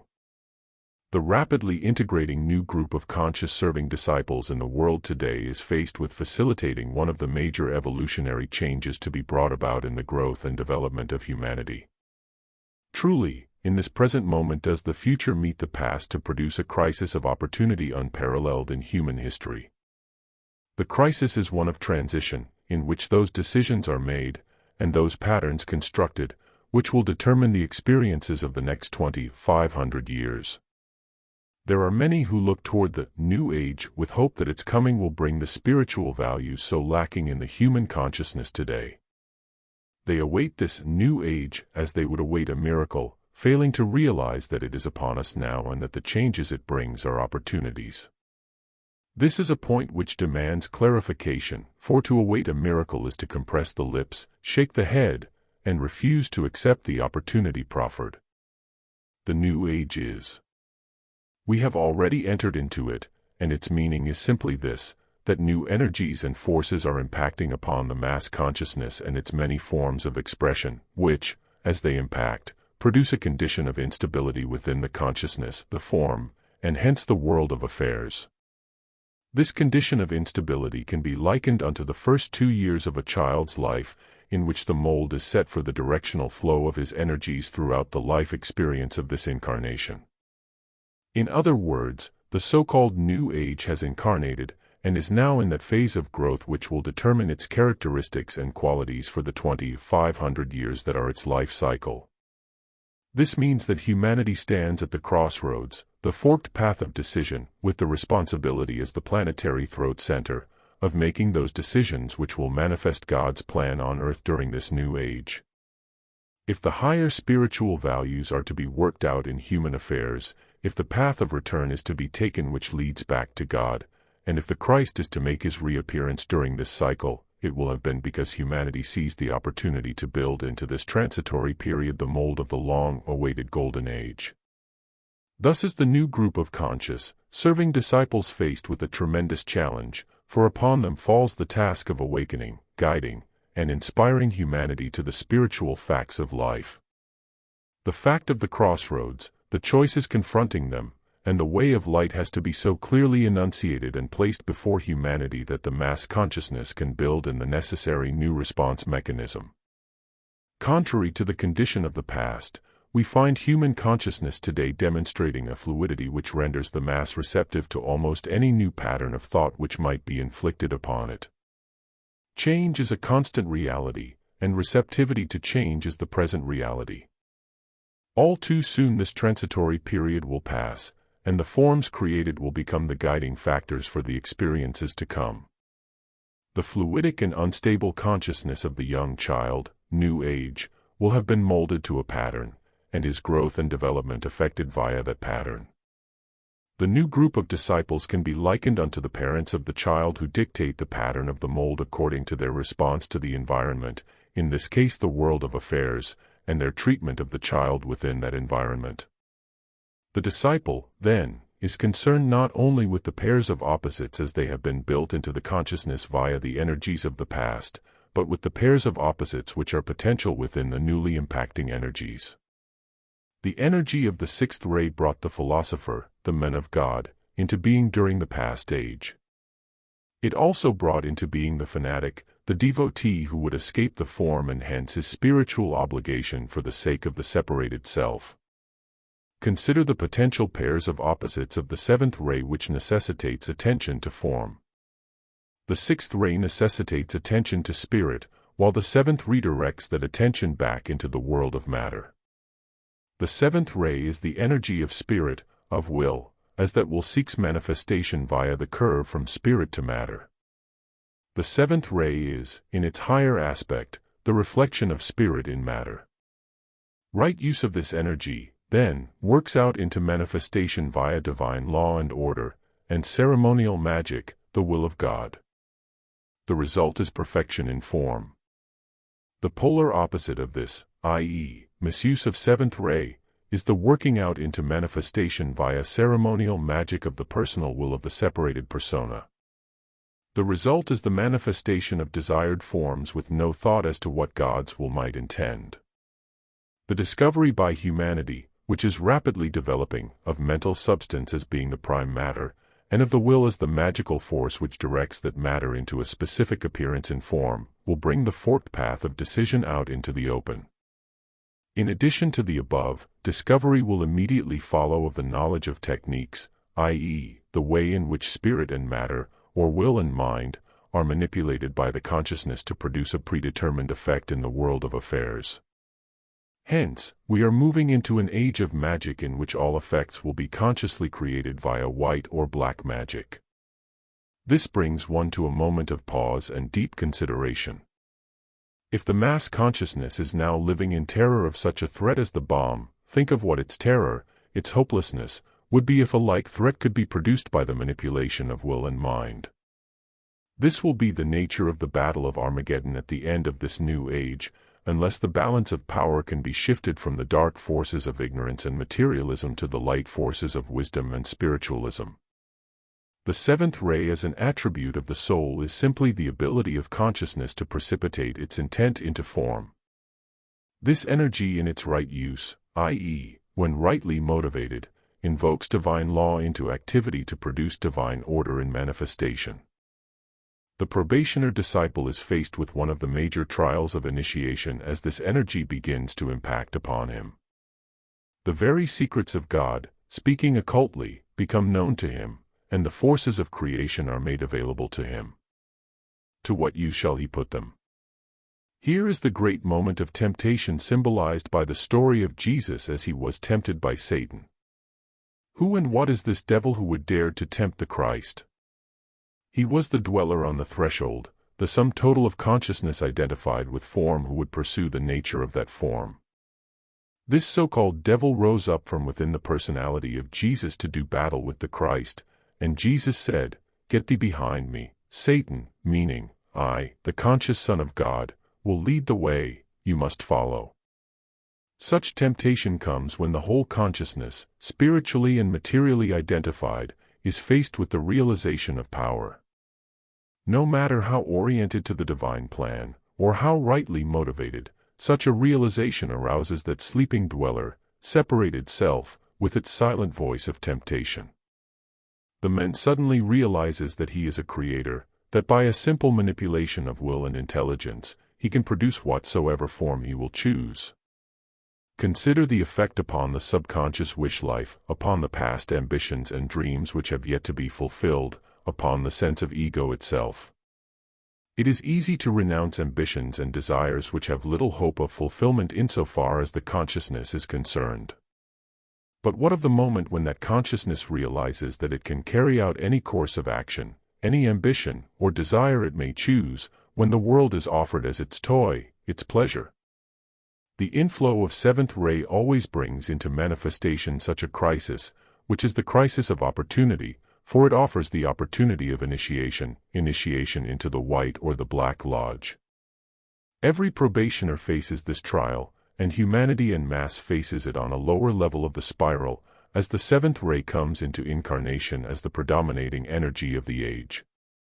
Therefore, we see this period in human history as one which is of great importance, where the experience pattern by which the growth and development of consciousness is affected, can undergo a shift from negative to positive. If humanity can choose the right-hand path which is the way of the disciple, if the world of affairs can be made to reflect the spiritual values, humanity will no longer need to know anguish and pain in order to grow. The experience pattern which produces growth can shift from hate to love, from war to peace, from an era of conflict to one of harmony. The deep cleavages in consciousness, the psychological maladjustments, the environmental imprisonments of individuals and groups, all can be healed and a golden age of the soul truly appear on the face of the earth. Between now and the end of this century, humanity will invoke or reject the appearance of the Christ by its choice.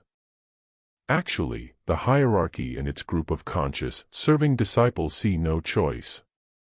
The decision has already been made by them, and the work goes forward. But, for the probationer, and the mass, the energy of decision yet remains to be wielded and the work to be initiated. As you invoke the energy of the seventh ray into your consciousness and instrument during the coming week, keep in mind this crisis of opportunity. The seventh ray of divine law and order is the precipitation of spirit, will, into matter, mind. Thus is told the whole story of this remarkable energy. Let your seed thought for meditation be a receptivity to that precipitating will from the level of the overshadowing spiritual soul into your consciousness, and in turn a further precipitation of divine will into the substantial forces of your bodies via your mind. Please bring a written copy of your understanding of the seventh ray to the next class. Lesson 21. The seventh ray and ceremonial magic. Ceremonial magic as it works in the three lower worlds as energy, force, and substance. The appropriation of energy and direction of force as it impacts substance. Diseases of disciples due to misuse of this process. The use of will in relation to seventh ray form building. Seventh ray as it impacts the instrument. As the seventh ray comes into predominance in the world of affairs, disciples will find themselves recipient of an energy so potent and so powerful that unless care is taken its impact will produce great disturbance within the inner psyche, the bodies, and the environment. The disciple must learn to direct this energy as a power potential into a force which is in perfect harmony with the plan he seeks to serve. In order to better understand this, let us apparently digress for a few moments to the consideration of energy, force, and substance. Energy, force, and substance are terms used to define the same essence in varying stages of activity. Because of the lack of better terminology, we shall define this essence as life. The life essence in its free state is defined as energy, i.e., potential power, potential activity, potential expression. It is derived from the will to be and in one sense can be said to be the will of the Logos sounding forth within his ring-pass knot. Energy, then, in its highest aspect is potential life or the will to be. It is then differentiated into 7 potential expressions which are defined as the 7 rays. These 7 rays in their energy forms are 7 potencies, or 7 power potentials for the expression of life or the will to be in love or reason. When this same life essence is appropriated and directed along a path of least resistance into manifestation, i.e., imprisoned within form, it has become force. Force is that potential which has been excited into expression. When this same life essence coalesces and liquefies, we have substance, which is energy and force in its most dense state in any frequency range. Thus, the 3 worlds of human endeavor make their appearance in mental, astral, and so-called physical substance. Any appearance in form is constructed of the energy, force, and substance which characterize the frequency ranges upon which it, the form, is found.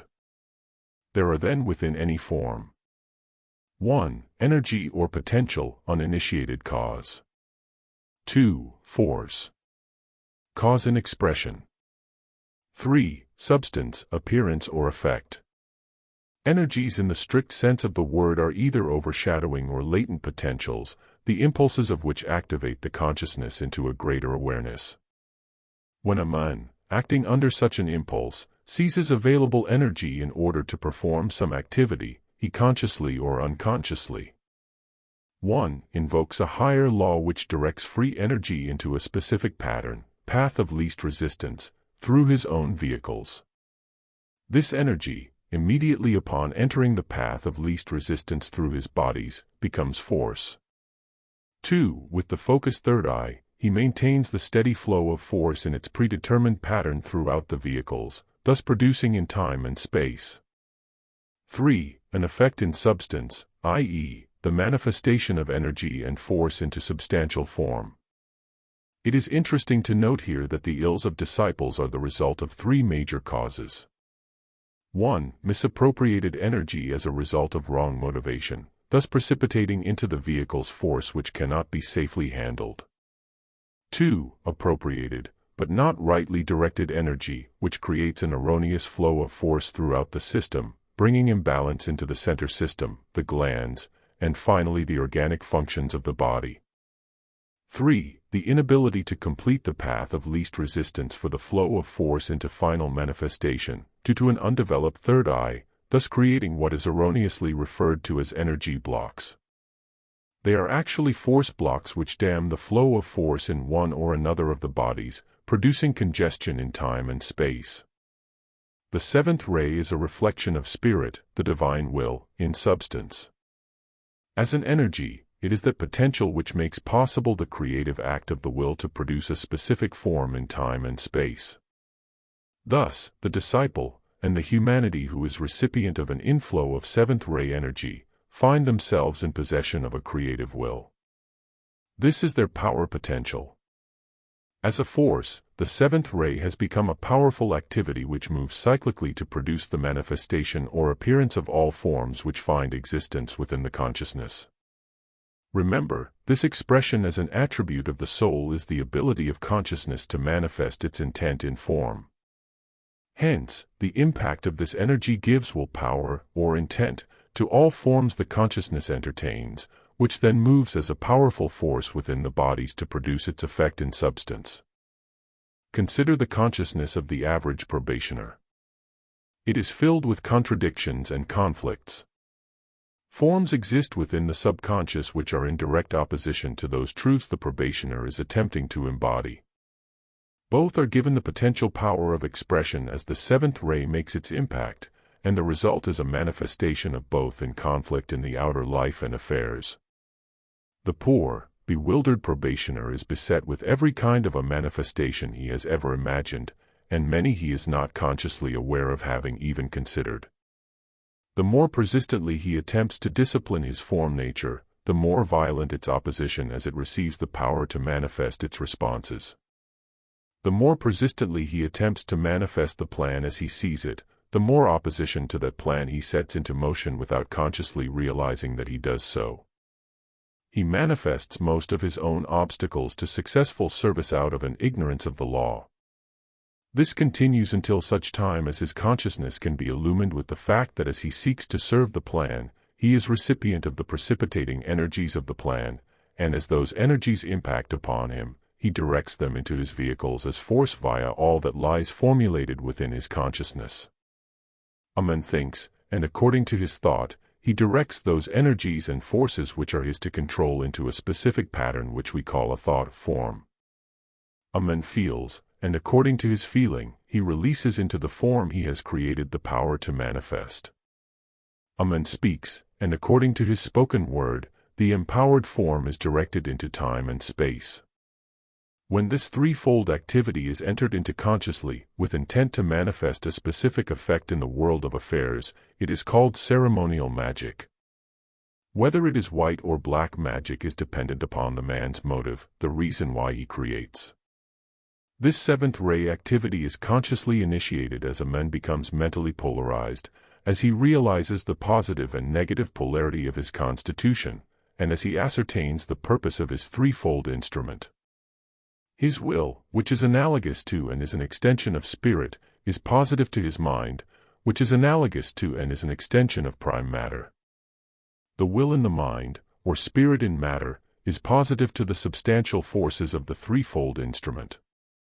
Thus, the manipulation of will and mind results in outer manifestation, is the key to the creative process, and is the activity entered into by all mentally polarized persons.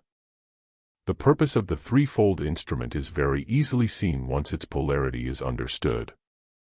It constitutes the matter aspect and is negative to the will in the following pattern. Positive-negative. Will, mind or mental body. Will in the mind, astral, emotional. Etheric, physical. Outer sphere of influence will in the mind then becomes force or power in the astral. Life, activity, or the movement of force in the etheric and appearance in form. Thus, we see the purpose of the threefold instrument as being the vehicles through which the creative process of the consciousness can take place. These bodies enable the soul to create a specific effect in substance. The probationer disciple learns that his mental, astral, and etheric bodies are for the purpose of manifesting God's plan on earth via the creative act of embodiment. As the probationer becomes conscious of the seventh ray crisis, the disturbance described in the foregoing, he sets out to discover what he can do about it, and he very quickly learns that he must begin to assert his mastery over his own form nature via an act of the creative will. It is at this period in his development that he becomes painfully aware of the dark forces and their active opposition to the plan he seeks to serve. He is conscious of being the recipient of so-called attacks, little realizing that in many cases he is the source of his own attack, and at times a focal point through which the dark forces work. This is a subject of great importance to him, one about which there is much confusion, glamour, and misinterpretation. He has to undergo a rather hurried and marked expansion of consciousness before light can illumine the dark areas of his awareness. In the meantime, he is sorely in need of techniques with which to calm the disturbances and protect himself from the effects of black magic, whether of his own making or that of another. He may seek to enter into the protection of his ashram by visualizing himself within the auric radiation of its light, plus an invocation in times of crisis, of pure white light from hierarchical levels into his bodies via his head center. This will afford him protection from outside impact, but the most important technique for him to use during this period is that which will protect others, as well as the plan he seeks to serve, from any mistakes which he might be making, and from the harmful effects of his own form nature which he has not yet brought under control. When the probationer experiences intense emotional reactions, such as resentment, condemnatory criticism, depression, futility, etc., he is a focal point through which the dark forces attack his brothers. He is for that moment a part of the opposition to the very plan he seeks to serve. Since probationers have not as yet perfected their consciousness or their bodies, they should proceed with caution to receive and give direction to the inflowing energies. Here are a few protective techniques the probationer can use effectively whenever he realizes a need for them. 1. When you are experiencing an emotional reaction which you cannot for the moment control, flood the aura with light and love which will transmute the forces as they leave your ring pass knot. This is exceedingly important. While you may not be able to work directly with that pattern within the response mechanism which is giving you difficulty, you can eliminate its harmful effects upon others in this way. At the same time, try to maintain a cheerful countenance to others, even though the battle rages within. Recognize that battle and deal with it when and as you can, but do everything within your power to protect those with whom you have a subjective and an objective relationship. If necessary, invoke the will of the soul to manifest harmlessness in your vibratory impacts. 2. When you are formulating a specific plan of activity, realize that you are not yet fully trained in the science of impression, and, therefore, you may, or may not, be correctly interpreting the plan. Always qualify any meditation which is entered into for the purpose of manifesting an effect in substance, any effect in the outer world of affairs, with the following mantric statement. If this be according to divine intent, then let it manifest in divine law and order. 3. When you are broadcasting concepts of truth on mental levels, your realization may or may not be correctly interpreted, therefore permeate it with light. If it is a truth, it will stand; if not, it will disintegrate and cannot then mislead another. It is wisdom to do this with all opinions you may have formulated, as a general practice. 4. As a general early morning practice to be carried out either before or after your regular meditation, you may invoke the divine will of the soul to guide you in the path of harmlessness and to protect your associates from any harmful influence you might unknowingly wield. The probationer who is sincere in his conscious aspiration to be of service will practice the above techniques as a matter of course. More information on this subject of magic will follow. In the meantime, please continue with the same seed thought for meditation. Lesson 22. Service and its relationship to the ashrams. Specifications of service activities as they relate to the 7-ray ashrams. Power potential to serve based on your position within the Ashramic group life. The office of Ashramic auric influence and peripheral manifestation. As the probationer disciple consciously prepares himself for initiation, 3 subjects of great importance to him at this point demand his attention almost simultaneously. These subjects appear at first to be unrelated and almost incomprehensible to his present brain awareness, yet they are placed before him as the next field of knowledge which he must explore and master in order to attain further growth. They are 1. His peculiar ray makeup, and hence his group relationship to the plan. 2. His chosen field of service. 3. The art and science of magic, providing him with those techniques which make his chosen service possible. Since each of these subjects is a vast field of knowledge in itself, we shall consider them consecutively in the order of their importance to the probationer, covering as much as is possible in so short a work. He must discover first the ray upon which his soul is functioning. This will clarify to him his potentials insofar as purpose, power, and will are concerned. His purpose as a soul is linked to the ray group of which he is a member, revealing, therefore, that aspect of the plan with which he is generally related. The ray groups are related to the plan in the following manner. 1. The first ray, via government. 2. The second ray, via education and more specifically the teaching of the wisdom. 3. The third ray, via civilization through A. Inventive and creative genius. B. The economic structure. C. Organization at top levels. 4. The fourth ray, via the balance of power through A. Culture. B. International relationships including peace and war. C. Social standards and behaviorisms. 5. The fifth ray, via science. 6. The sixth ray, via religion and philosophy, or in the coming age via attitude and ideation. 7. The seventh ray, via civilization through the wise manipulation of the form in the fields of A. Law and government. B. Education. C. Organization and economy. D. Sociology. E. Occultology. F. Religion and philosophy. G. Parapsychology, psychiatry, and spiritual alchemy. A disciple's power potential is released to him, according to his particular place within his ray group, as he assumes the responsibility of that place and cooperates with the group. In other words, his service activity is dependent upon his position within the Ashramic group life and not upon his personality likes and dislikes. His power potential to be of service as a conscious disciple is released to him only as he accepts that particular position and sets out to serve his Ashramic office. This is a most important concept and one which is oft overlooked by the would-be disciple. Each has built up a glamour around the concept of service according to his emotional evaluation of it. He considers what he shall or shall not do, arrives at what he thinks he is particularly fitted to do from an astral polarization based upon his likes or dislikes. He forgets that his soul has evolved to a specific point of development which may or may not be apparent in the persona, and that according to that point of development will be determined his position in the Ashramic group life, i.e., the office of service for which he is responsible in relationship to that aspect of the plan shared by the group membership. Is this not a somewhat new and different concept of discipleship than the one contemplated by most of you? And does it not reveal a glimpse of a plan so vast and yet so perfect that each individual tone and color of the one life finds its perfect expression within its particular field of relationships?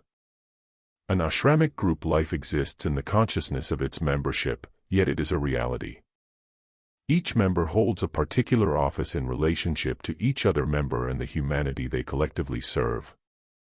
Each moves, as his point of development evolves, from the aura of the ashram into and through its periphery, from its periphery through its sphere and into its center and through that center into the hierarchy itself. Each member then moves from office to office assuming the responsibility of each consecutively until his karmic debt to humanity has been absolved and he stands free to choose his path of service to the cosmic Christ. What are some of these offices? Only 2 in their generalities concern you at the moment. These are 1. The office of Ashramic auric influence. This office is held by all those probationers, each in his specific place, who constitute the aura of the ashram. In other words, they have been attracted into the magnetic radiatory field of the ashram, and as they orbit in that field outside of the periphery, they constitute its auric influence in the three lower worlds. Their task is mainly to carry and transmit the tonal quality of the ashram into their own particular sphere of influence. They do so via their right aspiration to be of service, their established alignment with the ashram, and their application of its principles in their daily lives. Probationers who hold this office are consciously preparing themselves for the third initiation. 2. The office of peripheral manifestation. This office is held by all of those probationers who are in the process of piercing the periphery. Their task is to transmit, via the aura, those higher potencies both in energy and concept form with which they are being impacted, into the etheric network of humanity. They are in the process of taking the third initiation, completing it as they successfully initiate their chosen service activity and move inside of the periphery as an accepted disciple of the hierarchy. They must, via their subjective and objective service, manifest from the periphery some little aspect of the plan in the life and affairs of humanity. A disciple's creative will, that is the divine will of his soul, is released to him as he develops that invocative strength which invokes into his consciousness the relationship of the group service potential to a specific time and place. Here again is a somewhat new concept as regards service, yet it has been stated often that the disciple responds to the need of his times. Not all of the service potential of an Ashramic group, or of a disciple, can be made manifest at any one time, except in periods of extreme human crisis, for much of that potential would be premature. The disciple has, then, to cooperate with the plan by activating that creative potential which is relative to the point of development achieved by humanity in his time and place. This the Master Jesus so well demonstrated in his life on earth as Jesus of Nazareth. Much of his creative potential had to be held in check until humanity could safely respond and cooperate with it. One other point here in regard to the creative will. This potential is gradually released as the disciple in the brain begins to invoke into his personality expression the point of development achieved by the soul in its own sphere. As we recapitulate the foregoing, we realize that much new knowledge, actually in the nature of a minor illumination, is released into the brain awareness with the discovery of the ray of the soul. With that knowledge comes the soul purpose as it relates to group purpose. The probationer discovers the general field of service toward which his soul has long been preparing to enter, and within which he will work incarnation after incarnation until he has finally achieved to mastery. At long last he knows, and he can begin to see from that perspective which envisions a service plan from its end to its beginning, over a whole cycle of incarnations. He is planning a contribution which will require not just one short lifetime to complete, but many. He is initiating a contribution to the one life which will evolve with his own consciousness, with that of his group, and with humanity. He will be illumined with his point of soul development, and begin to realize the invocation of that development, the incarnation of his spiritual soul, into his persona. He will not only become aware of his Ashramic group, but of his place within that group. He will realize his relationship to, and, therefore, his alignment with, the hierarchy, and can begin to cooperate with it. His power potential for service will be released to him as he assumes the responsibility of his particular office. He will then be enabled to manifest an influence for good within the body of humanity. His brain will be flooded with illumination in regard to the need of humanity in this time and place, enabling him by an act of the will to relate the plan to that need. His will has become the divine will because it is perfectly aligned with and oriented to the focused will of the plan. This brings us to the realization that a technique whereby the ray of the soul can be ascertained is necessary before the probationer can advance very far into a realized manifestation of all the foregoing. We shall discuss such a technique in the next lesson. In the meantime, use the following seed thought in your daily meditation. Build an altar in the form of a cross in the cave in the center of the head, and there place the persona, as an indication of your willingness to accept the divine intent of your soul. Do not, in this preparatory work, attempt to discover that intent, but rather meditate upon the act of willingness symbolized in the sacrificial ceremony above. A complete sacrifice of conscious reservation is a prerequisite to the illumination described in the foregoing. Lesson 23. Creation of the Ashrams and Alignment. The appearance of the planetary logos in time and space. The birth, or individualization, of the seven kingdoms. The birth of the Ashrams. The birth of humanity and the evolutionary process of identification. The role and use of alignment in determining your soul ray. We have stated elsewhere in this course of instruction that the father of our Christian Bible is the planetary logos, that a man's will is an extension of God's will, that his purpose is contained within the larger purpose, and that his power is the power of logoic intent. It is via an understanding of this concept, and a consequent alignment with the source of the spiritual soul, that the applicant to initiation is enabled to reach an awareness of that intent which has empowered him into being, the purpose originating on logoic levels for his appearance in time and space. The planetary logos functioning from his level of identified focus differentiates the ray of light upon which he is evolving into seven energy expressions via his own sevenfold consciousness. In order to clearly understand this concept, the student must clear his mind of all preconceived or limiting ideas he may be entertaining in regard to the meaning underlying such terms as identified focus, consciousness, planetary logos, etc. We tend to define, and thus limit, a concept in those terms which express a familiar experience within our own tiny sphere of awareness. The planetary logos functioning within his own level of identified focus is not one person, if I might use so inadequate a term, but seven persons in one. This is what is meant by his sevenfold consciousness. And incidentally, this same reference applies to the seven spirits before the throne. Any logoic consciousness, whether it be that of a monadic, planetary, or solar life, is sevenfold in nature. These seven divine persons, divine because their nature includes somewhat the sevenfold expression of God, the one about whom naught may be said, are defined as the seven logoi. The sum total of this group consciousness equals logos, Shambhala, head center. Out of themselves each of the logoi reproduce their own kind, and the seven egoic, soul, groups are born into expression within the Buddhic sphere.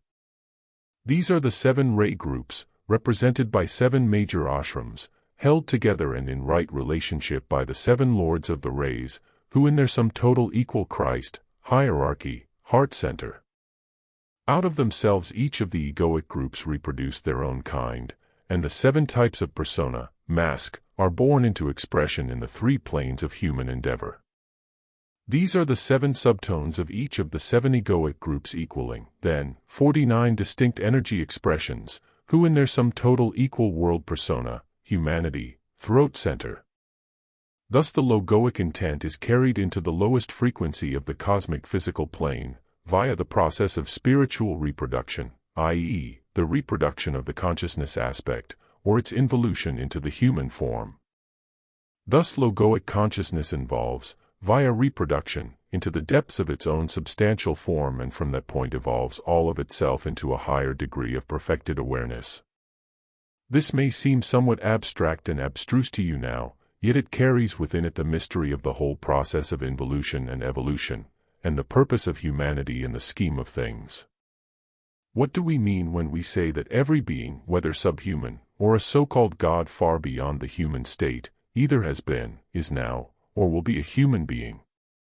The individualized overshadowing spiritual soul did not evolve through the lower kingdoms in nature to finally reach the individualization into the human kingdom, though this is the interpretation given by many.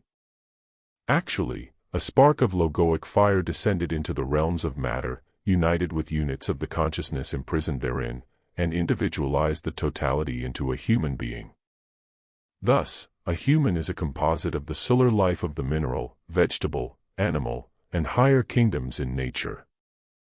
Humanity, then, is the vehicle of synthesis for the consciousness of all kingdoms in nature, or for all of the consciousness of the planetary logos. It is via humanity that he is enabled to integrate all of his consciousness into a unit responsive to his divine prototype. This means that you, the conscious thinking I, while you may be imprisoned within an animal form, and express at times an animal nature, have never truly been such. You, the conscious thinking I, capable of creativity, are a direct descendant of God, in that you are the spark of logoic fire which descended into matter and individualized the sum total of consciousness you now are.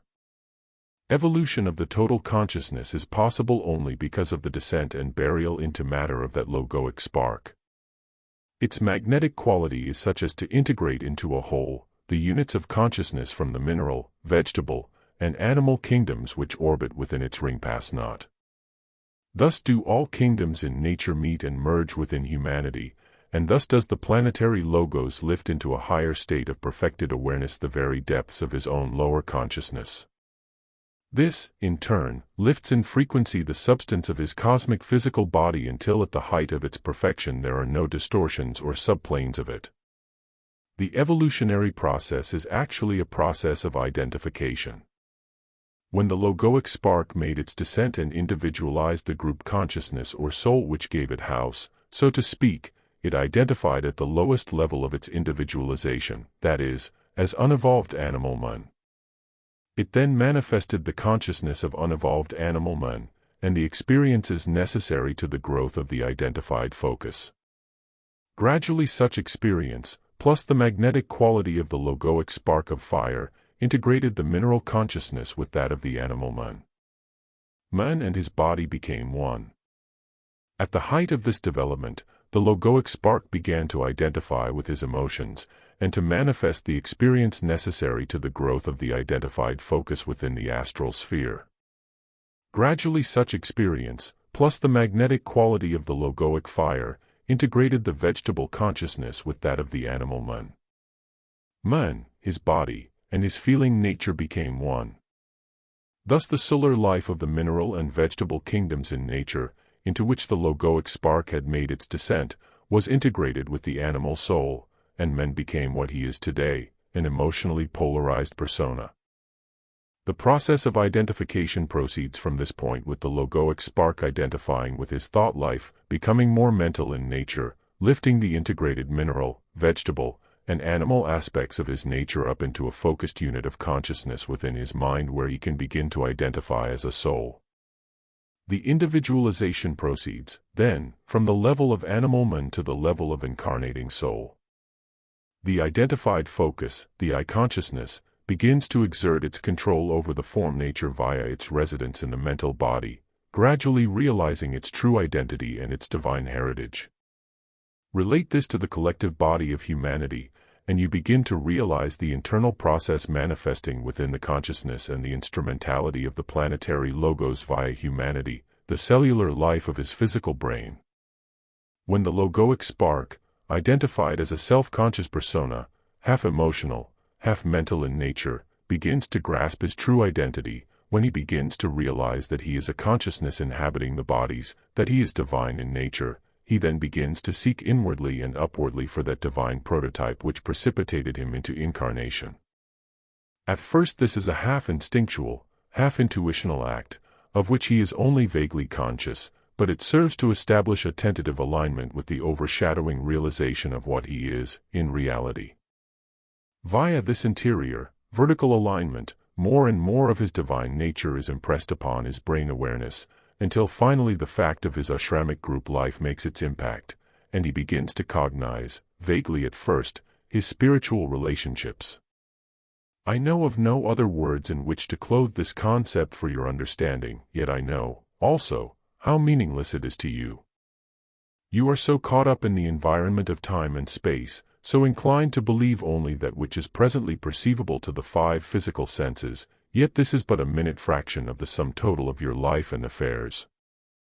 Your life in the ashram is not only of much greater influence to the growth and development of human and even logoic consciousness, but it is also of much greater degree, if I may use that term.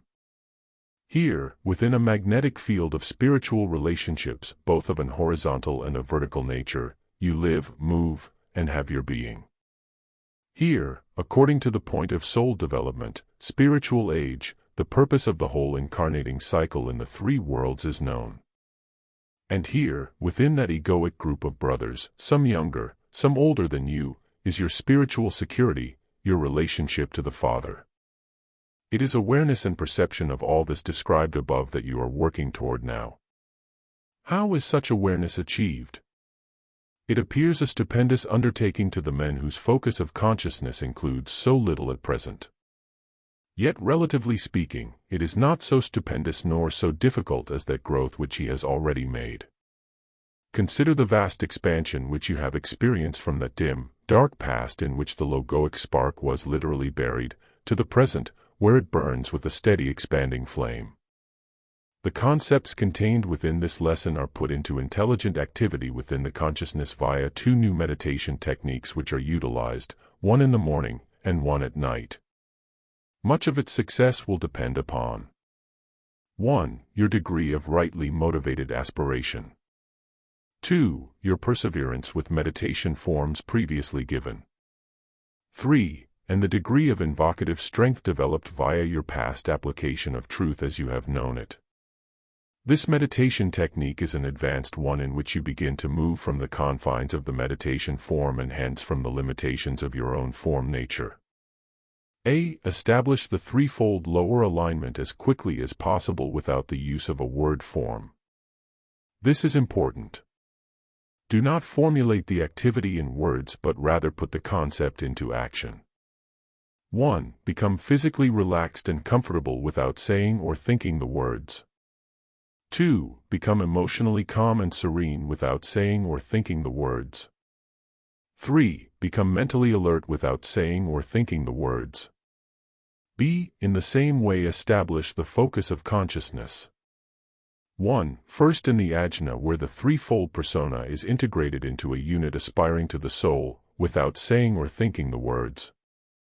2. Then, along a line of light, withdraw the focus from the ajna into the cave, all the time aspiring with love to the soul, without saying or thinking the words. C. Identify as the soul, again without word form, and then enter into a meditative contemplation. Retrace the involutionary and evolutionary path you have taken as a spark of logoic fire. Use the creative imagination, tracing your descent from logoic levels into an egoic group, from there into incarnation, individualizing a group soul consisting of units of consciousness from the mineral, vegetable, and animal kingdoms, into animal man, with yourself the divine spark buried in the very heart of the totality of consciousness. Endeavor to sense this act of individualization, and then carefully retrace the evolution of that individualized group soul from its beginnings to its present point of development, always with yourself as the divine spark of logoic fire residing at the very heart of the total consciousness. Then, as you reach the present point of development, again using the creative imagination, realize that you are the logoic spark, the son of one of the 7 planetary logoi, and that you are residing within the heart of the spiritual soul. Then, via a line of light extending upward through the head center, make your alignment with the planetary head center via 1. Your ray group, Ashram. 2. The master of your ashram. 3. The lord of your ray group. 4. The logoi who is your divine father. Become then still, poised and alert, wholly receptive to the divine intent of your being. D. Make your descent via the sounding of the Aum, visualizing yourself as the divine spark, slowly forming a small golden sun in the center of the head which gently, yet with strength, radiates its light into the mind and brain. Sound the Aum through the ajna center, pouring light out upon your world. The following is an exercise to be used each night upon retiring. It is suggested that every student who is seriously endeavoring to dedicate himself to the service of the plan for humanity, and who has been seriously attracted to this thought-form presentation, use the exercise without fail. Each of you has some little realization of the fact that the consciousness is very much alive and functioning elsewhere when the brain and body are sleeping. Sometimes knowledge of this is impressed upon the brain via dream experiences which are usually vague distortions of the reality. As the probationer begins to fit himself for service, and to consciously prepare himself for initiation, his consciousness is gathered into a closer relationship with his ashram during the period of sleep. Here he is impressed with the particular wisdom of his ashram, its plans and purposes, etc. At a certain point in his development, via some senior disciple, he is instructed to enter into this relationship consciously upon going to sleep, and to endeavor to impress upon his brain that wisdom of which he is partaking via the relationship while out of the body. This hastens, somewhat, his development, expanding his consciousness and permitting a more perfect subconscious absorption of truth than when the awareness is focused in the brain as a sensor. With this in mind, you may carry out the following. As you go to sleep, slowly and easily, without creating too great a point of tension, upon a line of light withdraw the consciousness from the ajna center into the cave in the center of the head. Look outward for a moment to the ajna, ascertaining that the line of light remains intact, and then turn your attention to the line of light extending upward via the head center to loose itself in a sphere of light which is the relationship with your ashram. Realize that overshadowing light is placed there for you by the ashram and place your consciousness within it upon going to sleep. Endeavor to remain there, with no other thought in mind than your relationship, as an incarnating soul, to the ashram, until you go to sleep. Keep a paper and pen handy and upon waking write the thought uppermost in mind, and any other impression of wisdom or truth that you have been able to impress upon the brain. At a later date you will be given a more advanced technique to use in this regard. Lesson 24. The relationship between soul and persona rays. The overshadowing soul and the persona redefined. The process of soul infusion. The use of the seventh ray in aiding this process. The role of the persona ray in the service activity. With an example of rays 2 and 4. In Lesson 22 of this series of instruction it is stated, as the probationer disciple consciously prepares himself for initiation, 3 subjects of great importance to him at this point demand his attention almost simultaneously. They are 1. His peculiar ray makeup, and hence his group relationship to the plan. 2. His chosen field of service. 3. The art and science of magic, providing him with those techniques which make his chosen service possible. Since each of these subjects is a vast field of knowledge in itself, we shall consider them consecutively in the order of their importance to the probationer, covering as much as is possible in so short a work. In our last 2 lessons, we have been considering the ray of the soul, and are now ready to proceed to a consideration of the rays of the persona and its threefold vehicle of manifestation. This also brings us to the chosen field of service initiated by the probationer. There is much confusion, even yet, in the minds of most of you regarding the differentiation between overshadowing soul and persona. We have discussed this in numerous ways using various terminologies and definitions for your clarification. Once more in this series we shall turn our attention specifically to this subject, for its understanding is a vital prerequisite to initiation. I would suggest that after this lesson you go through the series, searching for and copying in a special notebook every reference to this distinction. Study that which you find, using the technique of meditative contemplation, recording each realization you receive in your notebook. Turn the notebook into your teacher when you have completed the series. Your final grade, and you will be given one, will be based largely upon this special assignment, and your meditation record, which will be requested at the same time. The final grade will be important to you, should you choose to take a more advanced course of instruction at a later date with any teacher or school serving this thought-form presentation of the wisdom. We have defined the soul as the consciousness aspect, and in so far as humanity is concerned, we have given it 3 classifications, namely 1. Subhuman, including mineral, vegetable, and animal. 2. Human, this is the persona.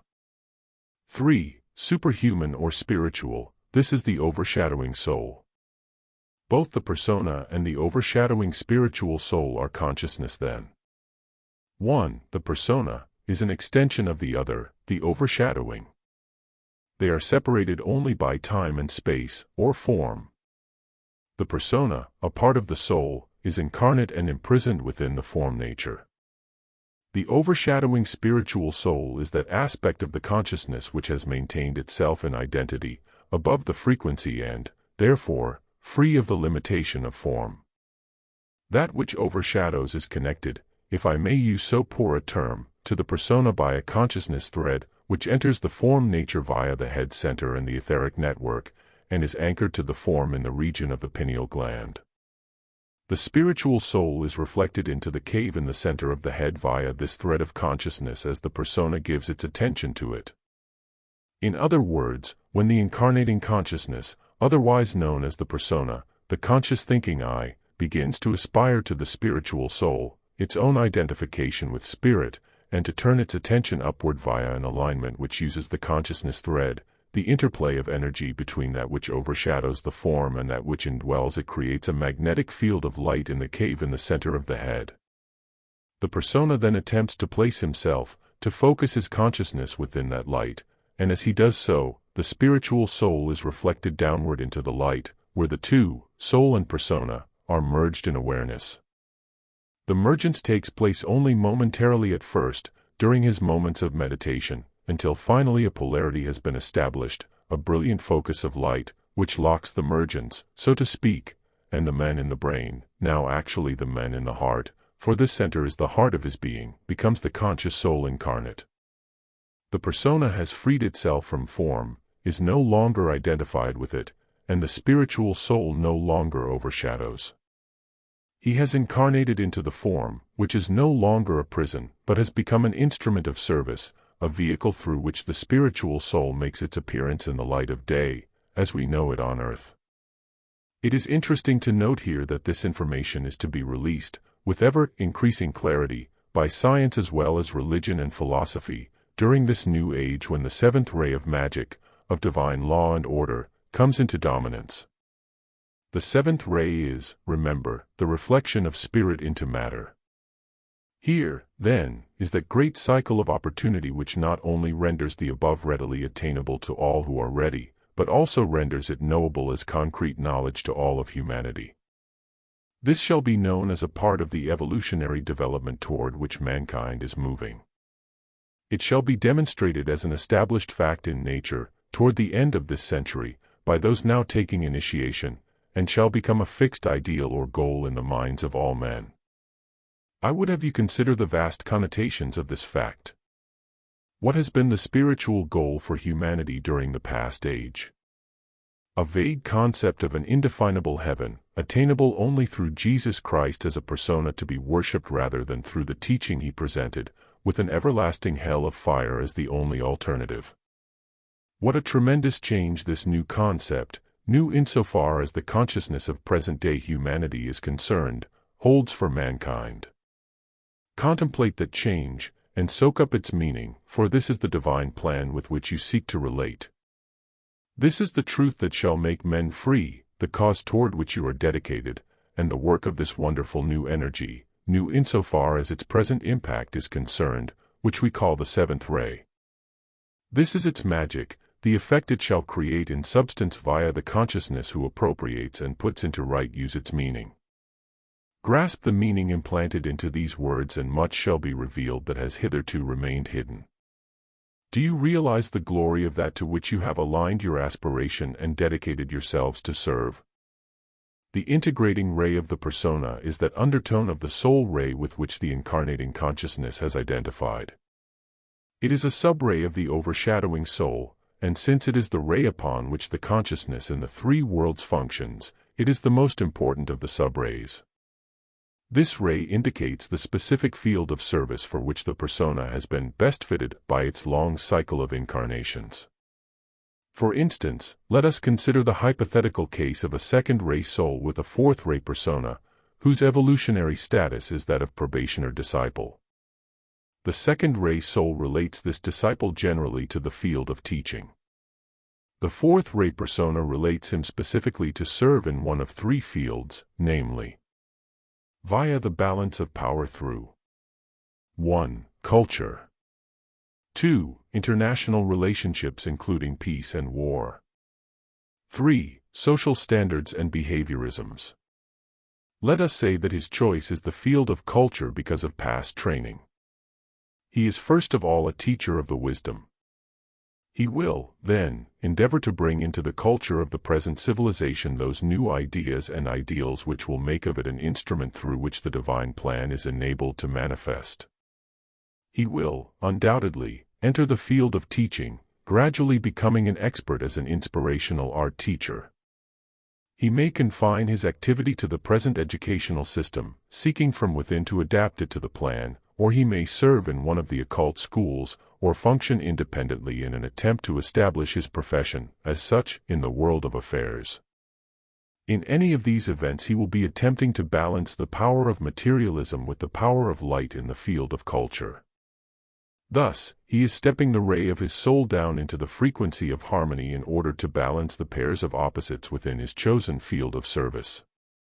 Regardless of this one station in life, his daily routine, or his apparent karmic necessities, he will not find himself, nor take initiation, until he himself initiates that service, via a planned activity, toward which he is best fitted, and has been long trained by his overshadowing soul.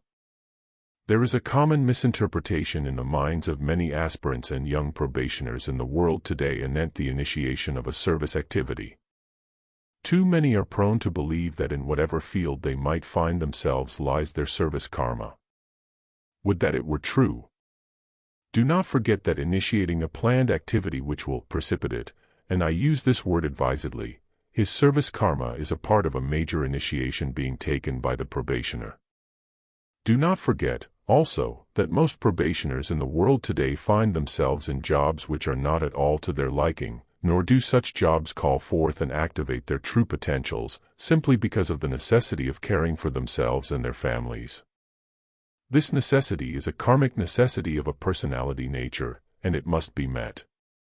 However, it must not only be met by a probationer, it must be resolved, so that it does not conflict with his service karma.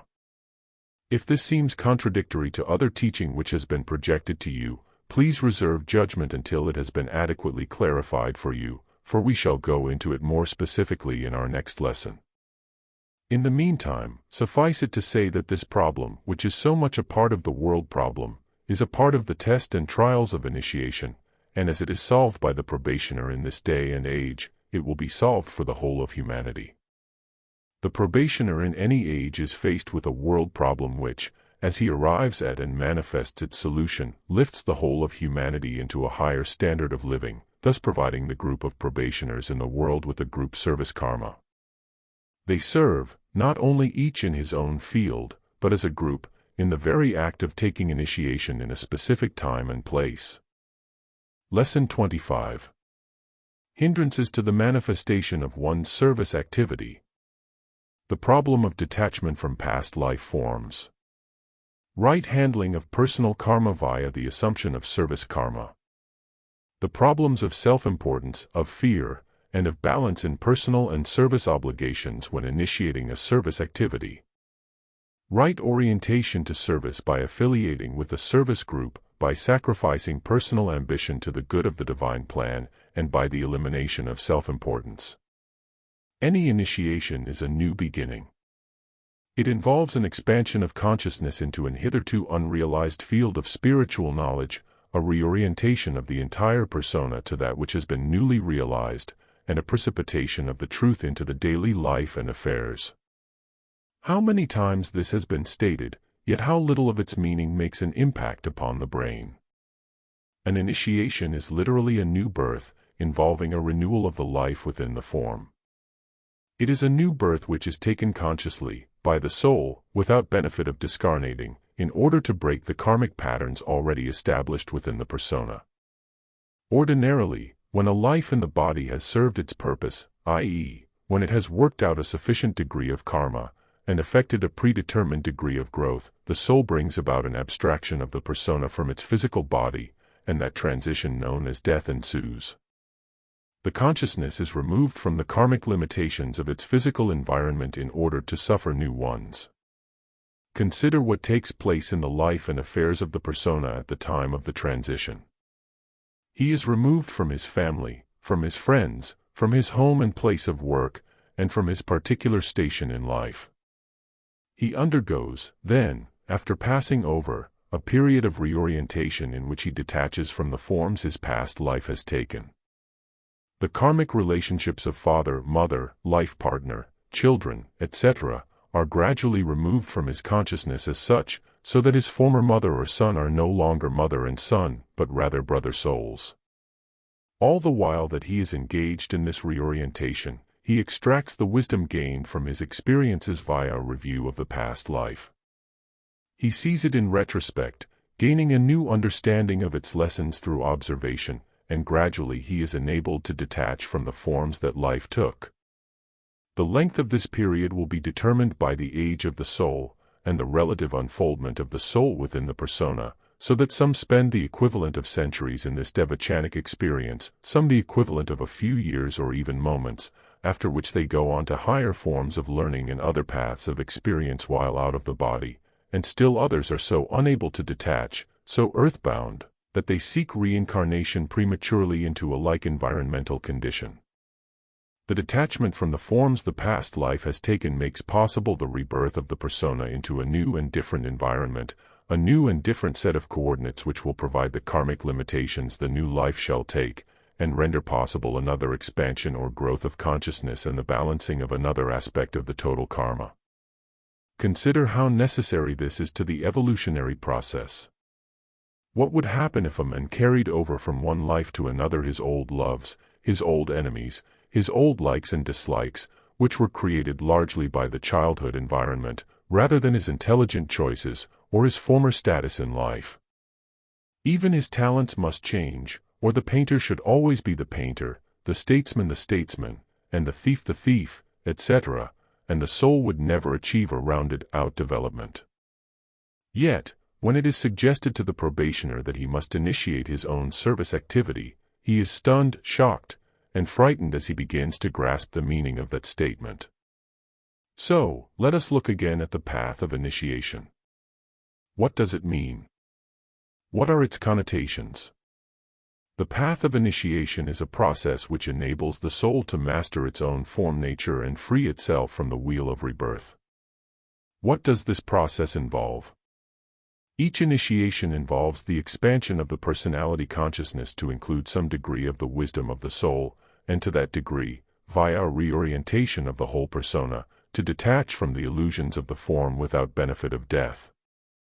Since we are concerned with the third initiation, which is the illumination of the total consciousness and the transfiguration of the form, we shall consider some of the general detachments which take place at the time of this particular initiation.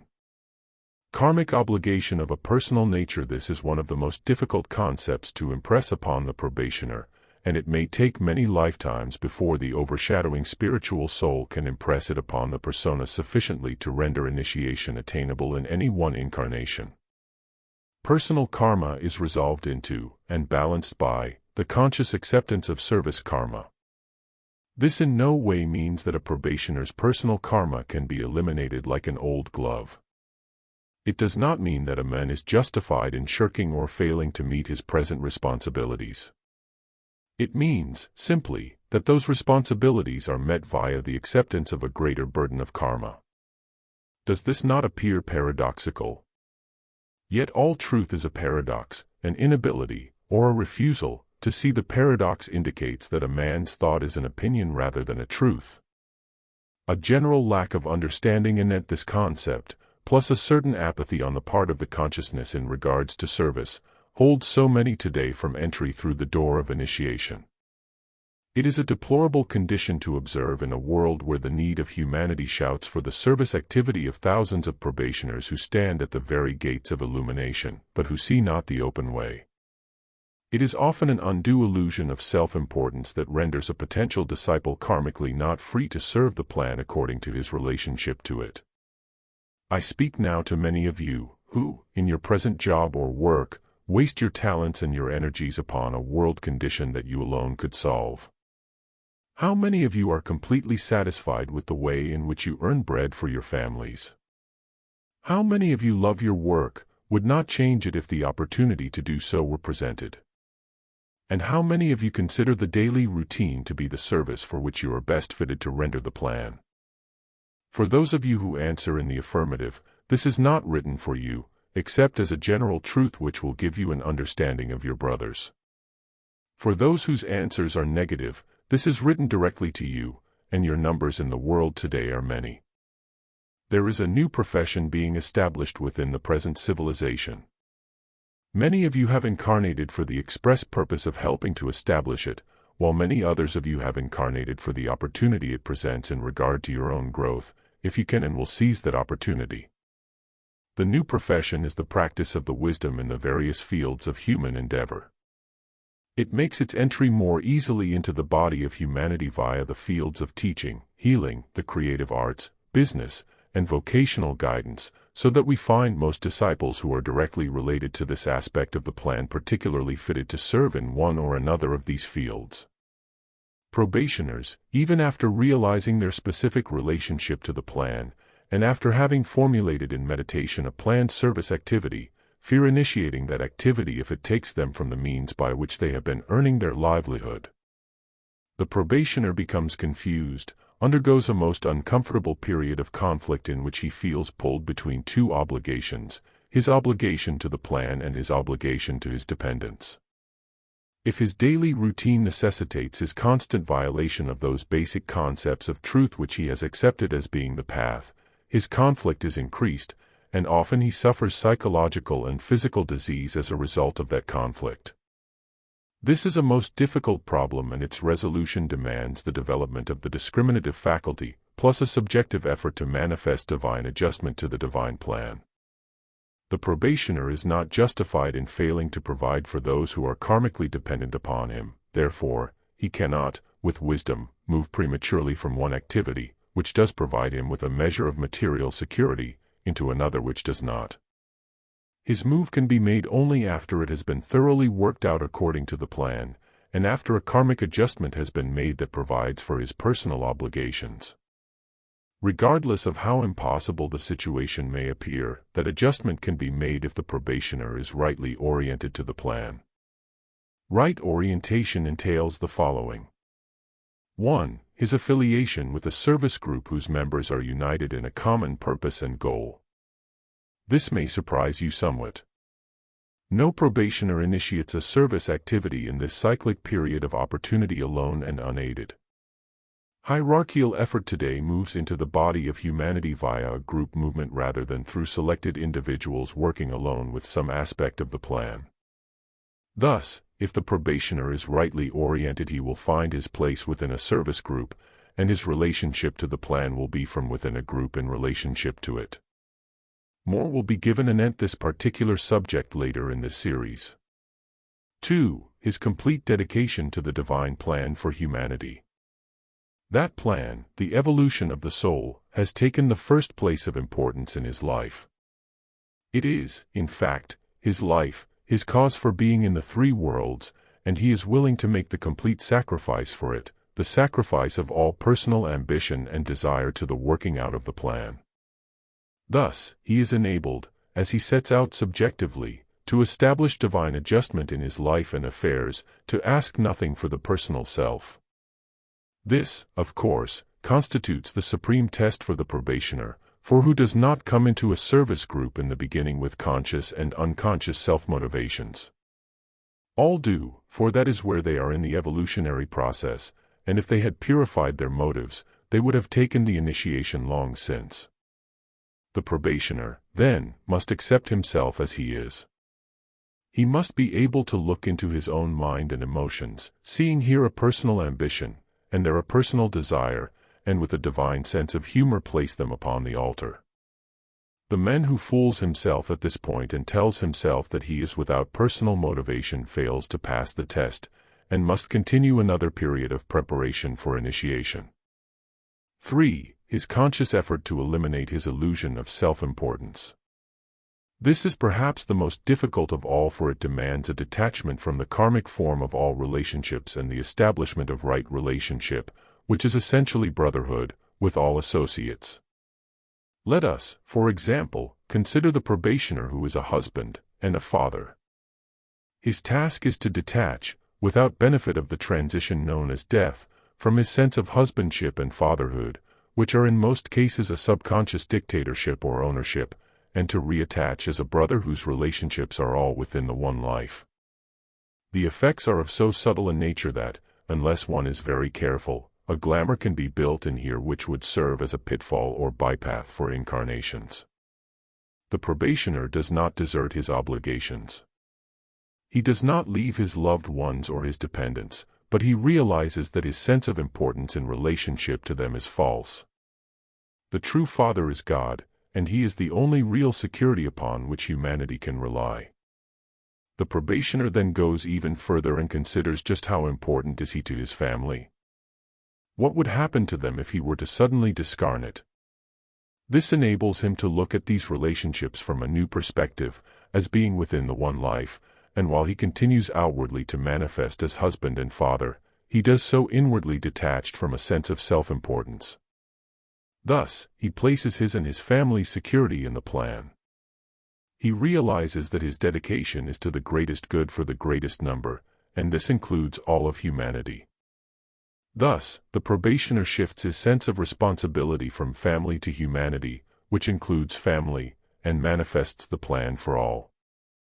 In this way, the probationer resolves personal karma by accepting his service karma, realizing as he does so that the plan includes every member of humanity.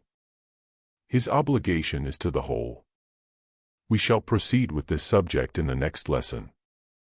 In the meantime, please write as an assignment your understanding of the above concept. Lesson 26. Creating a body receptive for your service activity. Deciding whether your service activity will be an avocation or a vocation. Based on karma and the body receptive. The body receptive as it relates to the profession of the wisdom. Adjusting personal karma to allow your service activity to be full-time. As a probationer arrives at that point in time and space wherein he is setting into motion a planned service activity, several choices confront him. First, he must decide whether he shall initiate the activity as an avocation or as a vocation, and this will be dependent upon two major factors. 1. The relation of his karmic situation to his chosen field of service. In other words, will his present karmic obligations permit his entry into the field on a full-time basis? 2. The point of evolutionary development achieved by humanity as a whole in relation to that aspect of the plan he seeks to serve. In other words, has a sufficient field of magnetic receptivity to this aspect of the plan been built into the body of humanity to permit his full-time objective occupation therein? In answer to both of these questions, if the probationer is a young man or woman who finds his service within the present fields of either psychology or education, among many others, and has the means of attaining a suitable education, he would find no difficulty in entering his chosen field on a full-time basis. If, however, his chosen field should be that of teaching the wisdom or of spiritual healing, or right human relations, etc., he might find it necessary to initiate the activity as an avocation until such time as he and the group to which he belongs awakens, stimulates, and activates the body receptive to his field within the body of humanity. This is a most important concept and should be given much contemplation.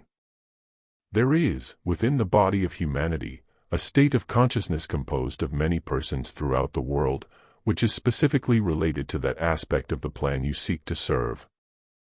This state of consciousness, or world group of personae, we call the body receptive. They are karmically receptive, either potentially or actively, to a particular aspect of the plan, and it is through them that the disciple precipitates his share of that plan into the world of affairs. They constitute his lower alignment with humanity, just as his ashram constitutes his higher alignment with the hierarchy. The body receptive to psychology, for example, is sufficiently active to permit disciples in that field to function on a professional basis, while the body receptive to the teaching of the wisdom has not yet permitted disciples to function therein on a professional basis. Those disciples who are specifically related to the new thought form presentation of the wisdom find themselves faced with the task not only of initiating a planned service activity, but also of pioneering a new profession within the body of humanity. They not only have to teach those who are sufficiently receptive, but they also have to awaken, stimulate, and activate those who are subjectively ready for, but not yet magnetically receptive to, the teaching. Observe the pioneering work going forward in the field of parapsychology for a greater understanding of what yet has to be initiated in the field of the wisdom. I should like to say just a few words here in regard to the wisdom as a profession, for most of you who respond to this series of instructions are related to it in one specific or another. The wisdom is not religion, though it is applicable to it. It is not education, nor science, nor psychology, nor healing, nor government, etc., though it is applicable to, and within, all of these. It is, then, a profession in itself, which will, when adequately developed, express itself in many specialized aspects. Its purpose will be to synthesize, through its magnetic quality of light, the consciousness of the many into a one, i.e., to attract, relate, and integrate the separative consciousness of human beings into a living totality of one humanity. Its immediate goal is to awaken the body receptive to it so that it can be given birth within the world of affairs as a recognized profession. This period in time is the opportunity for its cycle of emergence. Contained within the larger cycle of emergence are three major high points, if I might call them that, which are particularly advantageous to the precipitation of the wisdom into world affairs. Two of these three high points manifested from the years 1960 to 1963, or 1964, and on or about 1975. The third point will manifest toward the end of the century. Disciples and probationers are urged to take advantage of these high points of opportunity and, particularly, to prepare for the coming one. You might well ask, how can I best prepare to be of service in this way? The wisdom makes its entry as a profession first in the specialized field of teaching. Many probationers initiating their planned service activities at this time find themselves specifically related to this aspect of the plan. An aside note may be inserted here. In 1975 the wisdom, already established somewhat as a profession, entered the specialized field of healing, uniting, as it did so, the many different organizations dedicated to the better health of man into an integrated effort toward his spiritual, mental, emotional, and physical well-being. At present the majority of probationers will establish teaching centers throughout the world where the wisdom, as such, will be made available to humanity. This must begin on a small scale, of course, but if it is established properly, it will expand rapidly and anchor itself within the body of humanity as a recognized fulfillment of a specific need. This calls for an immediate expansion of consciousness on the part of the probationer. Remember, the wisdom is not a religion. Most probationers tend to think of it in those terms, and this is a major mistake, and a major hindrance to its precipitation. It is applicable to and within religion, but it must not be confined or limited therein. It must not be established as religion. It is the wisdom, applicable in all departments of human living, and probationers would do well to meditate upon the concept. As a young teacher initiates his activity, that is, as he begins to actually teach the wisdom to his first students, he must be very careful to do just that. He does not take them from their present religious affiliation, but urges them to look for, find, and enunciate, as well as to practice, the truth present within their respective churches. He will arrange his classes so as not to interfere with and demand a choice between their present church affiliation and their new study. He must be very, very careful in this respect, for if he does not establish right relationship with every religion, and particularly with Orthodox Christianity, he will defeat the purpose of his service activity. The young teacher does not call the wisdom psychology, or parapsychology, or even occultism, for it is not these, though it is applicable to, and within, them. He calls it the wisdom and urges the practice of the wisdom by his students in their daily life and affairs. I cannot overemphasize this point, for it is one which gives the hierarchy great concern at this time. So many probationers in the world today are confused as to what the wisdom is, and, in their efforts to make of it something which it is not, they are thwarting hierarchical effort rather than aiding it. If you are endeavoring to teach the wisdom, or to practice it, then by all means call it that. The concept of the wisdom should be impacting humanity today with a tremendous force. yet that force has been diffused and scattered by the misguided efforts of many. Learn to speak of the wisdom often, refer to it in your conversation, and if asked for an explanation of it, why, then, give that explanation, for this is an opportunity to awaken, stimulate, and activate the body receptive to it. The probationer who is related to this specific activity will usually initiate his service first on a part-time basis, teaching 1 or 2 classes a week until such time as he has activated his share of the body receptive. As he initiates whatever objective measures he formulates to activate the body receptive, he also initiates an intensive subjective effort toward the same end. This will be as follows.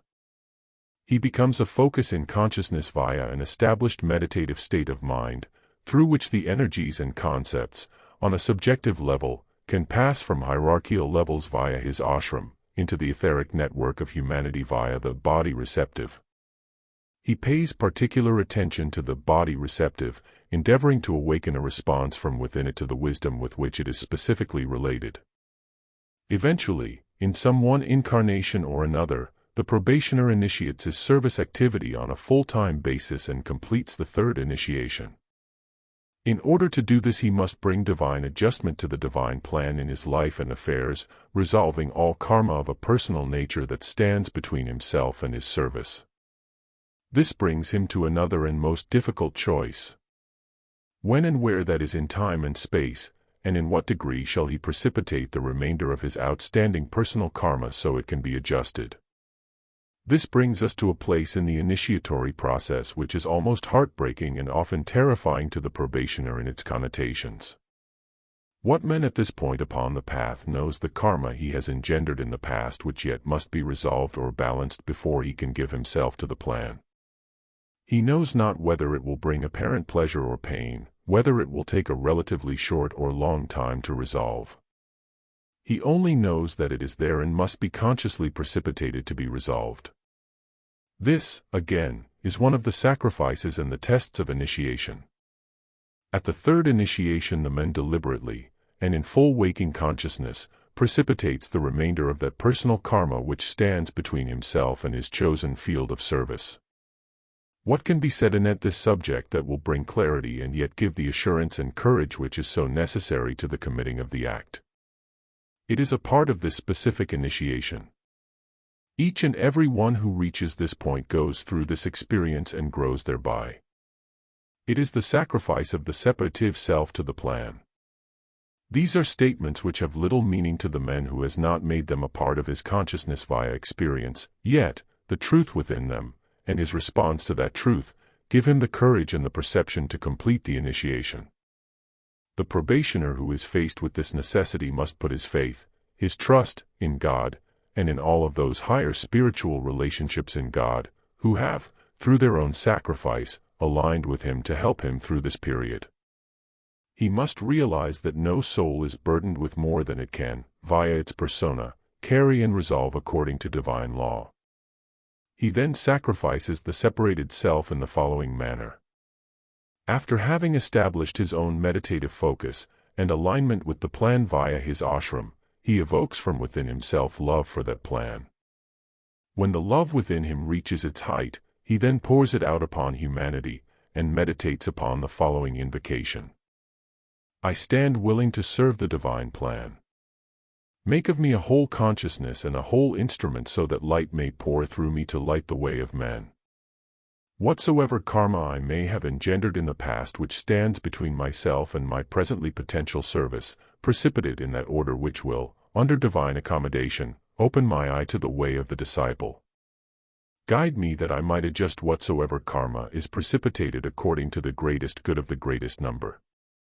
Give me knowledge of the law of love. I stand willing to serve the divine plan. Lesson 27. The soul's ideation of a plan of action. The relationship of the soul as mediator between the monad and the persona. The Christ as his perfect action within the one life.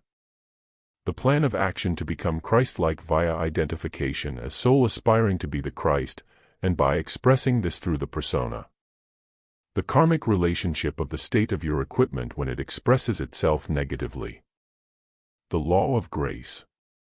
It is the nature of the soul to manifest itself in form, i.e., to reflect its condition or state upon the substance of the vibratory plane into which it is focused, in such a way as to arrange that substance into the appearance of an organized form.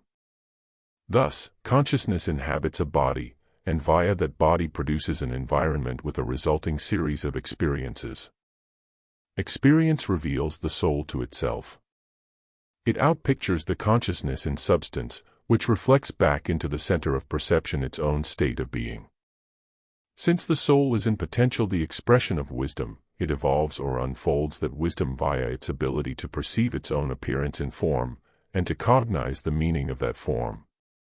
In other words, as the soul looks into the reflection of itself in the mirror of experience, which is actually a moving picture of its state of development, it intuits its own mistakes and grows in wisdom. The oversoul of humanity, focused into the three worlds of human endeavor, reflects its state of being upon the substance of the threefold vehicle of appearance. This organized form we call the body of humanity. The oversoul then inhabits that body via its many members and produces an environment which we call the world of affairs. Its experience in that world of affairs reflects back into its own center of perception, via its many members, its state of being, and the oversoul then unfolds the necessary wisdom to produce an evolution of itself. The unfoldment of wisdom within the soul itself then takes place as the soul ideates a divine plan of action. This ideation of a divine plan ensues when the soul compares, or reflects back into comparison, its present reflection with that monadic impulse which has moved it into being. The monad, which is the archetype of the soul, assumes the stature of Christ, the divine Son, consciousness of, and sacrificial action within, the one life. The persona, that part of the soul, remember, which is imprisoned via reflection in the form, aspires to the overshadowing soul, which is a growing expression of wisdom. The overshadowing soul aspires to the monad, i.e., the Christ, which can be defined for the moment as perfect action within the one life. The persona aspires via discipline. The soul aspires via ideation. At the time of the third initiation, as the secrets of that initiation are revealed, and these constitute the expansion of consciousness which characterizes initiation itself, the persona merges its awareness with that of the overshadowing soul via identification, and the sense of duality between the two disappears. The overshadowing is no longer overshadowing, but moves within the brain because the consciousness therein is identified as the spiritual soul. This is an act of magic in itself, carried out by the creative will. It produces a specific change in awareness. The man gains awareness of himself as a soul, and there is no longer a division between soul and persona. That division is healed, the apparent gap in consciousness closed, and the persona takes its intended place, the revealing mask or appearance of the soul in the three worlds. The man who is now the incarnating soul shifts his level of aspiration onto a higher turn of the spiral and via ideation aspires to the Christ. This takes the form, in appearance or experience, of service to the plan. Interiorly the soul now ideates the divine plan, and outwardly he serves that plan in an endeavor to manifest perfect action within the one life. What does this mean to you? 1. It means that you have reached that point of development wherein via identification you are to become in awareness the incarnating soul. No longer are you to aspire as a persona to a soul which overshadows. Identify within the cave in the center of your head as the soul, and endeavor to remain there throughout the 24 hours. Each time you think or say, I, do so from this center, cognizing the meaning of the I as soul. As you look out upon your world, look through the ajna center from your residence in the cave as the soul, and do not permit yourself to be pulled down or out, either from that position or that identification. I am the soul here and now. 2. It means that you have reached that point of development wherein your aspiration is directed to the Christ. From this time forward, identify as the soul and aspire to the Christ. As the soul in the center of the head, ideate the divine plan as it is held in focus for you by the Christ. This you do by becoming so perfectly aligned with the Christ that you are receptive only to his impact in this center. Do not align negatively with thought forms on mental levels, or feelings on astral levels, or situations and circumstances on physical levels, that is, do not permit yourself to be attracted, and therefore influenced, by them. Remain positive to all horizontal effects, and positively negative, alerted to and attracted by the Christ via your vertical alignment. I am that I am. Thus, you are enabled to ideate, give form within your consciousness, to the divine plan. 3. It means that you are ready to put the divine plan into action within and through the substance of your own vehicles. All substance in the three worlds is impressed, that is, colored or conditioned, by one or another of the seven rays. Thus is substance given its divine intent by Spirit. That substance which has coalesced to produce your bodies, mental, astral and etheric, physical, is, then, already impressed with a divine intent according to its predominant ray energy. You, the soul, have chosen the ray type of substance through which you shall make an appearance in the three worlds, and conditioned that substance further, via reflection, with your karmic intent. Your equipment, mental, astral and etheric, physical bodies, reveals the karmic necessity which brought you into incarnation. This is your karma, and its effects manifest as experience patterns in your life and affairs. The way you think, feel, and act are all the effects of the karmic necessity built into the substance of your bodies. A karmic necessity always manifests as a choice, so that the effect in experience may be the adjustment of karma, or the building of new karma to be worked out in another life. Since there are few who have arrived at the possibility of the perfect act, which is the balance of karma with no further creation of it, most persons either balance the old via a building of new, in your case, service karma, or fail to make an adjustment which necessitates a return to a like experience, or place an additional burden of karma onto that which has already been engendered. If the probationer is prone to criticism, this indicates the karmic necessity to build into the substance of his mental body an understanding which supersedes criticism.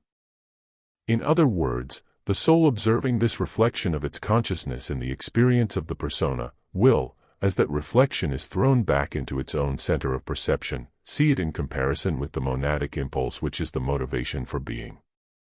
The soul ideates the divine plan as held in focus by the Christ, which, in this case, takes the form of loving understanding. As that loving understanding grows or unfolds within the soul then endeavors to reflect it, via the mind, into the brain awareness of the man, and the man gradually develops the quality of compassion. This is a somewhat new concept of karma and can easily be related to evolution as one of its great laws. We see the law working in the world of the persona as a harvest in experience of that which the persona sows in experience. We also see the inner meaning of karma as it relates to the soul and its growth. When the man begins to think as the soul, he is then enabled to adjust those karmic causes and effects within himself without going through the long, slow, outer process of action and reaction. He adjusts the karmic necessity within himself to the divine plan as he ideates that plan, and invokes the law of grace or mercy. This has always been a subject of interest to probationers, for once a man becomes aware of the law of karma, it is difficult to see how something which has been set into motion can be offset or superseded. Yet, the law of love teaches a law of grace or mercy, and it is so. Let us look at a probationer who does have this tendency to criticize, along with other companion qualities of a negative nature. Obviously he has engendered quite an overlay of personal karma, as he has expressed these qualities in the past. Yet, now he is applying for initiation, seeks to serve the plan, and is gradually overcoming the negativity within himself. Must he spend years or even incarnations reaping the effects of seeds sown in the past before he is free to be of service? No, it is not necessary that he do so, for once he overcomes the karmic cause of such effects within himself, the law of grace begins to operate.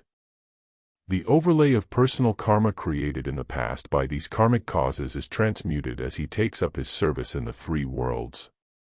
Please note, this is possible only as the man overcomes. the cause within himself, and not before. Even then there is a short cycle of manifesting negativity as the law already in motion fulfills itself, but if the probationer maintains his equilibrium, manifests compassion in the face of an experience which would have, in the past, evoked an expression of criticism, through the completion of the cycle, it will not reappear as another obstacle to service. It is wise at this point for the probationer to consider these karmic necessities that have been built into his instrument. Wherever he is manifesting a condition of negativity within his own expression, here is indicated the necessity to expand his consciousness, via ideation, to understand its polar opposite, and via that understanding, to recondition the substance of his bodies to manifest that polar opposite. Thus are the karmic effects created in the past offset and transmuted, and the men gradually liberated from the prison of the form. What is the prison of the form but those forms we build for ourselves, which call us back into incarnation over and over again?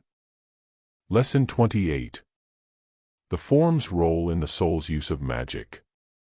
The brain is necessary to form building.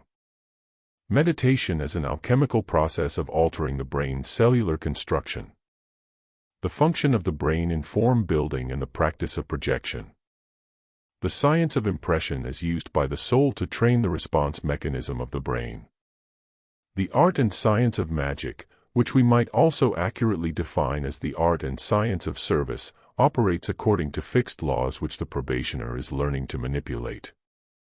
These laws control the movement of energy, force, and substance into predetermined patterns, which we call forms. As the soul comprehends the law, and manipulates it in cooperation with divine purpose and plan, he masters the form nature and not only liberates himself from its prison, but uses it, the form nature, in service to the Christ. It might be well at this point to consider the form nature for further clarification. A form is any arrangement of energy, force, and substance that is perceivable to the consciousness. For instance, a thought which can be perceived and known as thought by the consciousness is a thought form. If that thought sets up a vibration within the astral body, and is perceived from an emotional polarization, it has clothed itself in astral substance and is an astral form. If this same thought is brought down into appearance in the light of day, i.e., made manifest to the 5 physical senses, it has become a physical form. A form is but the appearance of reality, it is not the reality itself. This is a concept which gives rise to some problems in comprehension, because the consciousness of the probationer is still imprisoned within the brain, which is not only a form, but the form-making instrument insofar as the 3 lower worlds are concerned. If we are to understand in any way, man as a soul and his supremacy over the world of appearance, we must understand the brain and its occult function. Here is the instrument which produces the phenomenon of magic, or form building, in the 3 worlds. Its final secrets are known only at the completion of the 3rd initiation, but an approach to such revelation can be made now. The brain is in actuality a focus in substance of the incarnating consciousness. We say, the man in the brain. What we mean is the focus of the soul in substance, the man in his house. The brain is a condensation of mental, astral, and etheric matter, created by a focus of these 3 frequencies of matter through the cave in the center of the head. The pineal and pituitary glands are the positive and negative polarities, which set up an interplay of force resulting in the birth of consciousness within, or its reflection upon this condensed matter that we call the brain. The cave in the center of the head is occultly defined as that place where land, air, and water meet, because this is the center in which etheric, mental, and astral substance is focused, in that order, for condensation into form. The brain might be called the master form, the instrument through which the focused substance is condensed into intelligible appearance in the lower mental, astral, and etheric physical worlds. The consciousness imprisoned within the brain sees the outer world according to the forms impressed, or condensed, there. In other words, he sees an outer appearance through its form or formulae within his own brain, and interprets it accordingly. Thus is he limited by his own form-making instrument. A very good example of this is the student who perceived the phenomenon of occult light for the first time.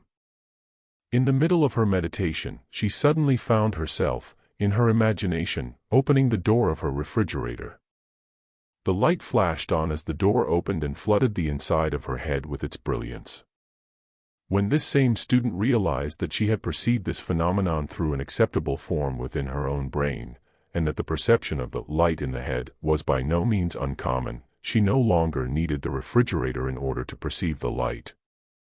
As the probationer practices the daily meditation, he lifts the frequency of his brain, changing the cellular construction of it in such a way as to alter the forms already impressed upon it. This is possible because his meditations act upon the etheric, mental, and astral substance being focused into and through the cave. He can alter his own brain because he is working from that center which is its cause.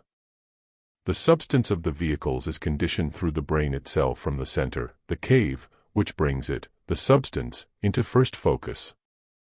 Thus is the cave, a part of the head center, the heart of a man's being. It is the very center of his three vehicles and is constructed of etheric light substance in all three frequencies of the lower worlds.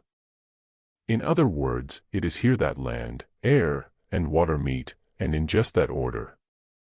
Several points of extreme occult importance are indicated in this instruction. 1. That the brain is necessary to the building of form in lower mental and astral planes, as well as the physical.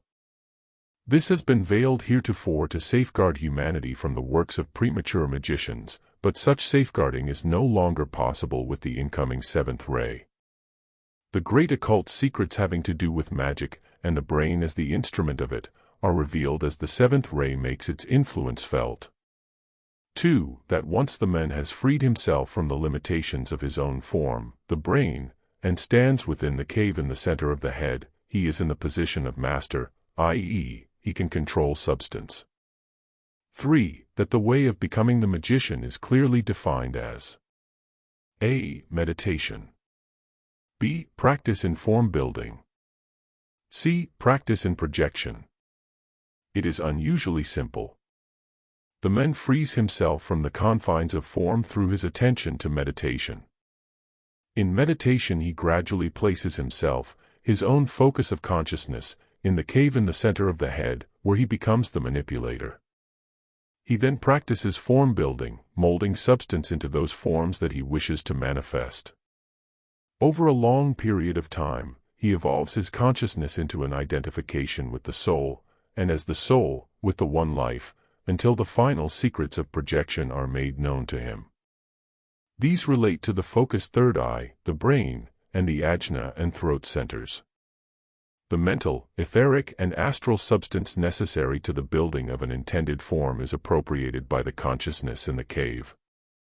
This is important. The magician does not appropriate from an astral polarization via the energy of desire. He appropriates needed substance from a soul polarization in the cave via the energy of divine intent. He then brings that substance into proper focus via the focused third eye, and molds it into shape, impressing the shape upon the physical brain for condensation into form. The condensed form is then projected from the brain into time and space via the ajna and throat centers. Let us consider this in its practical application insofar as the probationer is concerned. The probationer is attempting to live in the world as the soul. This is the purpose behind all of his disciplinary action. He is endeavoring to lift himself from a separated personality focus into a soul focus, from which he will know himself to be, and to function within his daily life and affairs, as a part of the one humanity. As he ascertains the secrets of magic, he employs them to this end. The forms he builds will all relate to this goal until such time as it has become a manifest reality in the three worlds. First, he achieves a momentary cyclic polarization via repeated meditation exercises in which he focuses his consciousness in the cave in the center of the head, and identifies as the soul. Later, he stabilizes the cyclic polarization into a permanent one via a steady and constant soul identification in this center. He takes up his residence here. At this time he is so identified with the soul that he views the vehicles from an entirely different perspective. These three vehicles have become his threefold instrument of contact with the three worlds of human endeavor. They are seen as a necessary instrument of service to the One Life. As the soul, he then endeavors to appropriate and control them, i.e., to assert his mastery over this form nature. He must clearly differentiate between the form nature and his own intent. It is at this stage that he seriously studies that form nature, learning particularly that sensation is a characteristic of the form, and not of consciousness. The consciousness who is identified with, and limited within, the form nature perceives via, evaluates according to, and bases his decisions upon, this sensational response of the form to stimuli. A very good example of this distinction between form and consciousness is the soul's attitude toward food. The soul will permit the body to take into itself only that food which is necessary to its health. It is not the consciousness who is hungry. It is not the consciousness who likes or dislikes a particular kind of food. The response of the form nature itself to the act of eating is a sensational response. The probationer, newly identified as the soul, asserts his mastery over the form nature through these distinctions and the training of the vehicles to newer and more effective tastes. In other words, knowing that it is the nature of the form to respond via sensation, he trains it to like that which he intends for it. He refines its sensational response to stimuli. In the same way he trains the vehicles to permit, or to carry through into manifestation, his intended expressions of love, compassion, harmony, beauty, etc. He is refining the form nature via his alteration of its sensational response. He trains it to enjoy via sensory experience these higher qualities which he himself enjoys from a higher correspondence of sensation. That higher correspondence might be defined as inner knowing, wisdom, or pure reason, the very nature of consciousness. In other words, consciousness knows, it cognizes pure reason, while the form senses. It is important at this time to point out that it is the nature of form to respond via sensation. The soul does not attempt to kill or stamp out this nature, but rather to train its sensational response toward a positive reaction to the higher qualities. Thus, he is impressing substance itself with a new condition, a new natural response. From his polarization in the cave he determines the new response to be impressed, builds its form, habit, focuses that form into the brain for condensation, and from there projects it into time and space, now in the bodies as a part of the built-in response mechanism, via the ajna center and the throat center. As the visualized form, in this case the new response, is projected via the ajna, its note or vibration is sounded in the throat center. The aum, which is the magic word of the soul, is sounded on that note which is the vibratory frequency of the constructed form. This note is intuited by the soul. After this work has been completed via a formal meditation, the soul maintains via the focused third eye, his attention to it until well after the vehicles automatically respond via the new impress. In other words, he maintains the vision in the ajna and continues to sound the note in the throat center, via the tonal quality of his voice, as he goes about the task of daily living. If this is done properly, the entire work can be completed in a 7-day cycle. For 6 days the attention is maintained upon the effort. On the 7th day, the consciousness relaxes his attention knowing the work is complete and the effect in substance is good. The connotations of this lesson cannot be grasped in one reading or even in one class discussion. They demand deep contemplation. For those whose sincerity of motive is such that the intuitive faculty is functioning, real illumination can be had from the foregoing. Lesson 29. The soul's role as magician, and the breaking and rebuilding of the Antakarana. The nature of the soul to create forms. The veiling of the secrets of conscious creativity due to the Atlantean episode. The Atlantean violation of the plan. The Great Invocation. The laws of the creative process. The use of esoteric light, sound, color, and vibration. The appearance of form on any plane of existence presupposes that its creator has consciously or unconsciously cooperated with the law, and that working under and with that law, he has followed a certain process which we call magic. The process results in an appearance of form, where before there was no form. It molds substance, and I refer now to prime matter, into a vehicle for spirit and/or consciousness, whichever the case may be, and after condensation of that prime matter into its desired frequency, it maintains the substance in a coherent whole within a ring-pass knot. This is true whether the form be a thought or a physical body. Because there has been a necessary veiling of this subject since the Atlantean period, we find that it is misinterpreted by almost all students and probationer disciples working in the world today. A clear enunciation of truth is demanded as the new cycle of opportunity comes into being. It is with that enunciation, primarily anent this subject, that this treatise deals. Why then is this course of instruction entitled, The Nature of the Soul? Because it is the nature of the soul to create form. Because the soul is the mediator between spirit and matter. Because the soul is the magician. Before it would be wise to proceed with the unveiling of truth anent the creative process, some consideration of the cause of its present condition is vitally necessary. There was a time in the history of mankind when this subject was not shrouded in mystery, when all children were taught the steps of the creative process as naturally and as systematically as they are now taught the fundamentals of arithmetic. And why not? This is man's divine heritage.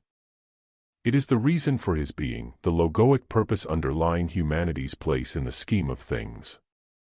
Man was born to create, to build the forms into which the consciousness of God could manifest. In the long passage of time and history, what could have happened to have caused mankind to lose his divine right? How was it that he could have been denied his place in the life and affairs of the logos of which he is an inseparable part?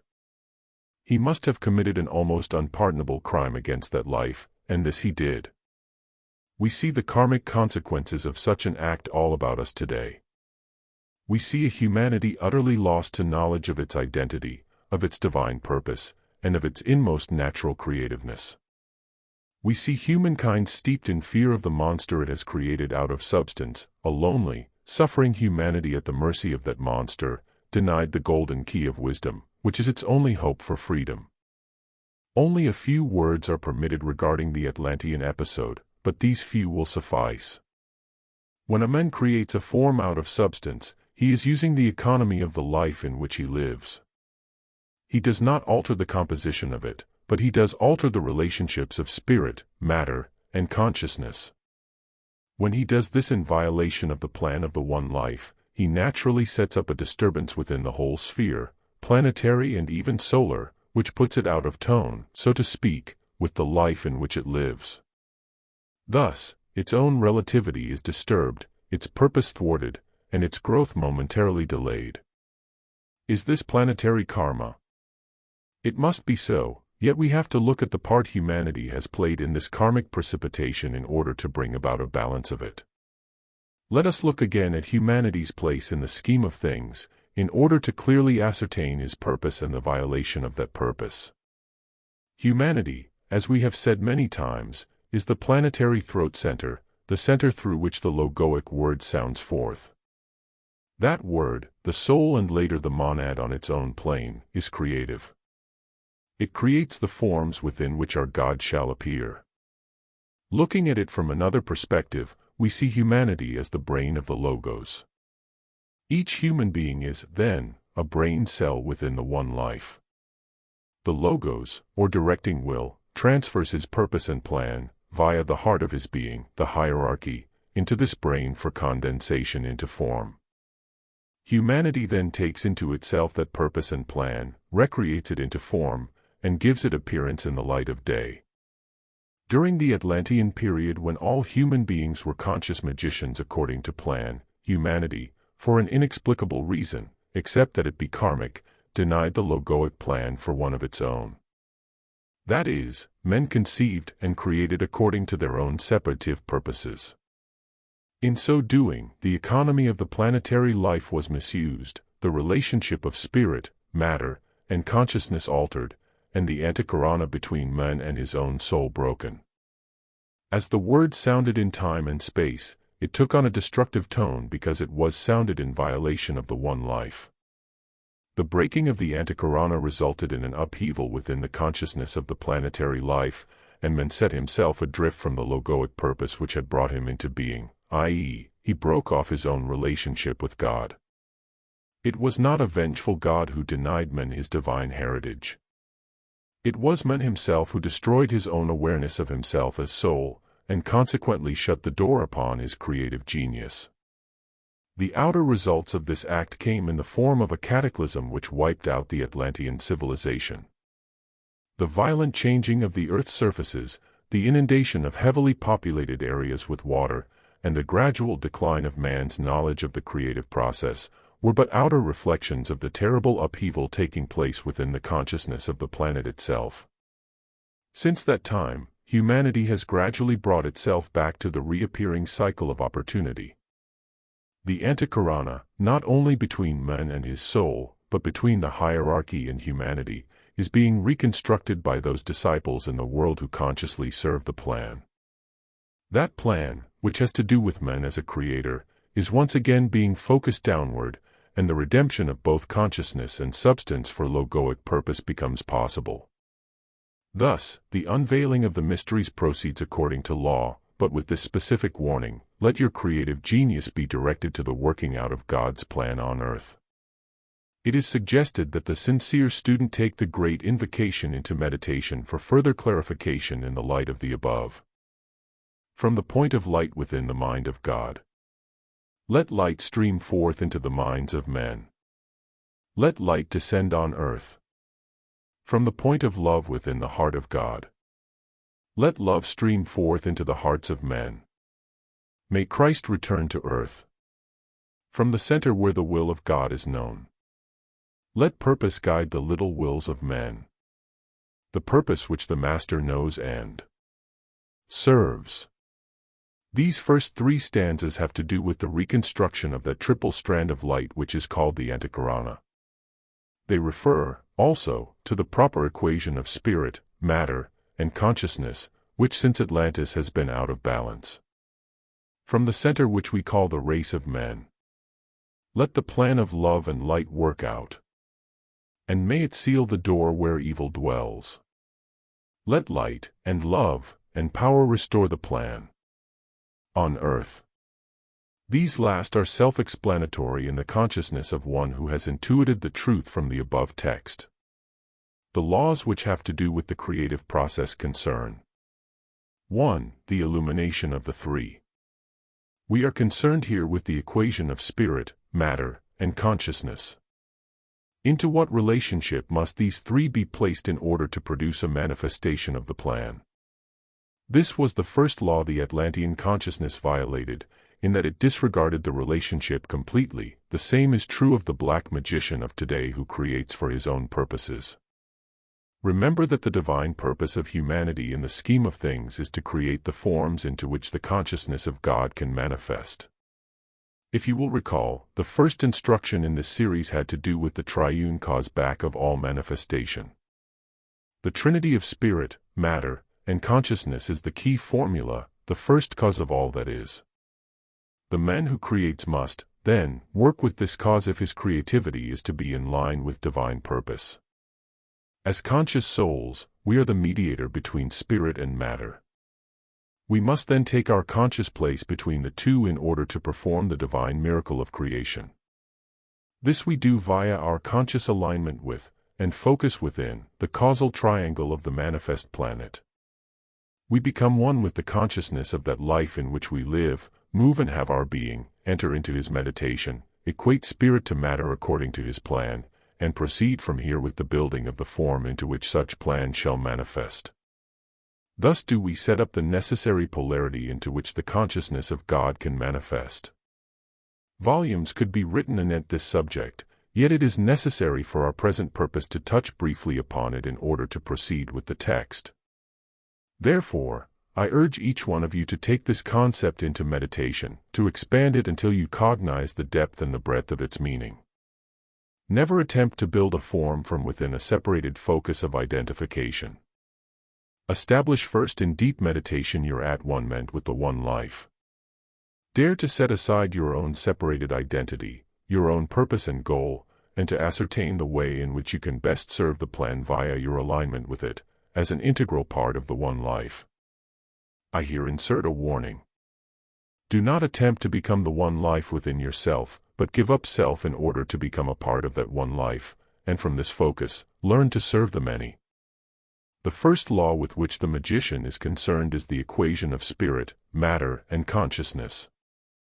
Via this equation he is enabled to view the archetypal form, or in other words, to ascertain that aspect of the plan for which he as soul is responsible. 2. The appropriation of substance and its creation into Devic form. The building of the form proceeds in 4 frequencies of prime matter. This means that behind all form on any plane of existence are 4 frequencies, sometimes referred to as the 4 elements of earth, air, fire, and water. They are known by the occultist as 1 equals esoteric light, 2 equals esoteric sound, 3 equals esoteric color, 4 equals esoteric vibration. These 4 frequencies of prime matter make up the substance of any plane of existence, and are the stuff out of which the Devic form is constructed. The magician must appropriate these 4 elements, and in their proper combination construct the Devic form into which the plan can be carried into outer manifestation. Let us look at the manifest form itself. Behind the physical appearance is the physical etheric Devic form. Behind this Deva are 4 frequencies of etheric matter called earth, air, fire, and water, or light, sound, color, and vibration, which have been combined in such a way as to produce an etheric Deva of a certain type.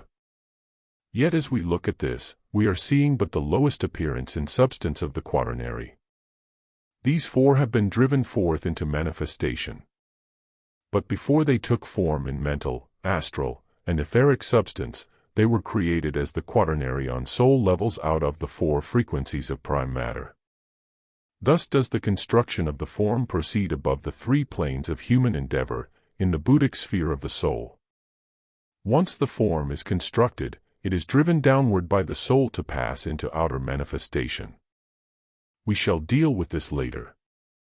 In the meantime, attempt to cognize the meaning of the instruction contained in this lesson, remembering that all work thus described so far is carried out by the soul on its own plane of affairs. Lesson 30. Becoming receptive to intuitive realization.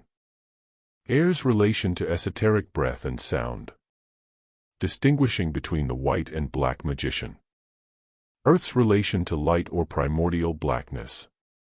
The origin of evil as related to the previous impress of earth. The impact of air on earth, and the birth of the opposites as devil and Christ. The 4 frequencies of matter, sometimes referred to as the lower quaternary, have to do with the 4 spiritual principles into which prime matter, insofar as humanity is concerned, has been divided. This is a somewhat difficult subject, since we are dealing with a matter which has come out of the major 3, and is the prime matter only of the physical body of our planetary logos. These are the frequencies which constitute the cosmic physical nature and limitation of our logos, and by which he is related, in a physical sense, within his cosmic environment. They condition his influence in his own world of affairs, in that they underlie the radiatory activity which is peculiar to him, and which has its effect in his solar and cosmic relationships. In order to more clearly understand this subject, consider again the fact that spirit and matter are but the 2 polarities of one energy or force. Spirit, matter, and consciousness make up the causal triangle of manifestation. Out of that first trinity is born a focus of consciousness which is logoic, in that it is a precipitated synthesis of the 3. This focus is numerically a 4 in consciousness, since it is the harmony of the 3, which has been precipitated into a lower frequency of itself. Thus, while logos means 1, it also means 4, in that which is behind logos is sounding, i.e., breathing. Sound has to do with breath, the first harmonic movement of the major 3 into manifestation. Thus, that frequency of matter that is defined as esoteric sound, or the so-called element of air, is numerically a 1 or a 4, the living breath or word of the Creator. The word, or breath, contains within itself spirit, matter, and consciousness in a new frequency, which in its subjective focus is a 1, and in its outer manifestation is a 4. Thus, out of the 3 comes the lower quaternary of manifestation. This frequency of prime matter is a principle, then, created out of the first movement of will upon intelligence. The first motion of the will moves forth from the One, who creates as a focus, breath, of the major 3 into a new synthesis of sound, the Word. The Word or breath, the actual sound of God which we call air, as a frequency of matter, is everywhere equally present within any form. Thus, this frequency of matter is the first to be appropriated by the creating soul as he sets out to build a form into which the plan is made manifest. This is why the magician is concerned first with the equation of spirit, matter, and consciousness. If he is to serve that life in which he lives, he must ascertain such relationship before he can bring it into proper focus, i.e., sound the word. He must then, via repeated meditations, seek to enter into the meditation of the one life until he can do so at will. Once he does achieve this awareness, the plan becomes clear, as well as his relationship to that plan. When he is identified as a consciousness with the one and the many, he sees spirit and matter in their relationship to the one consciousness, and can then bring the 3 into the proper new focus for the manifestation of the plan in time and space. While it is impossible to make this perfectly clear to the student via any grouping of words, such clarity will come when the meditation described is reached. Then, and only then, will the student understand the instruction anent the illumination of the 3, yet such instruction is preparatory and does aid the meditation process. Therefore, study it well, and take it into contemplative meditation. This first movement of the will upon intelligence is the first cause of the form to be, which is set into motion by the creating soul. It is the logoic movement into manifestation. If the word, the sound, or the breath is analogous to logos, that which is the precipitated frequencies of the major 3 into a synthetic harmony, then the element of air, which is the first to be appropriated by the magician, must be so constructed by him as to carry the focus of consciousness of the form to be. Contained within every form is its own created causal, soul, consciousness, whether that form be men, or one which has been created by men. The creating soul relates spirit to matter via the newly created consciousness which is to manifest a new form. That consciousness must, then, be of the plan and not of any separated identity. It is this very point which differentiates the white magician from the black magician. The consciousness imprisoned in the form created by the black magician is of his own separated identity. It is created by his personal desire and ambition, while the white magician creates from the soul level of the one life, according to the plan of that life. Via esoteric sound, the movement of the spiritual breath, the consciousness of the form to be is given birth and light. Air is shaped into and sounded as the word. To proceed with a further unveiling of truth, while the element of earth is defined esoterically as light, it is in its essence the primordial black. That darkness or primordial no-thing becomes light, consciousness in matter, or the element earth, as logos, the word, sounds within it. Here is the second frequency of prime matter, a principle created out of the second movement of will upon intelligence. The first movement gave birth to consciousness as the word, a focus of cause. The second movement gives birth to consciousness in form, the form which separates it, so to speak, from its creator. Earth, then, is created out of no-thing, the primordial dark, that which is the polar opposite of logos, inert intelligence. It is created by the action of consciousness upon nothing, as that consciousness is breathed into its sphere. When consciousness radiates, via air, out into a sphere of nothing, that no-thing, or primordial dark becomes light, and the element earth is born. Thus is the word imprisoned within a ring-pass knot, its etheric light body. An aside note may be inserted here. The above presupposes that the soul on its own plane, in order to take unto itself a form, had first to breathe itself forth into the void. It gave itself unto that void, where even the Father was lost, and awoke to find itself within its prison. Herein is explained the mystery of the dark night of the soul, when it again crosses the void, this time in full waking consciousness, to rejoin the Father. We come now to an ancient mystery which has to do with the origin of evil upon this planet. While that primordial dark is truly a no thing, it has already been impressed in a previous solar system with a form nature. That form nature is dormant until light moving within darkness awakens it into activity. Thus is the opposition to consciousness as a divine being born. The so-called devil is born along with the Christ in the first sheath of light created. The dweller on the threshold resides in the causal sheath and is, therefore, the last opposition to be confronted by the applicant to the initiation of liberation. Here is the major physical limitation of our logos, his karmic equipment carried over from a former incarnation, and the reason why ours is not a sacred planet. That light, which is the element earth, moves into a color dictated by a previous impression of substance, borning a form nature which is in opposition to the evolution of consciousness. It is with this opposition that the adept deals as he builds the forms designed to carry the consciousness of the plan into manifestation. How does all of this relate to the work of magic into which a probationer disciple enters in order to serve the plan? The first implications are those which have to do with the tremendous forces of creation itself, with which he is finally working. He has to appropriate the very breath of the one in whom he lives in order to create at all. He must himself function as the one, and as that one, breathe forth into the primordial black the soul, consciousness, of the form to be, in such a way as to create out of nothing the element which gives shape or first body, light or earth, to that soul.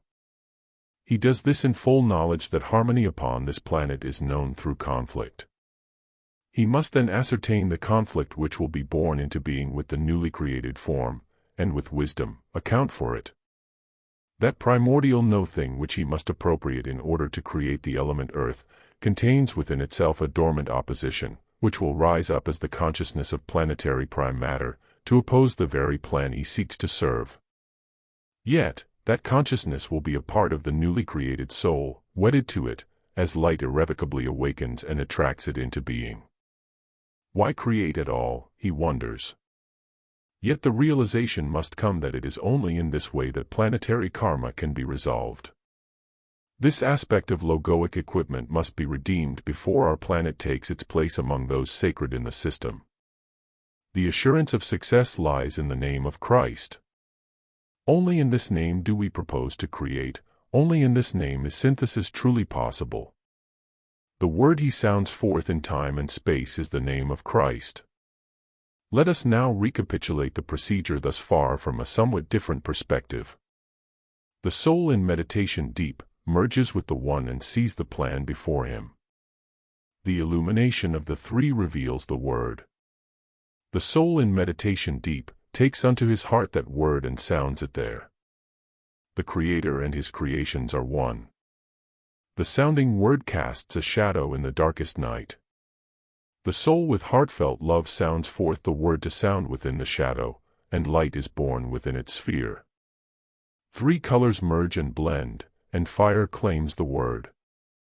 The Creator and his creation are no longer one. The above is translated from an ancient work of teaching, long lost to humankind. Its finding, and its release, indicates the promise of this new cycle. It is given here as a seed thought for meditation by the soul who seeks to serve. Lesson 31. What to do with intuitive realization. The relationship of fire and water in the creative process. Individualization of the monastic unit. The claiming of the monastic sheath. The birth of the Deva. The soul's preparations for driving the Deva down into birth in the three lower worlds. The use of the brain in the creative process. We come, now, to the most difficult stage of the creative process to reveal in word form. How is mind itself created? How does the soul, through a manipulation of this frequency of prime matter, become an isolated ego? Here, indeed, is a mystery which has troubled the thoughts of every serious student of alchemy down through the ages. For just as every form in the three worlds is indwelt by its own causal consciousness, so also is it indwelt by such consciousness through the medium of an isolated mind. That isolated mind is in effect a radiation or emanation of the monastic unit created and contained within the causal sheath. The word, sounding within its sphere of light, produces three colors which merge and blend into one fire. That fire is manas, the principle of mind which blazes up to claim the word. The student must be very careful at this point to avoid a confusion which could result through misinterpretation of two apparently conflicting concepts. The element of earth or light comes before, and is in a higher frequency of prime matter than that of fire. Earth, then, or the principle of light, which must not be confused with the physical plane of the planet Earth, comes before fire or the principle of manas. Light moves into three colors, which, as they blend, become fire or manas. The three colors are the spiritual forces or energies of divine will, divine love, and intelligent activity. One of them, insofar as this planet is concerned, becomes or takes on the nature of the dweller on the threshold, as that opposition to the plan, which is born within the light, moves into the frequency of prime matter which we call the principle of manas or mind. In Lesson 30 it is stated, that light which is the element earth, moves into a color dictated by a previous impression of substance, borning a form nature which is in opposition to the evolution of consciousness. The color, one of three, gives manas, in this planetary system, a nature which is contradictory to the purpose of the soul, yet it is only via mind that the soul can manifest his purpose. It is with this specific color or nature of mind that the soul is concerned as he seeks liberation from his prison. It is this color which isolates him, via the principle of manas, from his brothers. It constitutes the illusion of the mental plane with which the initiate must deal as he seeks to serve the plan. The soul or consciousness of the form to be, is swallowed up in fire, and its sound is lost. As that fire consumes the word, its light is dimmed, gradually receding to a point, and the soul is claimed by another sheath, the monastic unit. It has been given form, the Creator and his creation are no longer one. There is not now but form. The soul or word within its form is silent until its Creator awakens it to life. The Creator looks upon his creation and sounds that note which is its life. The note is sensed, and the sleeping soul responds. The word begins to vibrate, moving out upon a wave to join the myriads. Thus, is the fourth principle of vibration, or the element of water, created by the sound of the word within its form. The wave creates time and space, or a sphere of activity, within which the form relates to other forms. Air, earth, fire, and water have been thus manipulated, and the Deva lives, a creation not yet born into appearance in the three worlds, but having causal place in the Buddhic sphere within its Creator's aura. Thus is a persona created prior to its birth in the three worlds of human endeavor. Please remember that all four frequencies of prime matter thus described are above the three lower worlds. They make up the substantial body of the Buddhic plane, and in different equations, make up the substantial body of the mental, astral, and etheric planes as well. The lower mental is a condensation into a lower frequency range of the four elements in an equation that gives fire the predominance. The astral is a condensation of the four into an equation that gives water its predominance. The etheric is a condensation of the four into an equation that gives earth the predominance. Air is everywhere equally present. The physical plane of appearances is produced by the dweller on the threshold as a distortion of air, earth, fire, and water. When the dweller is overcome or transmuted by the angel of the presence, the physical plane will be no longer. For so long as the soul is the victim of the dweller, he is condemned to the wheel of rebirth in the dweller's domain. The creative process described thus far takes place on Buddhic levels by the consciousness, who is functioning within and as the one life. He is then operating above the brain and lower mind nature, unobstructed by the forms contained therein. He has yet to precipitate his created form into manifestation. And now I tell you something of a secret which is of great importance to you at this time. Those who read, study, and meditate upon these instructions are already engaged in this creative process during those hours when the body is sleeping. The new expansions of consciousness, which are achieved via experiences in consciousness, are conceived and given form by the soul-centered student himself as he functions in the Ashramic group life each night. It is his task to drive these new experiences down into manifestation, to impact and impress the brain in such a way as to give them birth in physical, astral, and mental awareness. The life experience of the accepted disciple in the three lower worlds is created in this way. The plan of service, which takes advantage of every opportunity in time and space, is conceived and molded into Devic form by the soul-centered disciple while his body sleeps, until continuity is achieved to the degree that he enters the Ashramic group life during his meditations. Human karma, national, group, and individual karma are observed and accounted for, i.e., made right use of in service to the plan, as experiences are created which will resolve it all in divine law and order. Sooner or later each one of you will create in full waking consciousness, not only such experiences in this incarnation, but the total life experience of following incarnations, the total service plan which proceeds with continuity from one life to the next. In just this way, the initiate moves into his own manifestations in time and space, leaving nothing to karma or fate, but manipulating such karma to serve the plan. As you enter into meditation, do so with the realization that your immediate goal of development or unfoldment is to achieve the continuity between the soul on its own plane and its life in the body, so there is no gap or break between. At present your waking hours find you functioning in the brain as a recipient of higher impress when such reception is possible. Realize that you are moving toward such a union with the soul on its own plane that you will function as the creating and impressing agent. How is the created form driven downward into manifestation?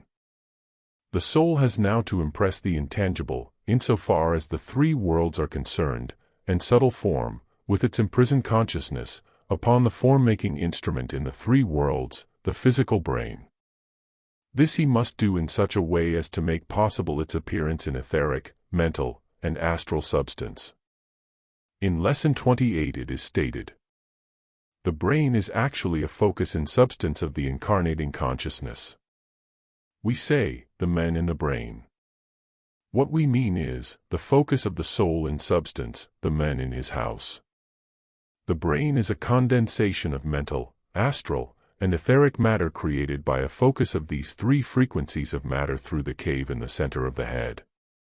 The pineal and pituitary glands are the positive and negative polarities which set up an interplay of force resulting in the birth of consciousness within, or its reflection upon, this condensed matter we call the brain. The cave in the center of the head is occultly defined as that place where land, air, and water meet, because this is the center in which etheric, mental, and astral substance is focused, in that order, for condensation into form. I should like to insert here that air has been used in connection with the mental plane as a part of the veil of truth. Actually, that statement is an occult fact, since air is everywhere equally present, but it is also incomplete. When this is considered in the light of the preceding instruction, it begins to convey real meaning. The soul has created a Devic form out of the four elements of the Buddhic sphere. Let us say, for our purposes here, that form has to do with the soul's expression in the three worlds, via the medium of an illumined persona. The consciousness, which the soul would express and which has been imprisoned within the newly created form, has to incarnate into the physical brain, i.e., it must be focused there within its new form before it can manifest in the three worlds. The soul, still on his own plane, looks down, via the channel created from the causal sheath, through the head center to the cave and readies himself to drive the created Devic form downward into a focus in the cave. In the cave the substantial forces of his bodies meet, and in this center they will claim or clothe the new Deva. He is now concerned with these forces and their effect upon his created form.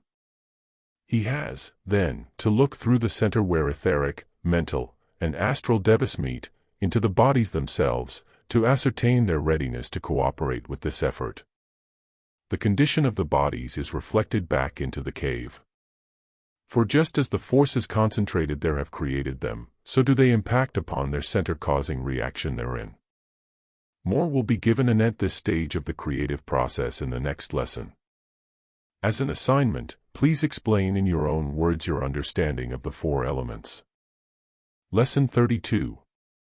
Ceremonial magic, or the manipulation of the Devas of the lower four.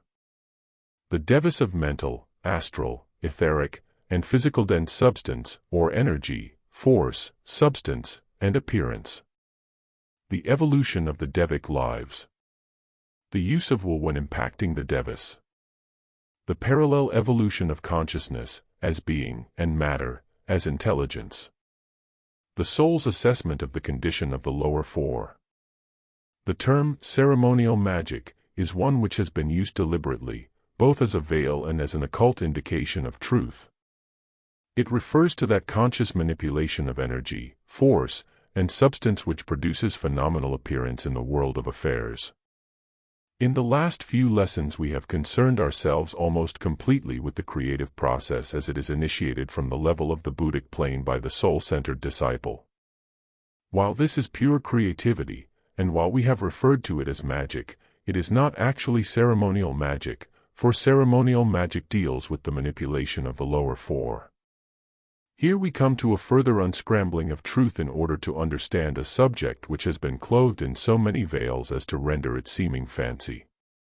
We have described the lower quaternary as the four frequencies of prime matter, or earth, air, fire, and water. These refer to prime matter in the planetary sense, which is found in the Buddhic sphere, and which is used by the Creator as he initiates from the level of soul that which is to take form in the three lower worlds. In other words, we have described the process of creating a solar deva, causal form, which may or may not take on an appearance in mental, astral, and etheric substance. The Devas of the lower four refer to 1. The Devas of the mental plane. 2. The Devas of the astral plane. 3. The Devas of the etheric plane. 4. The particular Devas of appearance. Or 1. Energy. 2. Force. 3. Substance. 4. Appearance.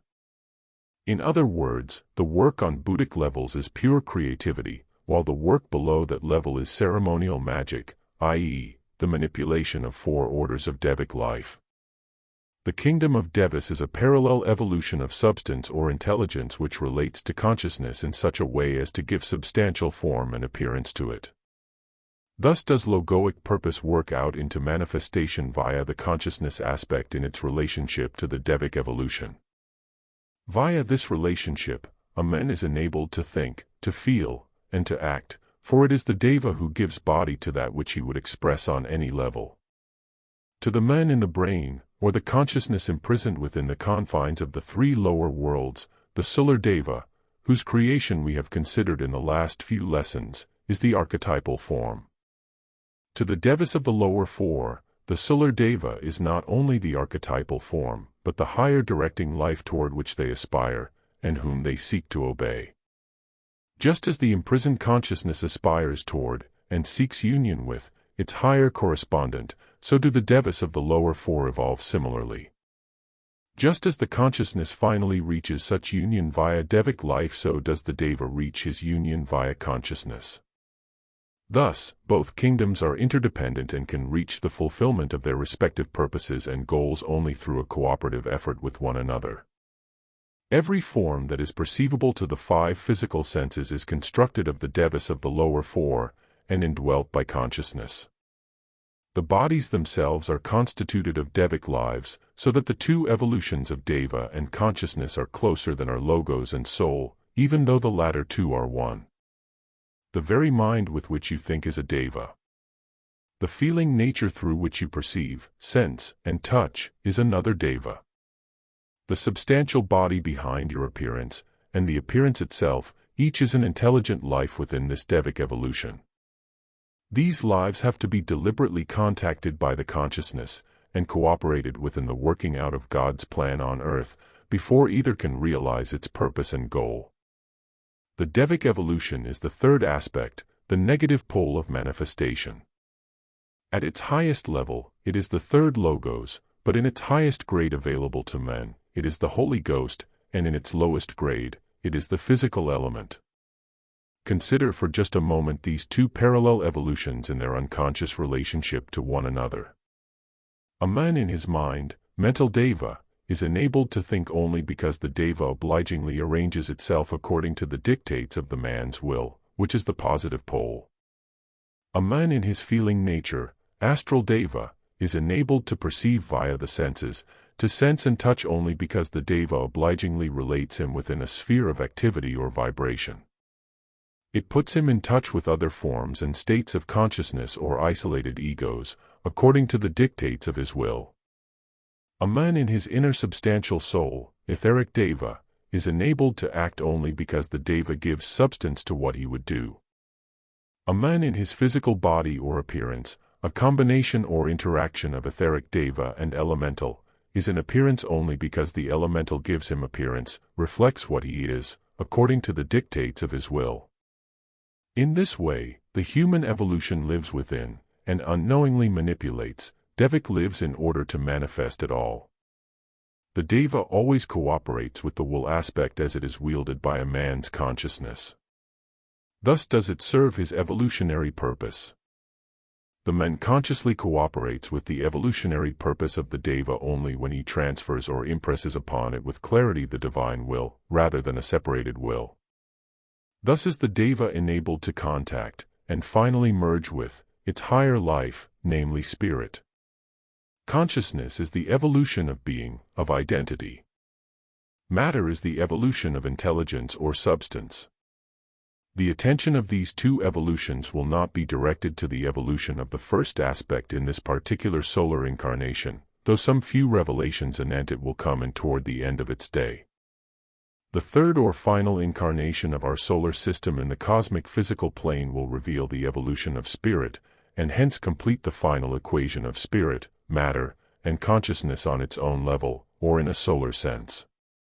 For our purposes, then, the Devic evolution is the polar opposite of the will aspect, and via its manipulation the divine will finally reveal itself. These Devas are the builders of the universe, who, in obedience to a directing will, arrange themselves in activity to produce form.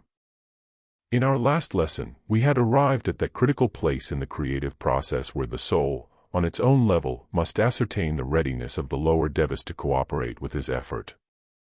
The soul, still on his own plane, looks down, via the channel created from the causal sheath, through the head center to the cave, and readies himself to drive the created Devic form downward into a focus in the cave.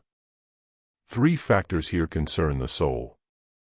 They are, the state of the incarnate consciousness as it is reflected by 1. The etheric Deva, who shall give first action to the newly created form, i.e., life in the three worlds.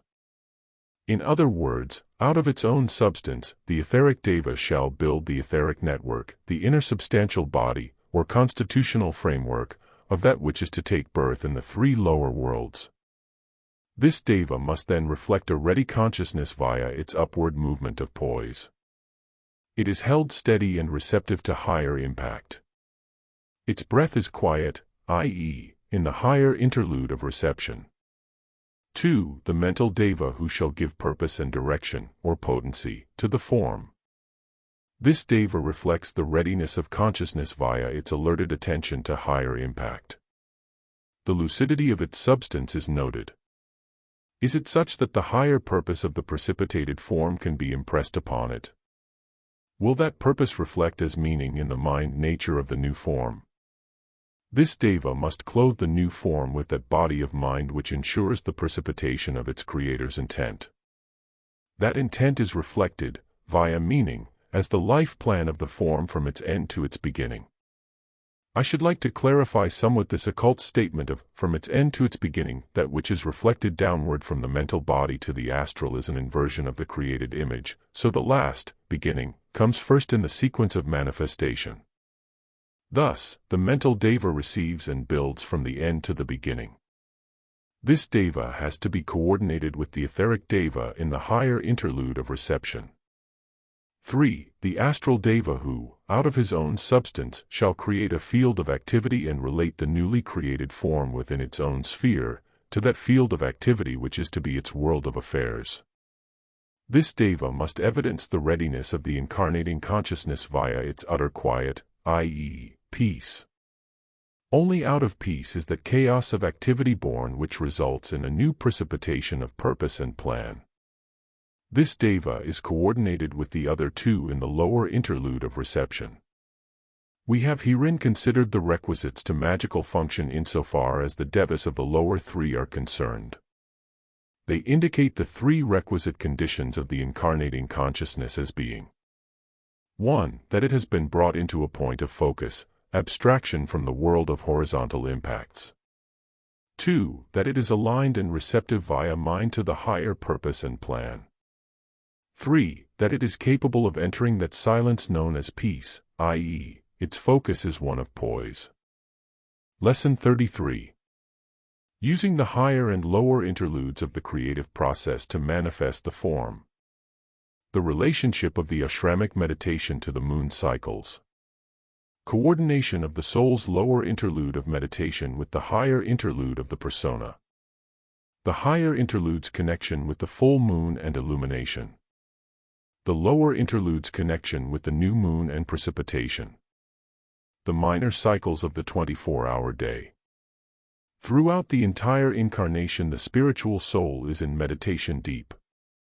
Let us now consider a hypothetical case of a group soul, an Ashramic group life, who has created a new life in the form of a solar deva. That deva contains the divine purpose of the incarnating group, its service plan in the three worlds, and whatsoever of the wisdom is necessary to the manifestation of its service. It is suggested that those students of this text who consider themselves to be integrated into a potential service group give the above concept their deepest consideration. The soul on his own plane has ascertained the readiness of the incarnating consciousness, and its instrumentality, to cooperate with the divine purpose and plan. He has now to drive the newly created solar deva downward into a focus in the cave, where the devas of the lower four will give it a form and an activity that is comprehensible to the human consciousness. In order to do this, the overshadowing soul must coordinate the lower interlude of his meditation with the higher interlude of the meditating persona. This concept gives added light to the pure reason of meditation itself. When the incarnating consciousness makes himself available to the overshadowing soul on the high mount of meditation, that soul precipitates its purpose, wisdom, and plan into the mind, brain, and affairs of its persona. The first time this act really occurs, the third initiation is underway. The overshadowing spiritual soul is incarnating into its prepared vehicle of manifestation via the process of illumination and transfiguration. The meditation interludes are as follows. A. The higher interlude is reached when the consciousness enters its highest point of receptivity, otherwise known as the occult silence. This is the moment of greatest aspiration to that which is transcendent. While a higher interlude is reached cyclically in each meditation, the highest peak of all is normally reached once during each moon cycle, on or about the time of the full moon. B. The lower interlude is reached when the consciousness, after having taken unto himself the overshadowing illumination, precipitates that illumination into a lower frequency of appearance. It is, then, the moment wherein magic is done. As with the higher interlude, each meditation should provide for the cyclic moment of precipitation. Nonetheless, the lowest interlude of all, the moment of greatest magical opportunity, is normally reached once during each moon cycle, just after the dark of the moon. This means that the overshadowing spiritual soul makes its major cyclic approach to its persona during the full moon period, covering from 12 hours to 3 days, depending upon its point of evolutionary development. This is its lower interlude, the moment apropos to its precipitation of illumination into the meditating consciousness of the persona. The overshadowing spiritual soul makes its minor cyclic approach to the meditating persona once each 24 hours during the morning period, covering from sunrise to high noon, depending upon its point of evolutionary development. The indwelling consciousness establishes its cyclic interludes via the meditation practice of approach. The minor cycle of the higher interlude is approached each morning via carefully practiced alignment, focus, and silent aspiration. The major cycle of the higher interlude is approached via the utilization of the daily high point for a specific purpose during the period from new moon to full moon. In other words, the daily meditation during this period is considered as a cyclic approach to the greatest moment of opportunity for illumination upon a specific seed thought. No one realization reached during this major cycle of approach is considered, or accepted, as the goal of the meditation until that moment. The meditation, from new moon to full moon, is one meditation approach carried out cyclically. The process then reverses with the minor cycle of the lower interlude being utilized each day via the practice of a lower alignment, contemplation, or reflection, and the act of precipitation. The major cycle of the lower interlude, which is actually an approach via gradual descent, utilizes each daily meditation for a specific purpose during the period from full moon to the dark of the moon. During this period, the higher interlude is used as a time of contemplation or thought form building of that illumination already received. A new seed thought is not taken during this cycle, nor a new realization sought. The purpose of the period is the embodiment of that received during the higher interlude. When the major cyclic moment is reached, the real work of magic is entered, and the full cycle of meditation concluded. The meditation from full moon to the dark of the moon is one meditation descent from a higher interlude into a lower one, carried out cyclically. This means that the daily meditations, from one new moon to the next, are but the cyclic activities of one full meditation, utilizing a continuity of one seed thought or goal. I should like to bring out one other point of major importance at this time. When the disciple can enter into meditation upon arising, and maintain or hold the meditative state of mind throughout the day, his minor cycle of precipitation is reached during the period from sunset to midnight. If the meditation cycles are not properly utilized, the whole meditation is thrown out of balance and cannot be expected to bring the best result. After the probationer has become somewhat reoriented to the life of the soul and seeks to serve the divine plan, he must then learn to make right use of these cycles. If the approach to the higher interlude is not carried out, with an inner dedication to purpose, conscious soul contact cannot be expected to ensue. If the approach via descent to the lower interlude is not maintained for the specific purpose of embodiment, how, then, can the probationer expect to master the form nature? If the continuity of the full meditation is interrupted, the next cycle is thrown out of balance, and confusion is the natural result. During your study of this series of instruction, your practice of meditation has followed a much shorter cycle. However, you are now ready to initiate the continuity of meditation as practiced by the hierarchy and its disciples. Proceed then, keeping in mind the following ideas as you do so. 1. That the overshadowing soul is a group soul attempting to appropriate, via its lower interlude, the incarnating consciousness of its instrumentality. 2. That instrumentality consists of A. The world group of disciples. B. The Ashramic group life of which you are a related part. C. The group unit with which you are in incarnate contact. As you proceed with your alignment, include a horizontal one with these three aspects of the instrumentality of the soul. Consider, for a moment, the tremendous power potential of a group of disciples who could, and would, establish and maintain the continuity of meditation together as one. The higher interlude would find each focus in the cave, or a higher center, in one state of silent receptivity where the separated consciousness has merged into a one life. The illumination could then be precipitated into the consciousness of the entire group, and each one would cognize the same purpose, wisdom, and plan. The lower interlude would find each focus in the cave synthesized into the white magician, where the act of group precipitation could take place via the total instrumentality. Thus does the disciple become a conscious part of the one life, and thus does the one life become a conscious part of him. In this way, the purpose, wisdom, and plan of the Ashramic group life is cognized and precipitated into a world service activity. 3. That which carries the illumination from the overshadowing soul to the incarnate consciousness is a solar deva, created specifically for that purpose. This deva will be driven downward by the overshadowing soul when the higher interlude of the persona is coordinated with the lower interlude of the soul. At this point, an annual meditation cycle which utilizes both the major and minor cyclic interludes is offered to those of you who are intuitively guided to make right use of it. This meditation can best be initiated during the first new moon of the new year, or during that new moon which follows the Wesak festival. The purpose of the full year of meditation will be the precipitation of the wisdom into the consciousness of humanity as it relates to the following 12 seed thoughts. Each seed thought will cover one full cycle of meditation from each new moon to the next in the order given. 1. The power of truth is God. 2. The love of truth is wisdom. 3. The light of truth is every man a Christ. 4. The truth shall make you free. 5. The will to synthesis is the spirit of peace. 6. The will to love is the cause of peace. 7. The will to good is the action of peace. 8. The divine motivation of force is the life of God. 9. The wisdom of force is the love of God. 10. The right use of force is the love of humanity, individually and collectively. 11. Love transcends conflict. 12. The divine plan for humanity manifests through the divinity of every individual unit. Lesson 34.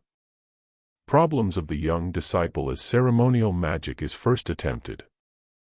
The no man's land between identity as soul and persona.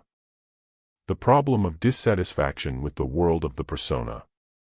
The dilemma of impotence and the glamours of futility. Depression and self-pity.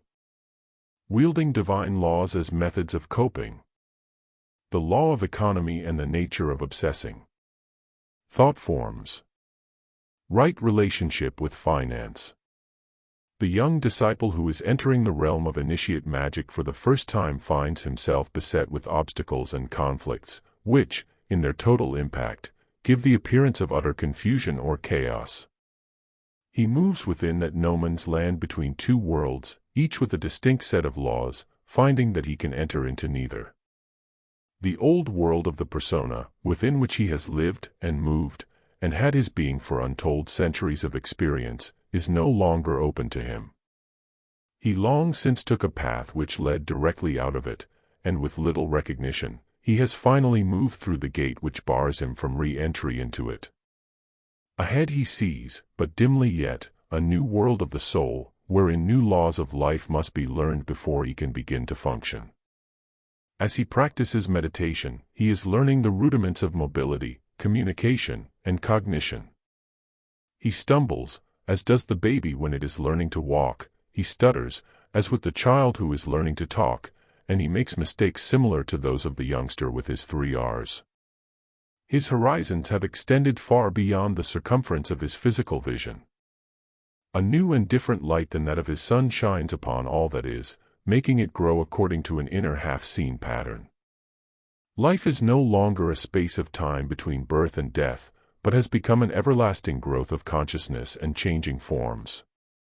Yet, this newly born one, newly born to the spirit, still occupies a persona, still finds himself in this world, if no longer of it.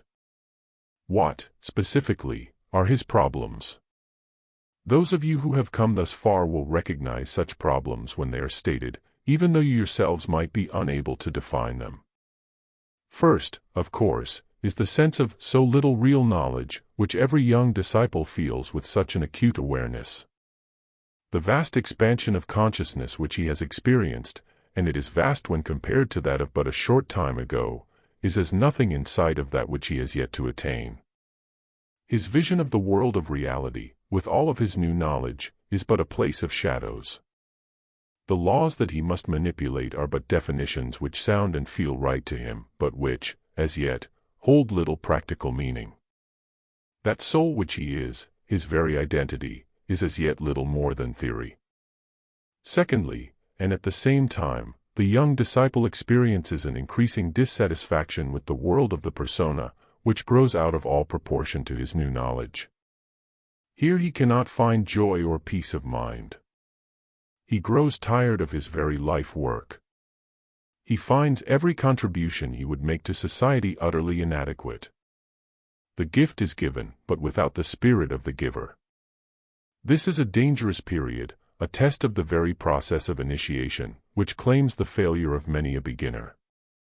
In addition to these two problems, the young disciple very often experiences such things as financial and social failure, influential failure, and the futility of impotency in all of the activities which count with him. Magic no longer works, not even the simple magic of the mind, which he learned long ago. What are the answers to this complex maze of chaos? What is the path that leads out of it into the new world which stands as a dim beacon before him? There are answers, there is a way, and this lesson shall devote itself to both. Learn, first, what it is you experience with the feeling nature. What is that weight of sorrow you have suddenly taken on your shoulders and cannot put down nor bear to hold? What is this burden imprisoning you from natural joy? It is the weight of the world's sorrow pressing in upon you. It is the eternal cry of the imprisoned soul for release, the soul of humanity, which suffers the indignities of the evil nature of ignorance. My brothers, you have scarcely touched it, you have but tasted of the pain of human suffering, and I speak now not of the persona, but of soul suffering, that every initiate and adept knows so well. What moves God to wait upon humanity? What moves the great consciousness and light of the Christ to sacrifice his heaven to overshadow and intervene in human affairs? What moves the hierarchy to stay within the dark star, when the cosmos waits without? What is it that calls forth compassion from every life that is free of it? What is the need for compassion? You have felt that burden, have experienced its likeness, as you have opened your heart to the soul of humanity, and in most cases, you have considered it your own. You have claimed it, have interpreted it via self-pity, depression, futility. This you think is your own. Ah, my brothers, such ego, for no one unit could have reason or access to such sorrow. Here is the first step toward freedom. Realize, once and for all, that you have or can experience nothing of yourself alone, for you are not alone. The depressions and sorrows experienced by every mystic or occultist are the sorrows of the world soul in its total imprisonment. As you become conscious of the one life, you open the door of awareness to this condition within a part of it. As you merge more and more closely within the one life, you will know and experience this condition to its very depths. This is a part of the consciousness of the soul. Would you escape it? This is your share of planetary karma. Yet it need not be the cause of your failure as a disciple. Even in the midst of its awareness, joy can also be known, both the natural joy of life itself, and the joy of knowing that you can serve to alleviate some little bit of that great suffering. Thus is this pair of opposites balanced, and the initiate born to serve humanity. Learn to stand with that divine strength which does not permit an astral subjugation to it. The second step to freedom follows closely upon the first. It has to do with law. Those laws which manipulate spirit and matter, or plan and form, have to be ascertained and wielded with a fearlessness characteristic of the Christ. First, we look at the old set of laws that have brought us this far, moving into an awareness of the new ones through cognition of higher correspondence. What is the medium of exchange in the world of affairs, the medium that governs and controls the movement of all energies, forces, and substance in the physical plane of appearances? It is the financial system via which commerce and exchange of all kinds is possible. This system carries the life-blood of human affairs, and is the part of the economy which makes such life possible. It has built the present civilization and sustains it. In the present world, this medium of exchange is the reflection of the inner etheric network of the body of humanity, that network which holds together and makes possible, via exchange, the interrelationships of all parts to one another and to the whole. The word of power, which manipulates the energies through the financial system, is money, crystallized third-ray energy. Money, then, is not the medium of exchange, as is supposed by many, for that medium is the system. Money is that form into which power has been directed or designated. In the world of affairs, money is a reflection of the sacred word of the soul, which moves the life of humanity through its etheric medium of exchange. Its power lies in its mantric form, for both the OM and money are essentially mantrams, i.e., words of magical power. The forms in the physical world are manipulated through their exchange, within an elaborate system of exchange, via the sounding of that word which has the power to move them. These forms we shall define as the Devas of appearance. In a similar manner, the Devas of the etheric, astral, and mental planes are manipulated through their exchange via the sounding of that word which has the power to move them. Consider now the disciple who brings a gift, something which he wishes to exchange, which has no monetary value, Northwest Real place yet, within the financial medium of exchange. His problem is very real, for if he would exchange that which he has, for life within the world of affairs, he must make a place for it within the economic system of the world. Yet, a gift of the Spirit has no monetary value, nor can it truly be given such, for to do so would limit it to the world of form. Thus, the young disciple moves in a no man's land between the world of concrete facts and the world of so-called miracles. He has first to realize that his gift of the Spirit can only be exchanged behind the scenes of ordinary affairs via the manipulation of the Devas of the etheric, astral, and mental planes. That gift will be carried from one consciousness to another by those Devas, when the word of power is sounded. But that which is subjective does take on an appearance, and a new Deva of appearance must be created that can be exchanged for life and influence in the world of affairs. The disciple knows the form he exchanges is not his gift, it is not his contribution to humanity, even though it may appear as such. He detaches the sense of importance from the form or appearance of his service, knowing wherein his real service lies. Then, calmly, without emotion, he aligns the Devas of appearance with the Devas of the plan, aligns the lower word of power with the higher one, and sounds that mantram which gives him control of the form nature. The mantram that he sounds is more than a word. It is a synthesis of light, sound, color, and vibration into a new ceremony, the ceremony of life itself. With this ceremony, we shall deal at some length in the following lessons. In preparation for such illumination, it is suggested that you consider the particular Devas of appearance with which you are most familiar. First, what is a Deva of appearance? It is the obsessing thought form just behind, or controlling, the appearance of the outer picture, an interaction between the etheric Deva and the elemental. Consider the obsessing thought form behind the monetary value of any article of goods, of any act of public service, of any act of work, etc. Consider the obsessing thought form behind the color of a man's skin, his racial characteristics, his social class and consciousness, his likes and dislikes, etc. Consider the obsessing thought form behind nationalism, Catholicism, Protestantism, Buddhism, capitalism, communism, etc.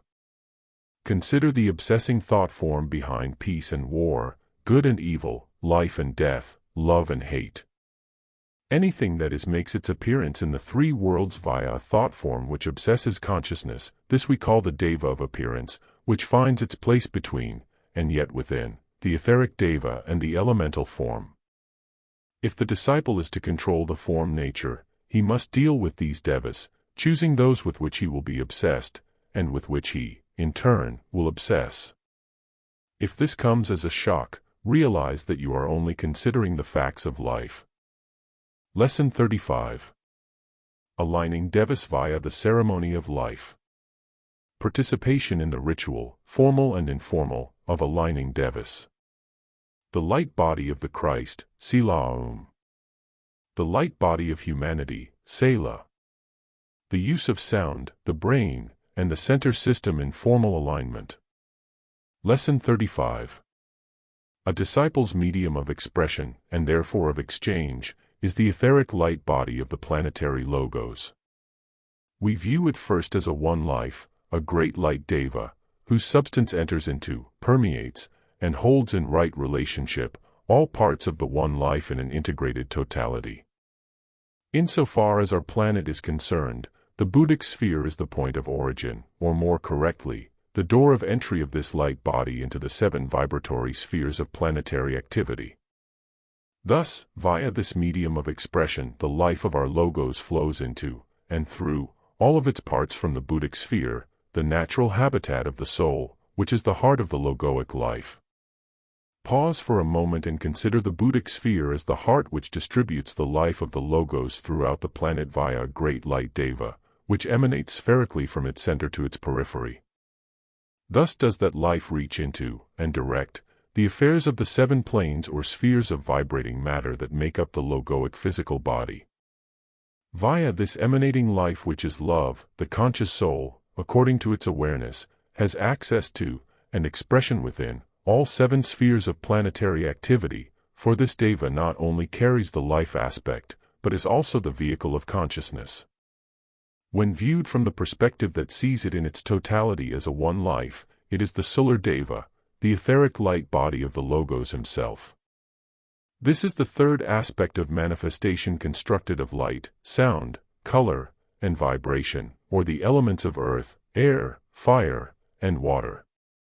Insofar as the disciple in the 3 worlds is concerned, this great life, in its highest aspect, is the Lord of the Devic evolution, the energy and substance of the Christ.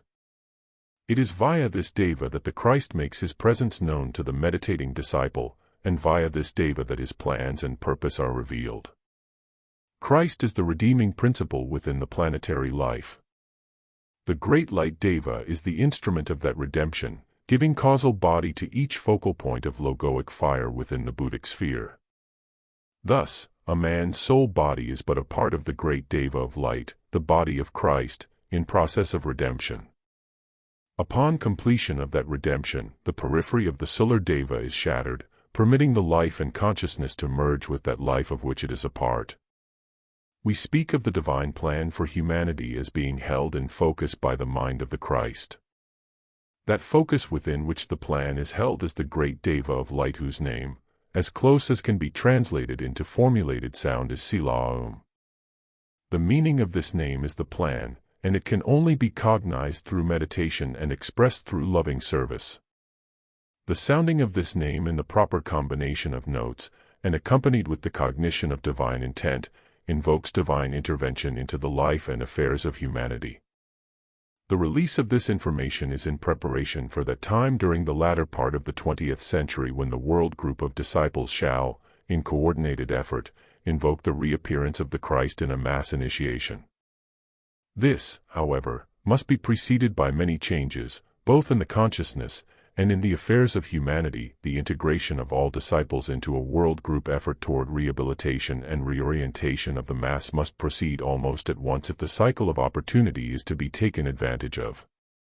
This effort will go forward via the practice, by such disciples, of the true ceremony of life, as that ceremony is revealed by the incoming 7th ray. The consciousness of the one life is identified as the Christ. The body of the one life is identified as Sila Aum. The Christ pronounces that body into existence, and the disciple of the Christ becomes its custodian, its transmitter, and its focal point of precipitation into manifest appearance. Let us look now at the lower correspondence of this great deva, the etheric network of the body of humanity. All human beings live, move, and have their being within a great network of etheric substance, which is an emanation of this light deva. It holds them in relationship to one another, and is the medium through which the life energies of the human kingdom circulate throughout its many parts. This network, while an emanation, and, therefore, a part of yet a greater life, is also a life in itself, another great deva who is the vehicle of human consciousness, i.e., consciousness which is persona-identified. It responds to the mass mind, which is both astral and mental in nature, reflecting the conditions of that mind into the world of affairs via the Devas of appearance. Its name is Sela, and its response is to that which reaches it via a brain. When the disciple deliberately, and with consciously formulated intent, sounds the name Sela upon the right note, such note being in the key of F, this deva gives him its attention and carries out his intent via the making of a deva of appearance. We have already defined a deva of appearance as the obsessing thought form behind, and controlling the details of the outer picture. We have said it is the interaction between the etheric deva and the elemental form. What is it that turns a thought in the minds of a few men into a public opinion, or into a custom? What gives it life in the affairs of humanity? It is Selah, the etheric network and body of humanity, who takes that thought unto himself and gives it life force, such life force flowing into an elemental group life waiting for it. The deva of appearance, then, is the life force of the thought as it flows from the etheric network into a particular form. That life force can only be given it by Selah as Selah responds to the directing will within a brain. When a thought, both mental and astral in nature, is given life force by the etheric network of humanity, it becomes an obsession, because its power is now the power of the form nature which does obsess the consciousness of humanity. Consider the effects, within the life and affairs of humanity, which could be engendered by a group of trained thinkers. This is the work of the world group of disciples as they take on the service responsibility of preparation for the reappearance of the Christ. The ceremony of life has to do with the bringing together of Selah and Selah, so the plan can take appearance in the world of men. Remember, Selah only responds to the directing will as it is focused through a man's brain, thus the plan can only be precipitated through a group of trained thinkers within the body of humanity. The sound which brings these two great devas together, after each has been contacted by the disciple, is the Aum.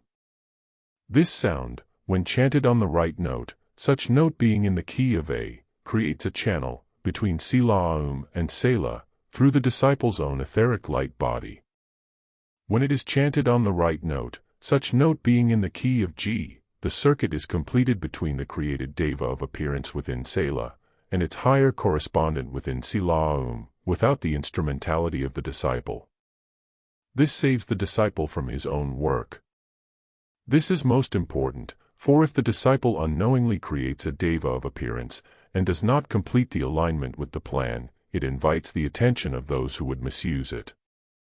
In such instances, it might also move back upon its creator, obsessing his mind out of proportion to its purpose, thereby distorting his understanding and often causing insanity. When one considers that its life force is the force of Kundalini, one understands why such precautions are necessary. The disciple, who is the intermediary between the two great devas for the sake of human consciousness, brings every aspect of his life and affairs into a divine ceremony, which becomes his service activity. Ceremonial magic is a concept which can, if not correctly approached, result in a very great glamour. Glamour, remember, is the interpretation given a truth by the astral consciousness. The glamour of ceremony makes of it an outer act without inner meaning. Such is the case with so many of the so-called ceremonies in use today. True ceremony is an inner state of being, which is channeled into every outer act. We begin with that consciousness who knows himself to be divine, i.e., a part of the one life. As he opens his eye to the morning, it is with full realization of this fact, and because of it, it is with a deep appreciation of life that he greets a new day. Consciously realizing and appreciating life for what it is, he consecrates himself, consciousness and instrumentality, and all that he has, to that life. This he does in love in the interior part of his being. This is ceremony. Everything that impinges upon his vision, his thought or feeling, receives his love and appreciation because it is part of the one life. He is cognizing and communing with God via the only language permissible between God and men, the exchange of love. Whatever the early morning routine, it is a part of the ceremony, since it is being carried out by the disciple with a deep realization of the inner meaning of life. The older and wiser the disciple, the greater is his cognition of this meaning, and the more powerful, therefore, is his ceremony. The probationer who is attempting to become the accepted disciple may initiate such ceremonial with a quiet contemplation of the one life as he goes about the daily business of arising from sleep and preparing for the day. Just having learned that all forms are composed of intelligent substance, and that all intelligent substance constitutes devic lives, which, in their sum total, are the matter aspect of the Holy Trinity, he channels into such devas his awareness of love, as he contacts them via form. Every form with which he comes into contact, and every act in which he is engaged, receives his conscious love and appreciation as a part of the one life. Thus, he initiates his day with a ceremony which continues throughout its 24 hours. The accepted disciple and initiate adds to this the simple ceremony of aligning the manifesting Devas of appearance within his immediate environment and his sphere of influence with their higher correspondent, the plan. He does this via a channel created between Sila through his own etheric light body, and Sela, and back again from Sela to Sila via the etheric light body of the planetary logos as it emanates through the three worlds of human endeavor and into the body of humanity.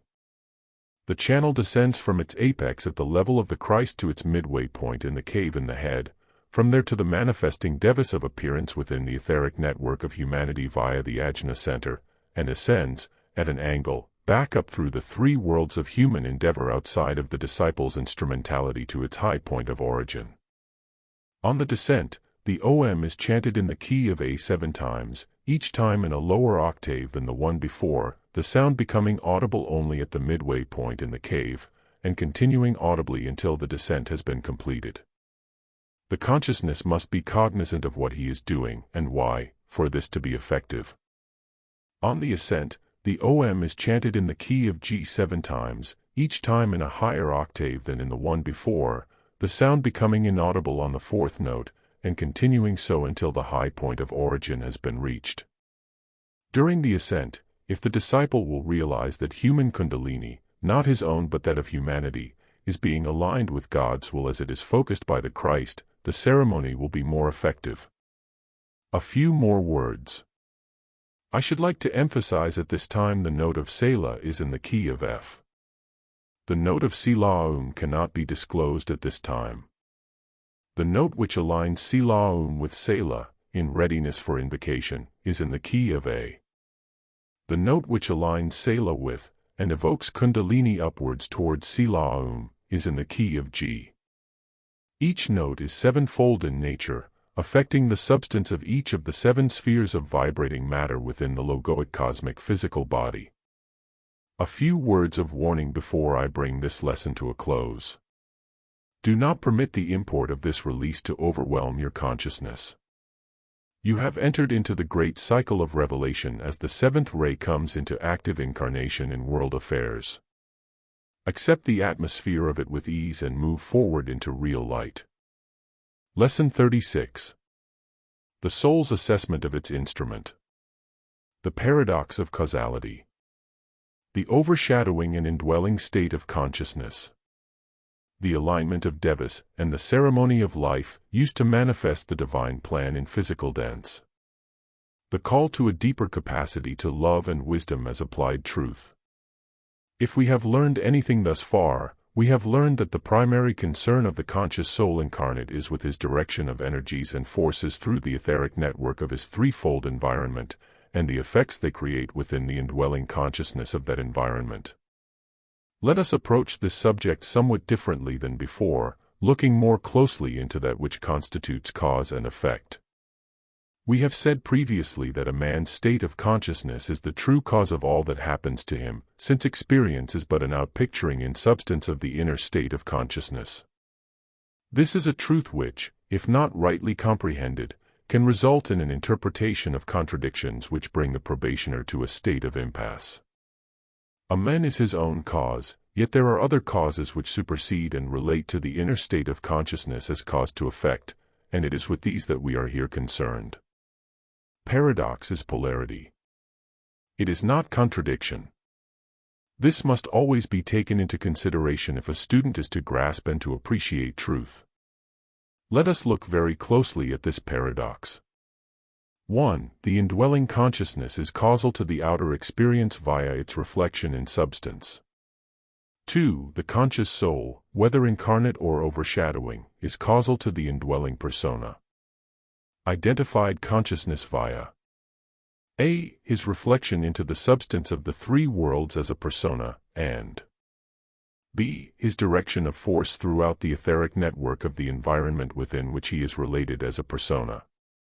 For as long as the consciously identified soul is overshadowing, he is directly causal only to his own persona-identified consciousness.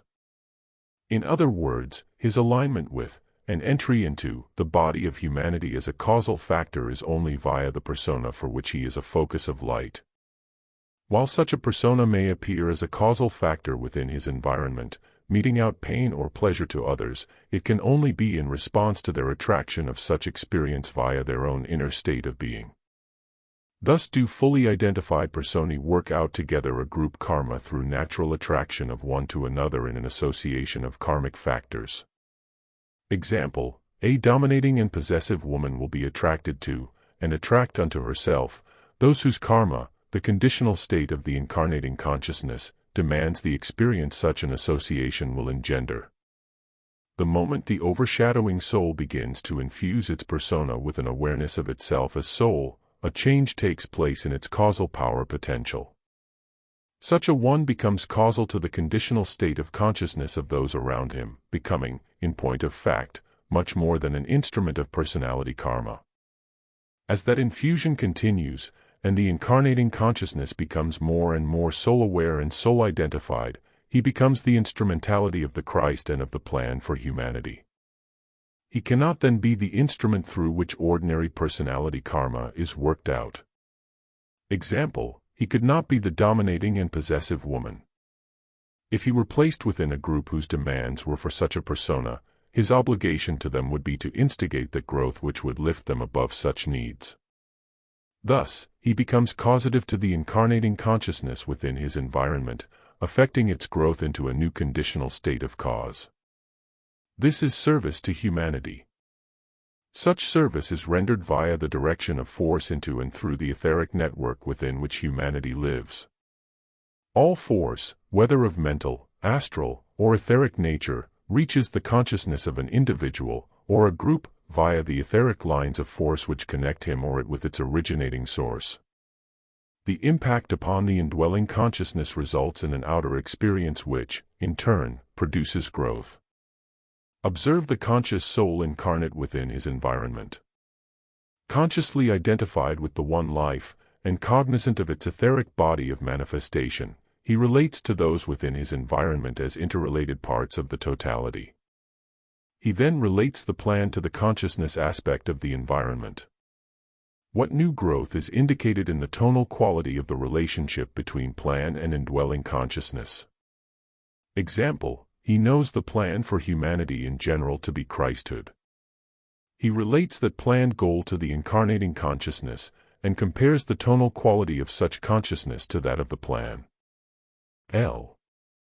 His understanding will, of course, depend upon his comprehension of the meaning of Christhood. What does such a goal mean to him? As he relates that meaning to the condition of the incarnating consciousness, he works out the details of the plan in time and space. Example, to the probationer disciple, Christhood means brotherly love, peace, goodwill, security, harmony, etc. His understanding even of these is highly abstract. As he observes the incarnating consciousness of humanity today, he sees separativeness, greed, resentment, hate, war, etc. Thus, he compares tonal qualities, and if he is not very careful at this point, his consciousness can become so overwhelmed by the vast difference in the two tones he hears as to become lost in the glamour of futility. He must work to relate more carefully the overshadowing plan to that which is in manifestation. As he looks into the conditional state of the indwelling consciousness, he comprehends that the negativities there are only the result of spiritual ignorance and the hold of the form over the consciousness. Man is not basically evil. He is by nature divine, though perhaps as a child, ignorant of that divinity. While there is some aspiration, it is not rightly directed to invoke that truth which man so desperately needs. In addition to this, he will discover and begin to comprehend the appalling lack of human sensitivity to an overshadowing, obvious truth. Realizing that, as yet, humanity en masse can only be reached with divine ideas and forces via a constructed form, he turns his attention to the world of form. Here he sees a world whose economy both serves the plan, and the opposition of the separated self to that plan. The mass of humanity lives within a wartime economy, basing this exchange of life force and experience in the world of affairs upon a highly organized war effort. They call this a peace plan, devote their time and effort to it as to a great cause, for there is a motivation and a deep desire within humanity for peace. Yet they fail to realize that a wartime economy must result in war, unless quickly altered. The pressure of such psychology, and the constant production of destructive weapons, must find an outlet, for these constitute force turned toward a specific end. At the same time, the economy serves the plan, in that it has brought about a closer relationship between peoples and nations. No one today can live in complete isolation, no matter how he tries, for humanity has become interdependent. Each needs the other, and whatsoever the other has to offer, in order to live within this civilization. The probationer disciple, observing the conflicting notes sounding in time and space as a result of such contradictions, comprehends and takes upon himself his share of the responsibility of working out the details of the plan in the world of affairs. Such details are obvious: a true peacetime economy in this instance, with the force of brotherhood manifesting free trade among nations, coexistence and a distribution of the world's goods into those areas where they are needed, food for the hungry, fuel and clothing for the cold and the ragged, medical wisdom and supplies for the sick, etc., wheresoever such needs are in evidence. Here are some of the details of the plan, and they are easy to draw. Observe any manifesting condition, relate its tonal quality with that of Christ, and the answer is obvious. The greatest need of the world today is for wisdom. This civilization has been created by the West with its Christian religion. Jesus brought to the West the concept of love. His teaching is simple and direct. Yet the Western brother who claims Jesus as the Savior of humanity prays for peace and goodwill, on the one hand, and advocates war and disaster upon the other, via his action. To love one's neighbor, to love one's enemy, to love those whose treatment is cruel and unfair, to turn one's cheek, these are the teachings the Western brother seeks to bring into the world. Yet with an appalling, blind rationalization, he violates them consistently in the world of affairs. Probationer disciples who seek to serve the divine plan may comprehend the details of that plan easily and simply by comparing that which is in manifestation to these aspects of the divine plan as held in focus by the mind of the Christ. That mind is ever with humanity. Is there one in your environment who would harm you? Do you feel the sting of resentment or jealousy as it is loosed upon you by another? What are the dictates of the plan in such an instance? How do you become causal to the conditional state of such a consciousness, affecting its growth into an awareness of love? Through love. By demonstrating real love via a constructed form which will convey it. No enemy can remain an enemy in the face of such an act. Jesus beat the money changers out of the temple, and Jesus was finally crucified.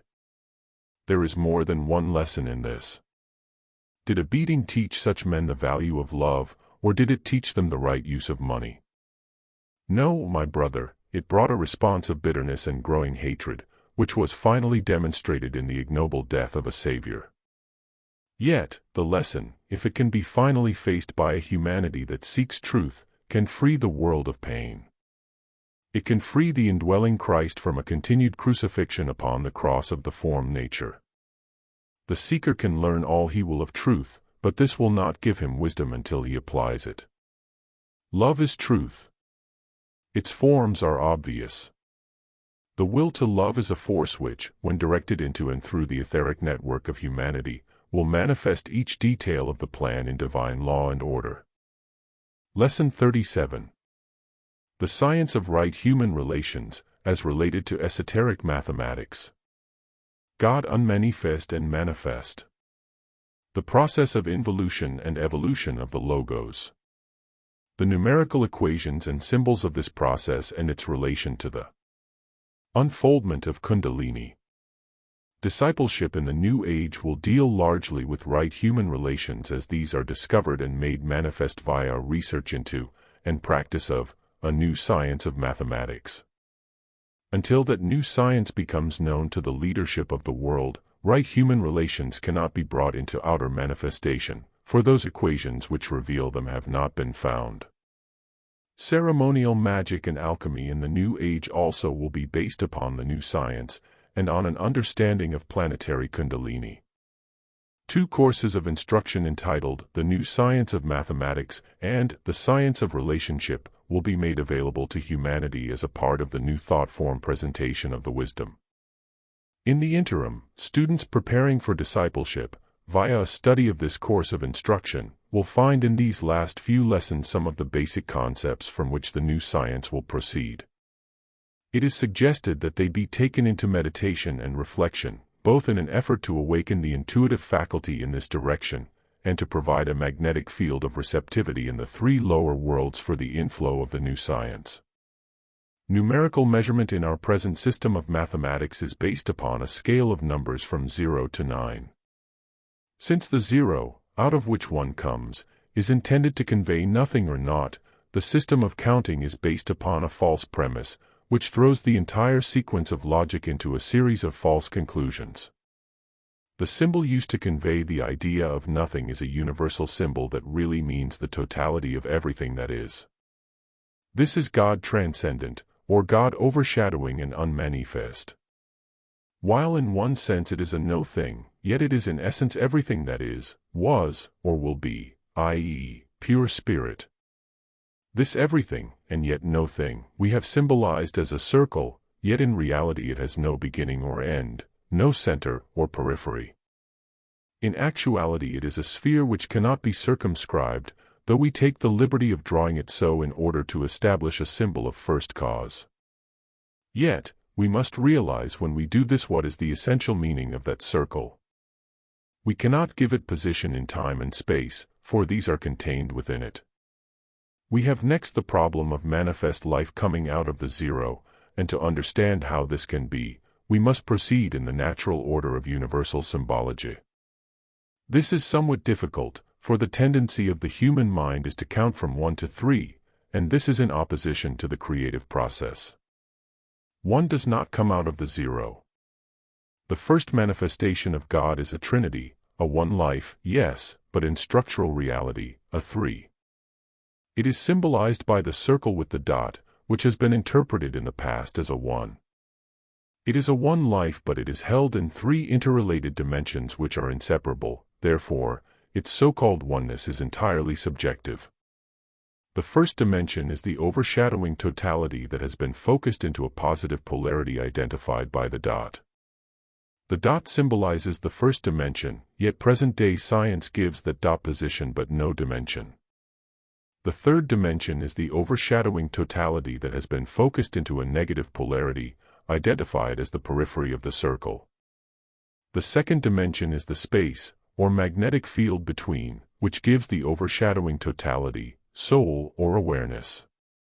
It must be understood that these 3 cannot manifest in sequence as a 1, 2, 3, for they come into objectivity together. When a center is visualized, it must have a periphery and a space between, or when a space is visualized, it must be the magnetic field between 2 poles. The new scale proceeds, then, from 0 to 3, and is symbolized by the uncircumscribed sphere, which we call 0, and the circle with the dot. From out of the 3, polarity, and space, or magnetic field, is born identity, a 1 which, oddly enough, is symbolized by an elongated triangle. If the A used in AUM were made to look and sound like this, the symbology would be mathematically correct. This also is the correct drawing of the numeral 1. Any one identity we refer to as logos, meaning the central directing life of any organized system of life. Life is a term which describes the interrelated activity of the first 3 dimensions, as that activity is precipitated, via the word, logos or focal point of consciousness, into 4 lesser dimensions. The first logos is the indwelling self-conscious God of the manifest cosmos, who reproduces himself into the many via the process of creation. This is the one central life of that highly and divinely organized system of life we call the cosmos, the one about whom all lesser lives revolve, and in whom they live, move, and have their being. This is a focal point of consciousness born into expression from the first 3 interrelated and impersonal dimensions, and is the fourth dimension sought by present-day science. Man lives in the fifth, sixth, and seventh dimensions, which he calls the first, second, and third, and is, in his own consciousness, the fourth dimension he seeks. The reproduction of the one into the many is symbolized by the squared circle with the dot at the center, which looks like this. This is the Christ crucified upon the cross of matter into the many focal points of consciousness, which we call incarnating souls. We use the term incarnating, in this instance, as it relates to the planet and Buddhic sphere, rather than as it relates to the three worlds of human endeavor. This is a 4, and the above symbol is the correct drawing of that number. This signifies the many who are in actuality a one. Realization of the one life or Christ is attained as the identity enters into the fourth dimension and experiences that oneness in consciousness. Such a one we call a conscious soul incarnate. He is a 4 because the positive and negative polarity of the dot and the periphery have been reflected into the consciousness, so it, too, is dual. This duality in consciousness results in the fifth, sixth, and seventh dimensions, called the three worlds of human endeavor, within which the incarnating soul is imprisoned. A focal point of consciousness, besides being aware, which is its own characteristic, inherits from that positive and negative polarity that gave it existence, the characteristics of will and intelligence. Thus, because of its own inherent creativity, it produces those outgoing frequencies which create the three lower worlds. The fifth, sixth, and seventh dimensions are reflections of the first three dimensions, which have been focused into and through the focal point of consciousness, as through a lens. Here again we see this fourth dimension of consciousness as a door, the midway point between the higher triad and the lower. The fifth dimension, which is the mental plane, is a reflection of the will aspect, or the dot in the center of the circle. This is the positive polarity of the lower 4. The seventh dimension, which is the etheric plane, is a reflection of the intelligence aspect, or the periphery of the circle. This is the negative polarity of the lower 4. The sixth dimension, which is the astral plane, is a reflection of the dual consciousness and is, then, the plane where the pairs of opposites are reflected as a condition in consciousness. The physical plane is the outer appearance of these three interrelated dimensions. It is time and space and will continue only for so long as consciousness remains dual in nature. This duality of consciousness is the result of its inability to identify as itself. It identifies with its positive and negative polarities, of which the sexes are but an outpicturing, imprisoning itself thereby in the form nature of its own creation. The symbol of the three lower worlds is the swastika. It is numerically a 7, 4 here, in three interrelated dimensions, is the reflected activity of the first three and the focal point of consciousness, which is a 4. Thus, we see the created soul incarnating within a lesser trinity, creating its own world of appearance. The evolution of the created soul into the one life of Christ produces a change in the polarities of the mental and etheric planes. The life force imprisoned within the etheric is gradually attracted upward into the mental, so that the lower triad becomes negative to the higher triad. Thus, a tremendous shift takes place, the substance of the three lower dimensions becoming negative to the energies of the three higher dimensions, and consciousness taking its rightful place as the mediator between the two. The 7 are synthesized into a causal triad which functions then on the cosmic physical plane rather than in the sub-frequencies of the cosmic physical. The life force which has to be lifted is planetary Kundalini. It is symbolized by the serpent and is numerically a 22. Here is the real matter aspect, the serpent fire of creation, which gives life to the forms dictated by the will. Planetary Kundalini, which should reside in the mind nature, has fallen into the etheric body of manifestation, giving the form in the world of appearance dominance over the incarnating soul. The serpent kingdom, which is not a true kingdom in nature, is an outpicturing of this miscreation or misdirection of force. As the Kundalini fire is lifted into its rightful place, the outer picture of the serpent will disappear from the earth. Here is the constant reminder, to the human family of this planet, of its failure to orient within the cosmic scheme. The new science of mathematics will proceed, then, from the following numerical scale of measurement. Involution evolution. 031472274,130. The equation as it relates to the human family today reads 03147 equals 22. Here is the serpent coiled. The equations, as they will relate to the human family when it takes its rightful place in the scheme of things, will read 03147 plus 22 is equal to 74,130.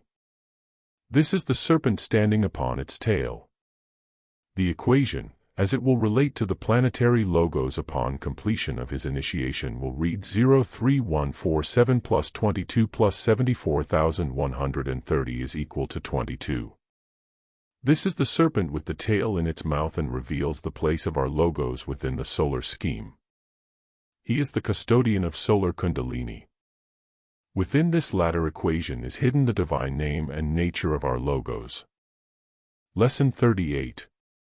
The awakening of Kundalini and the redemption of matter. The division of the 22 into 2 via the fall of man. The unfoldment of Kundalini through the center system. The redemption of matter by sealing the door where evil dwells. We have entered into an area of occult science that is most difficult for the human mind to comprehend. If the student will realize that he is not expected to understand the text at present, and if he will not make an attempt to either accept or reject it, but rather to become receptive, allowing the consciousness to respond in its own time, the way will be made easier. This text is not written for the human mind.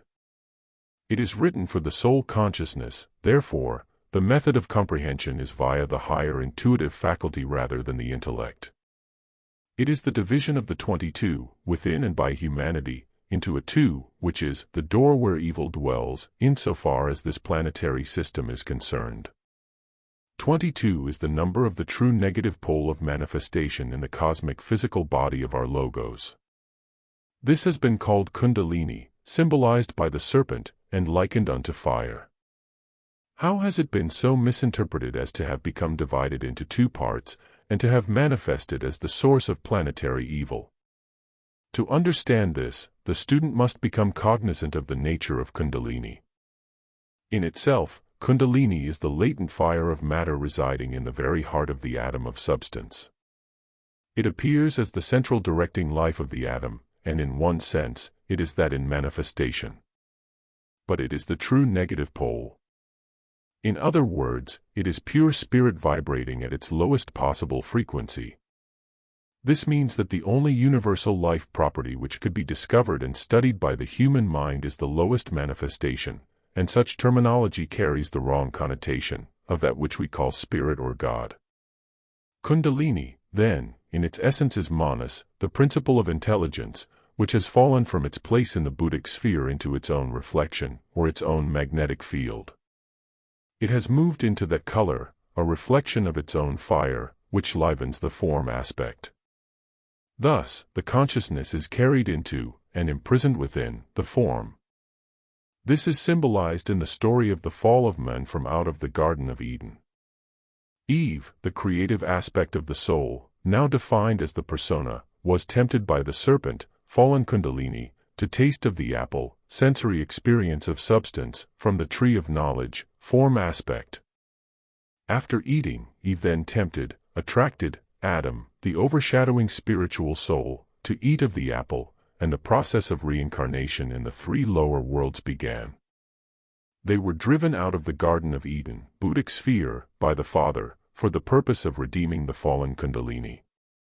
Kundalini in its present manifest condition has been divided into 2 poles, one aspect residing in the lowest center of the etheric center system, and the other residing in the highest center of the etheric center system. Consciousness has been imprisoned between the division and has, therefore, lost its kingdom. This means that the positive pole toward which man is aspiring is the true negative pole of manifestation, while that which is the negative pole from which he arises is an illusion of his own making. The life between these 2 poles can only be of the form, and this is why the average man cannot even conceive of an identity apart from the form. The bodies, then, are given the perceptive faculties, and a man's perception is based upon the sensation of the form as it responds to the fire of creation. This fire of creation, which we call Kundalini and symbolized by the serpent of knowledge, which in his risen state is the golden dragon of wisdom, is the creative force itself. This is that intelligent life which is moved by a man's, or a god's, will to give life and reason to a form. We see polarity manifesting the pairs of opposites within the planetary life and affairs because the negative polarity of this planet has been split in two. This is why Christ can only be reached via the presence by the meditating disciple in the three worlds. The Holy Ghost aspect is achieved when the Kundalini fire residing in the lowest frequency of the cosmic physical is lifted up into the fourth ether, where the consciousness can be animated by the divine intelligence of the higher triad. Consider the effect of the creative force within the body of humanity today. The Kundalini fire resides in the center at the base of the spine. The motivating principle of intelligence resides in the head center. This motivating principle is the heart of Manas, the true negative pole which receives the direct impress of the will. The Kundalini fire, which should burn around that heart, lies below it in frequency so that the motivating principle must lower its own frequency before it can activate the latent fire. That fire, once it is activated, burns upward, reaching toward its own desired center of polarity. In so doing, it enters into and stimulates into vibratory activity, those lower centers which lie between it and its attracting pole. Please understand that this creative fire gives life to that into which it enters. The form, which houses or is enlivened by Kundalini, becomes the vibrant center or focal point of life force so that it generates its own life and affairs, or series of experiences. The Kundalini attracted upward by the impulse of the motivating principle enters into the sacral center and, for a time, remains there, making this the stage of activity. The sacral center itself is that frequency and substance which has to do with the lower kingdoms in nature, and their appearance via procreation. Insofar as humanity as a whole is concerned, the Kundalini has uncoiled 1.5 times. In other words, the fire burns in the center at the base of the spine and the sacral, and reaching upward, stimulates into a great, related activity the solar plexus center. Thus, the power factor of manifestation, the astral body, and man's desire nature, the lowered motivating principle, are linked with, and directly related to, the center of procreation. If we look at the planetary life and affairs, forgetting humanity for a moment, we observe in manifestation the lower kingdoms in nature. We do not see evidence of a higher intelligence, or higher way of life, than that which is evidenced by those kingdoms. These kingdoms are the life and affairs generated by the planetary sacral center, which is now the home of the serpent. When we place humanity in the picture, we still see the life and affairs of the sacral, but with a difference. Humanity brings the Kundalini up into the solar plexus, where intelligence in the form of a desire nature can work to lift that creative fire still higher. Humanity, then, is that great life, Christ, in incarnation, whose sacrifice makes possible the redemption of substance, and the form, and the imprisoned consciousness of the Logos, via the redemption of the Kundalini. Humanity itself is the great avatar in incarnation. We see, then, that the form aspect has been given the creative impetus, and the strange phenomenon of creation without an intelligently planned cooperation by the consciousness takes place. The etheric body has become the negative pole of manifestation, the custodian of the senses, so that a man's perception and his comprehension, even his desire nature, are based upon the sensory nature of substance rather than the intuitive faculty of consciousness. The form nature rules, and man follows the dictates of the sensation-loving form. Thus, a soul is imprisoned within the confines of substance. His incarnation into the world of appearance can only take place via the process of procreation.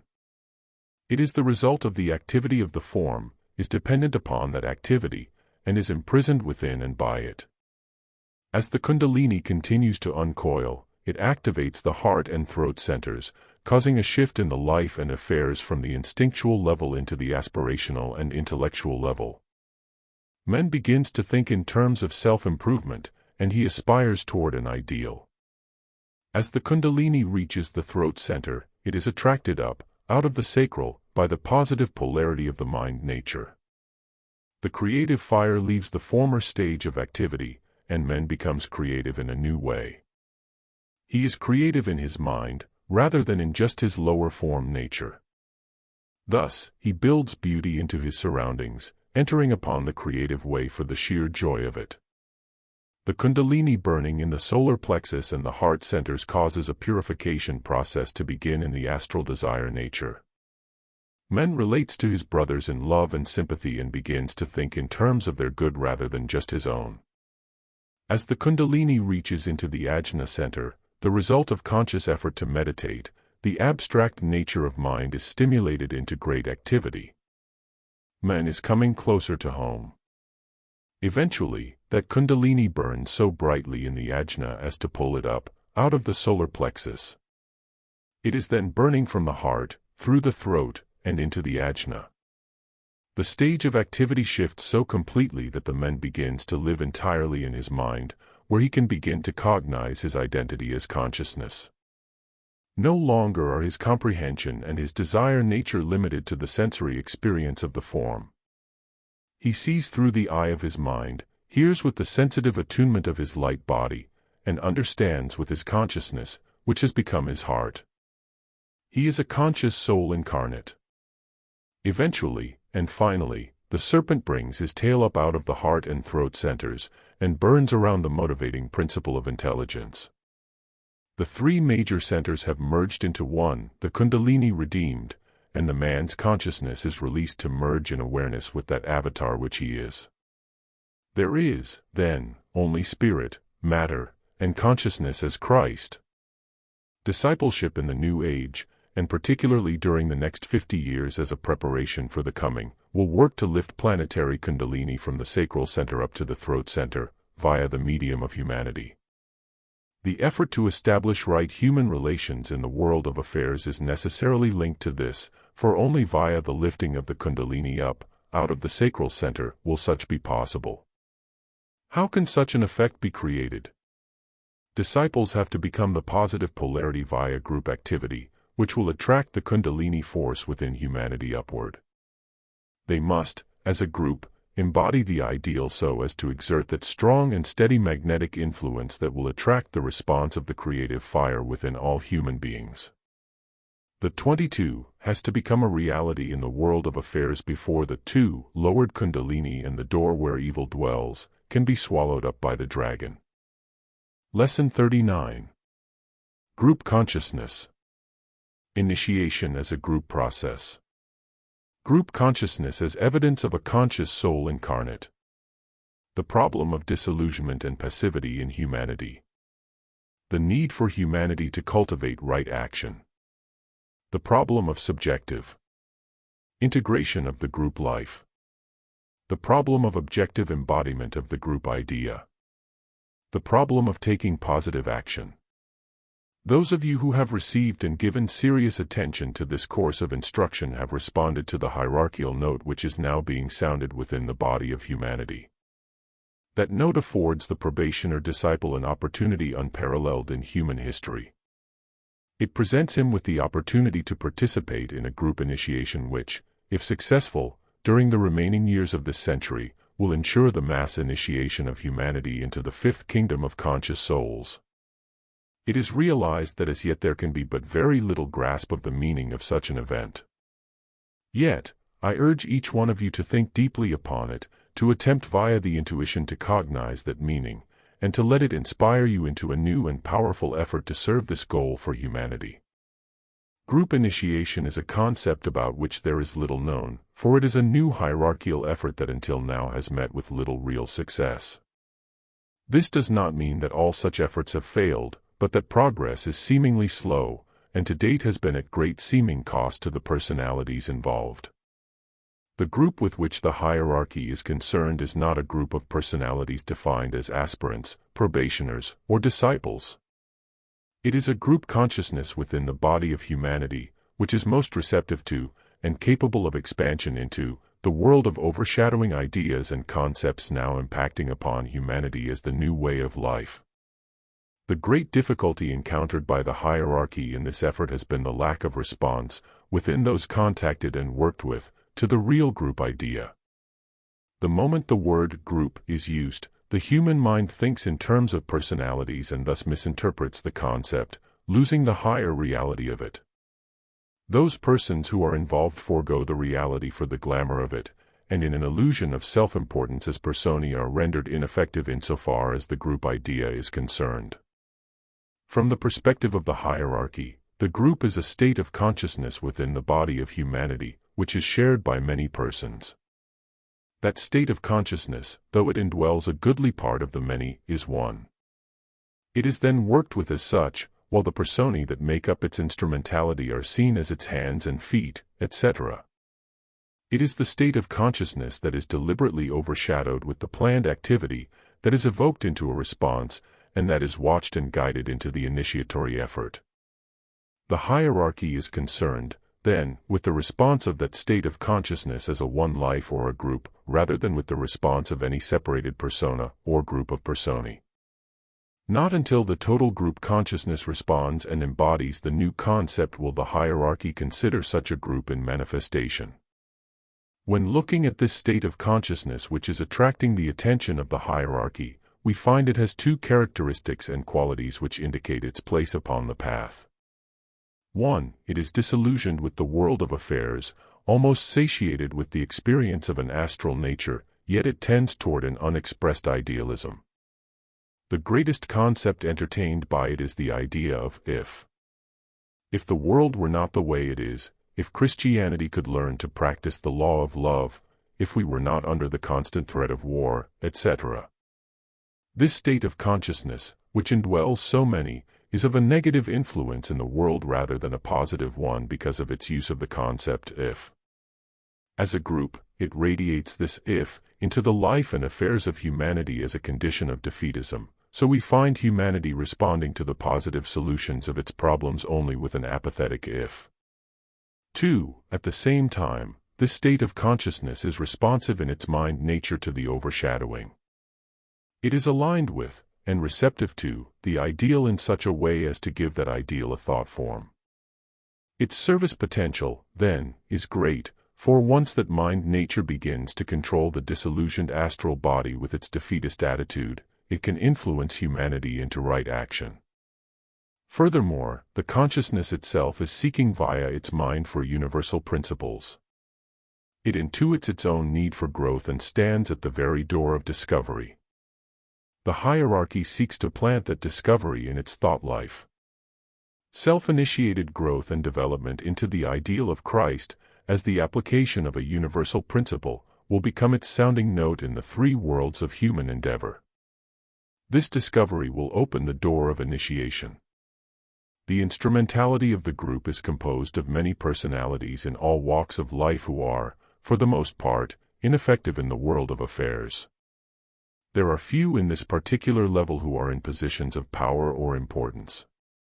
They constitute the upper regions of the mass consciousness, yet are not really of that mass, since they do not agree with its thought and desire life, though they do share it in manifest condition and experience. A part of the consciousness has responded to the hierarchical effort and can be seen entering into greater activity, but that activity must become much more effective for good in the world, and more widespread, before any real success of a group nature can be achieved. The probationer disciple who is a part of the instrumentality of the group consciousness must understand that he cannot, and will not, take initiation of and by himself, but as the group does. Therefore, he does not aspire to a personal or individual initiation into the one life, but rather work steadily for the illumination of the group. This is a somewhat difficult concept, for it is a new one, and the initiatory process involved is necessarily new and different than that of the immediate past.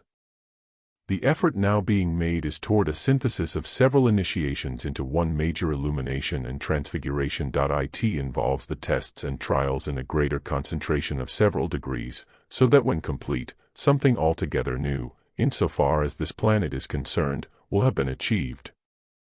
The third degree initiate will evidence a broader consciousness, greater wisdom, and, therefore, more control of the form side of nature, than the third-degree initiate of the immediate past. Thus, his effect upon humanity will be of far greater consequence than that of the brothers who have gone before him. The movement of a large group into such an expansion holds the hope of the hierarchy for the restoration of humanity. It is upon this movement that hierarchical hopes, prayers, and effort have been directed.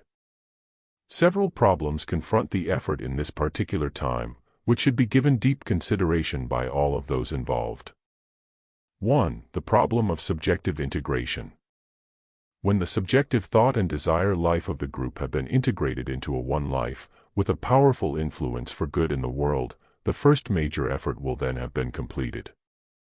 At this moment we observe that mass of thought and desire acting as barriers which hold each unit of consciousness in the three worlds separate and apart from each other, both in reception of an idea and in radiatory influence. Yet, each unit of consciousness is essentially so alike, both in evolutionary development and in general karmic complication, that it is seen from the perspective of the hierarchy as a group. As each one aspires to the soul, he is helping to supersede the barriers of separation. As each one meditates, he comes closer to a conscious realization of the group life. The subjective integration can be brought about more quickly if those of you who are receiving this instruction, or one similar to it, will carry out the following suggestion.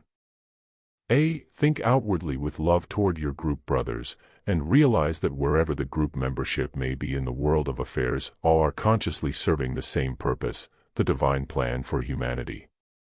B. Then realize that regardless of the varied activities of the group membership, each is consciously working toward the same goal, the embodiment of peace, goodwill, and brotherhood by humanity in our time. C. Realizing this same purpose and goal which is shared by the entire group, dedicate the power of your thought and desire life to that group, and, in turn, dedicate the group, through your instrumentality, to the Christ. D. Try to carry this realization with you throughout the day, offering whatsoever realizations you might receive, the truths you are attempting to embody, the strengths and talents you may have acquired, to the total group consciousness. Make these available via your related touch with and within the group. 2. The problem of objective embodiment of the group idea. The hierarchy stands ready to precipitate into the total group consciousness many concepts and ideas, plus practical techniques for their embodiment and use in service, when the group stands receptive as a group.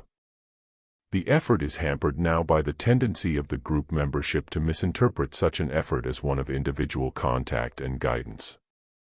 An individual becomes conscious of the attention the group is receiving, takes that attention unto himself, and fails to record the impression correctly because he is so enamored with the thought and desire of personal contact with the hierarchy.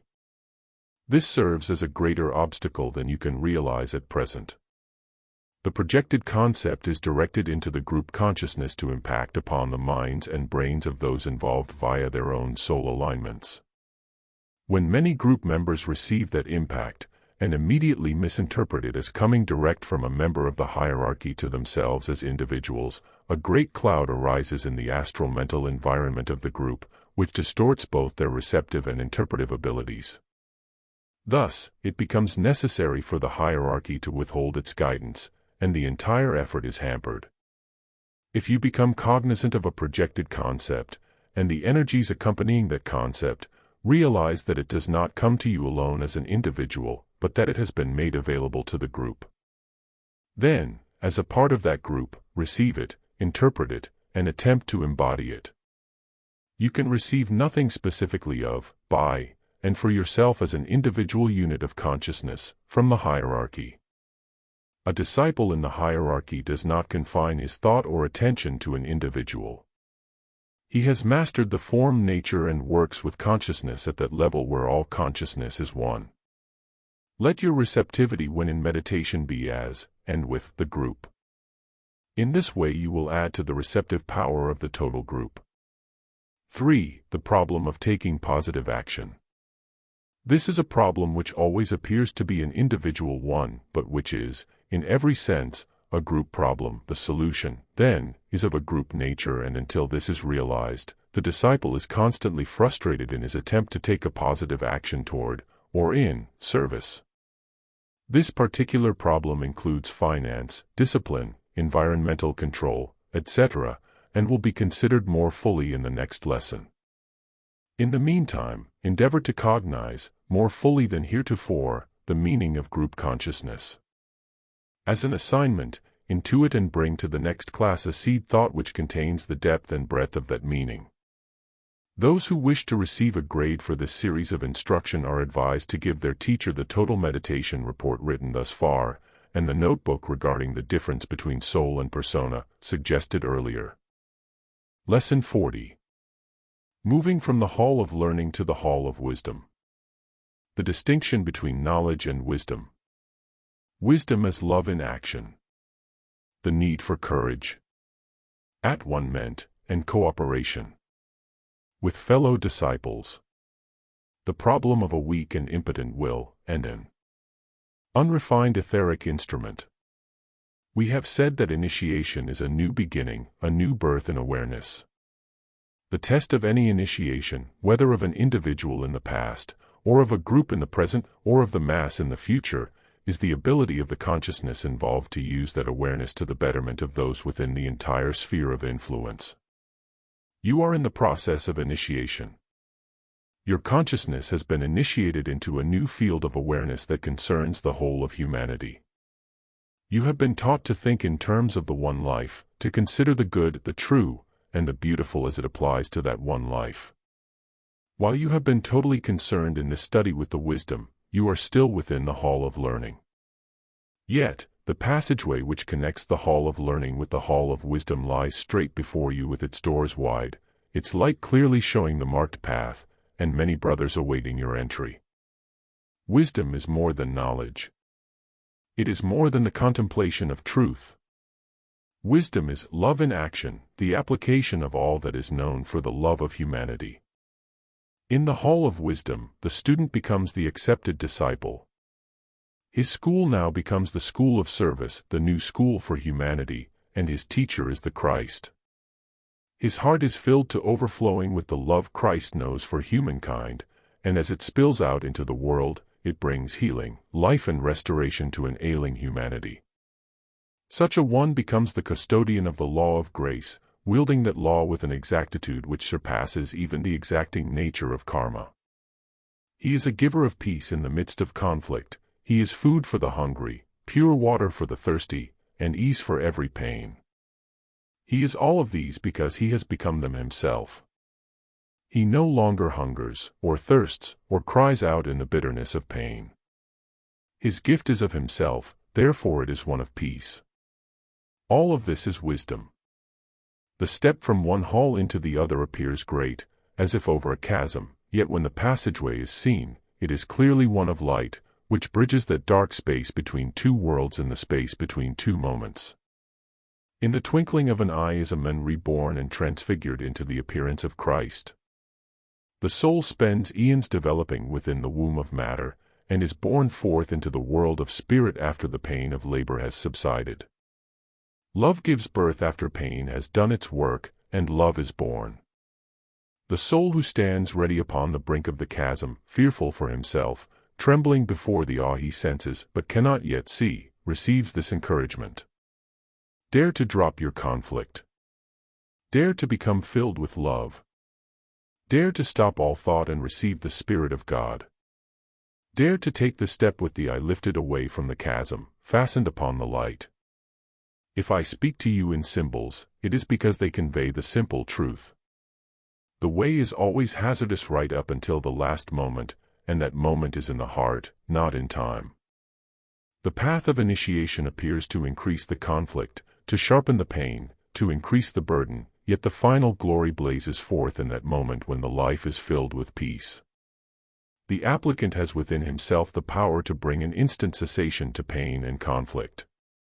His choice it is, and this is the final choice, yet the one always before him.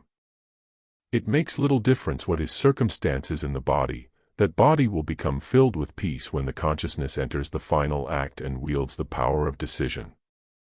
While all of the above describes the final act of initiation, and the state of consciousness of him who is initiate, and while this act awaits only that moment of fearlessness in the heart of the applicant, still it has to be approached.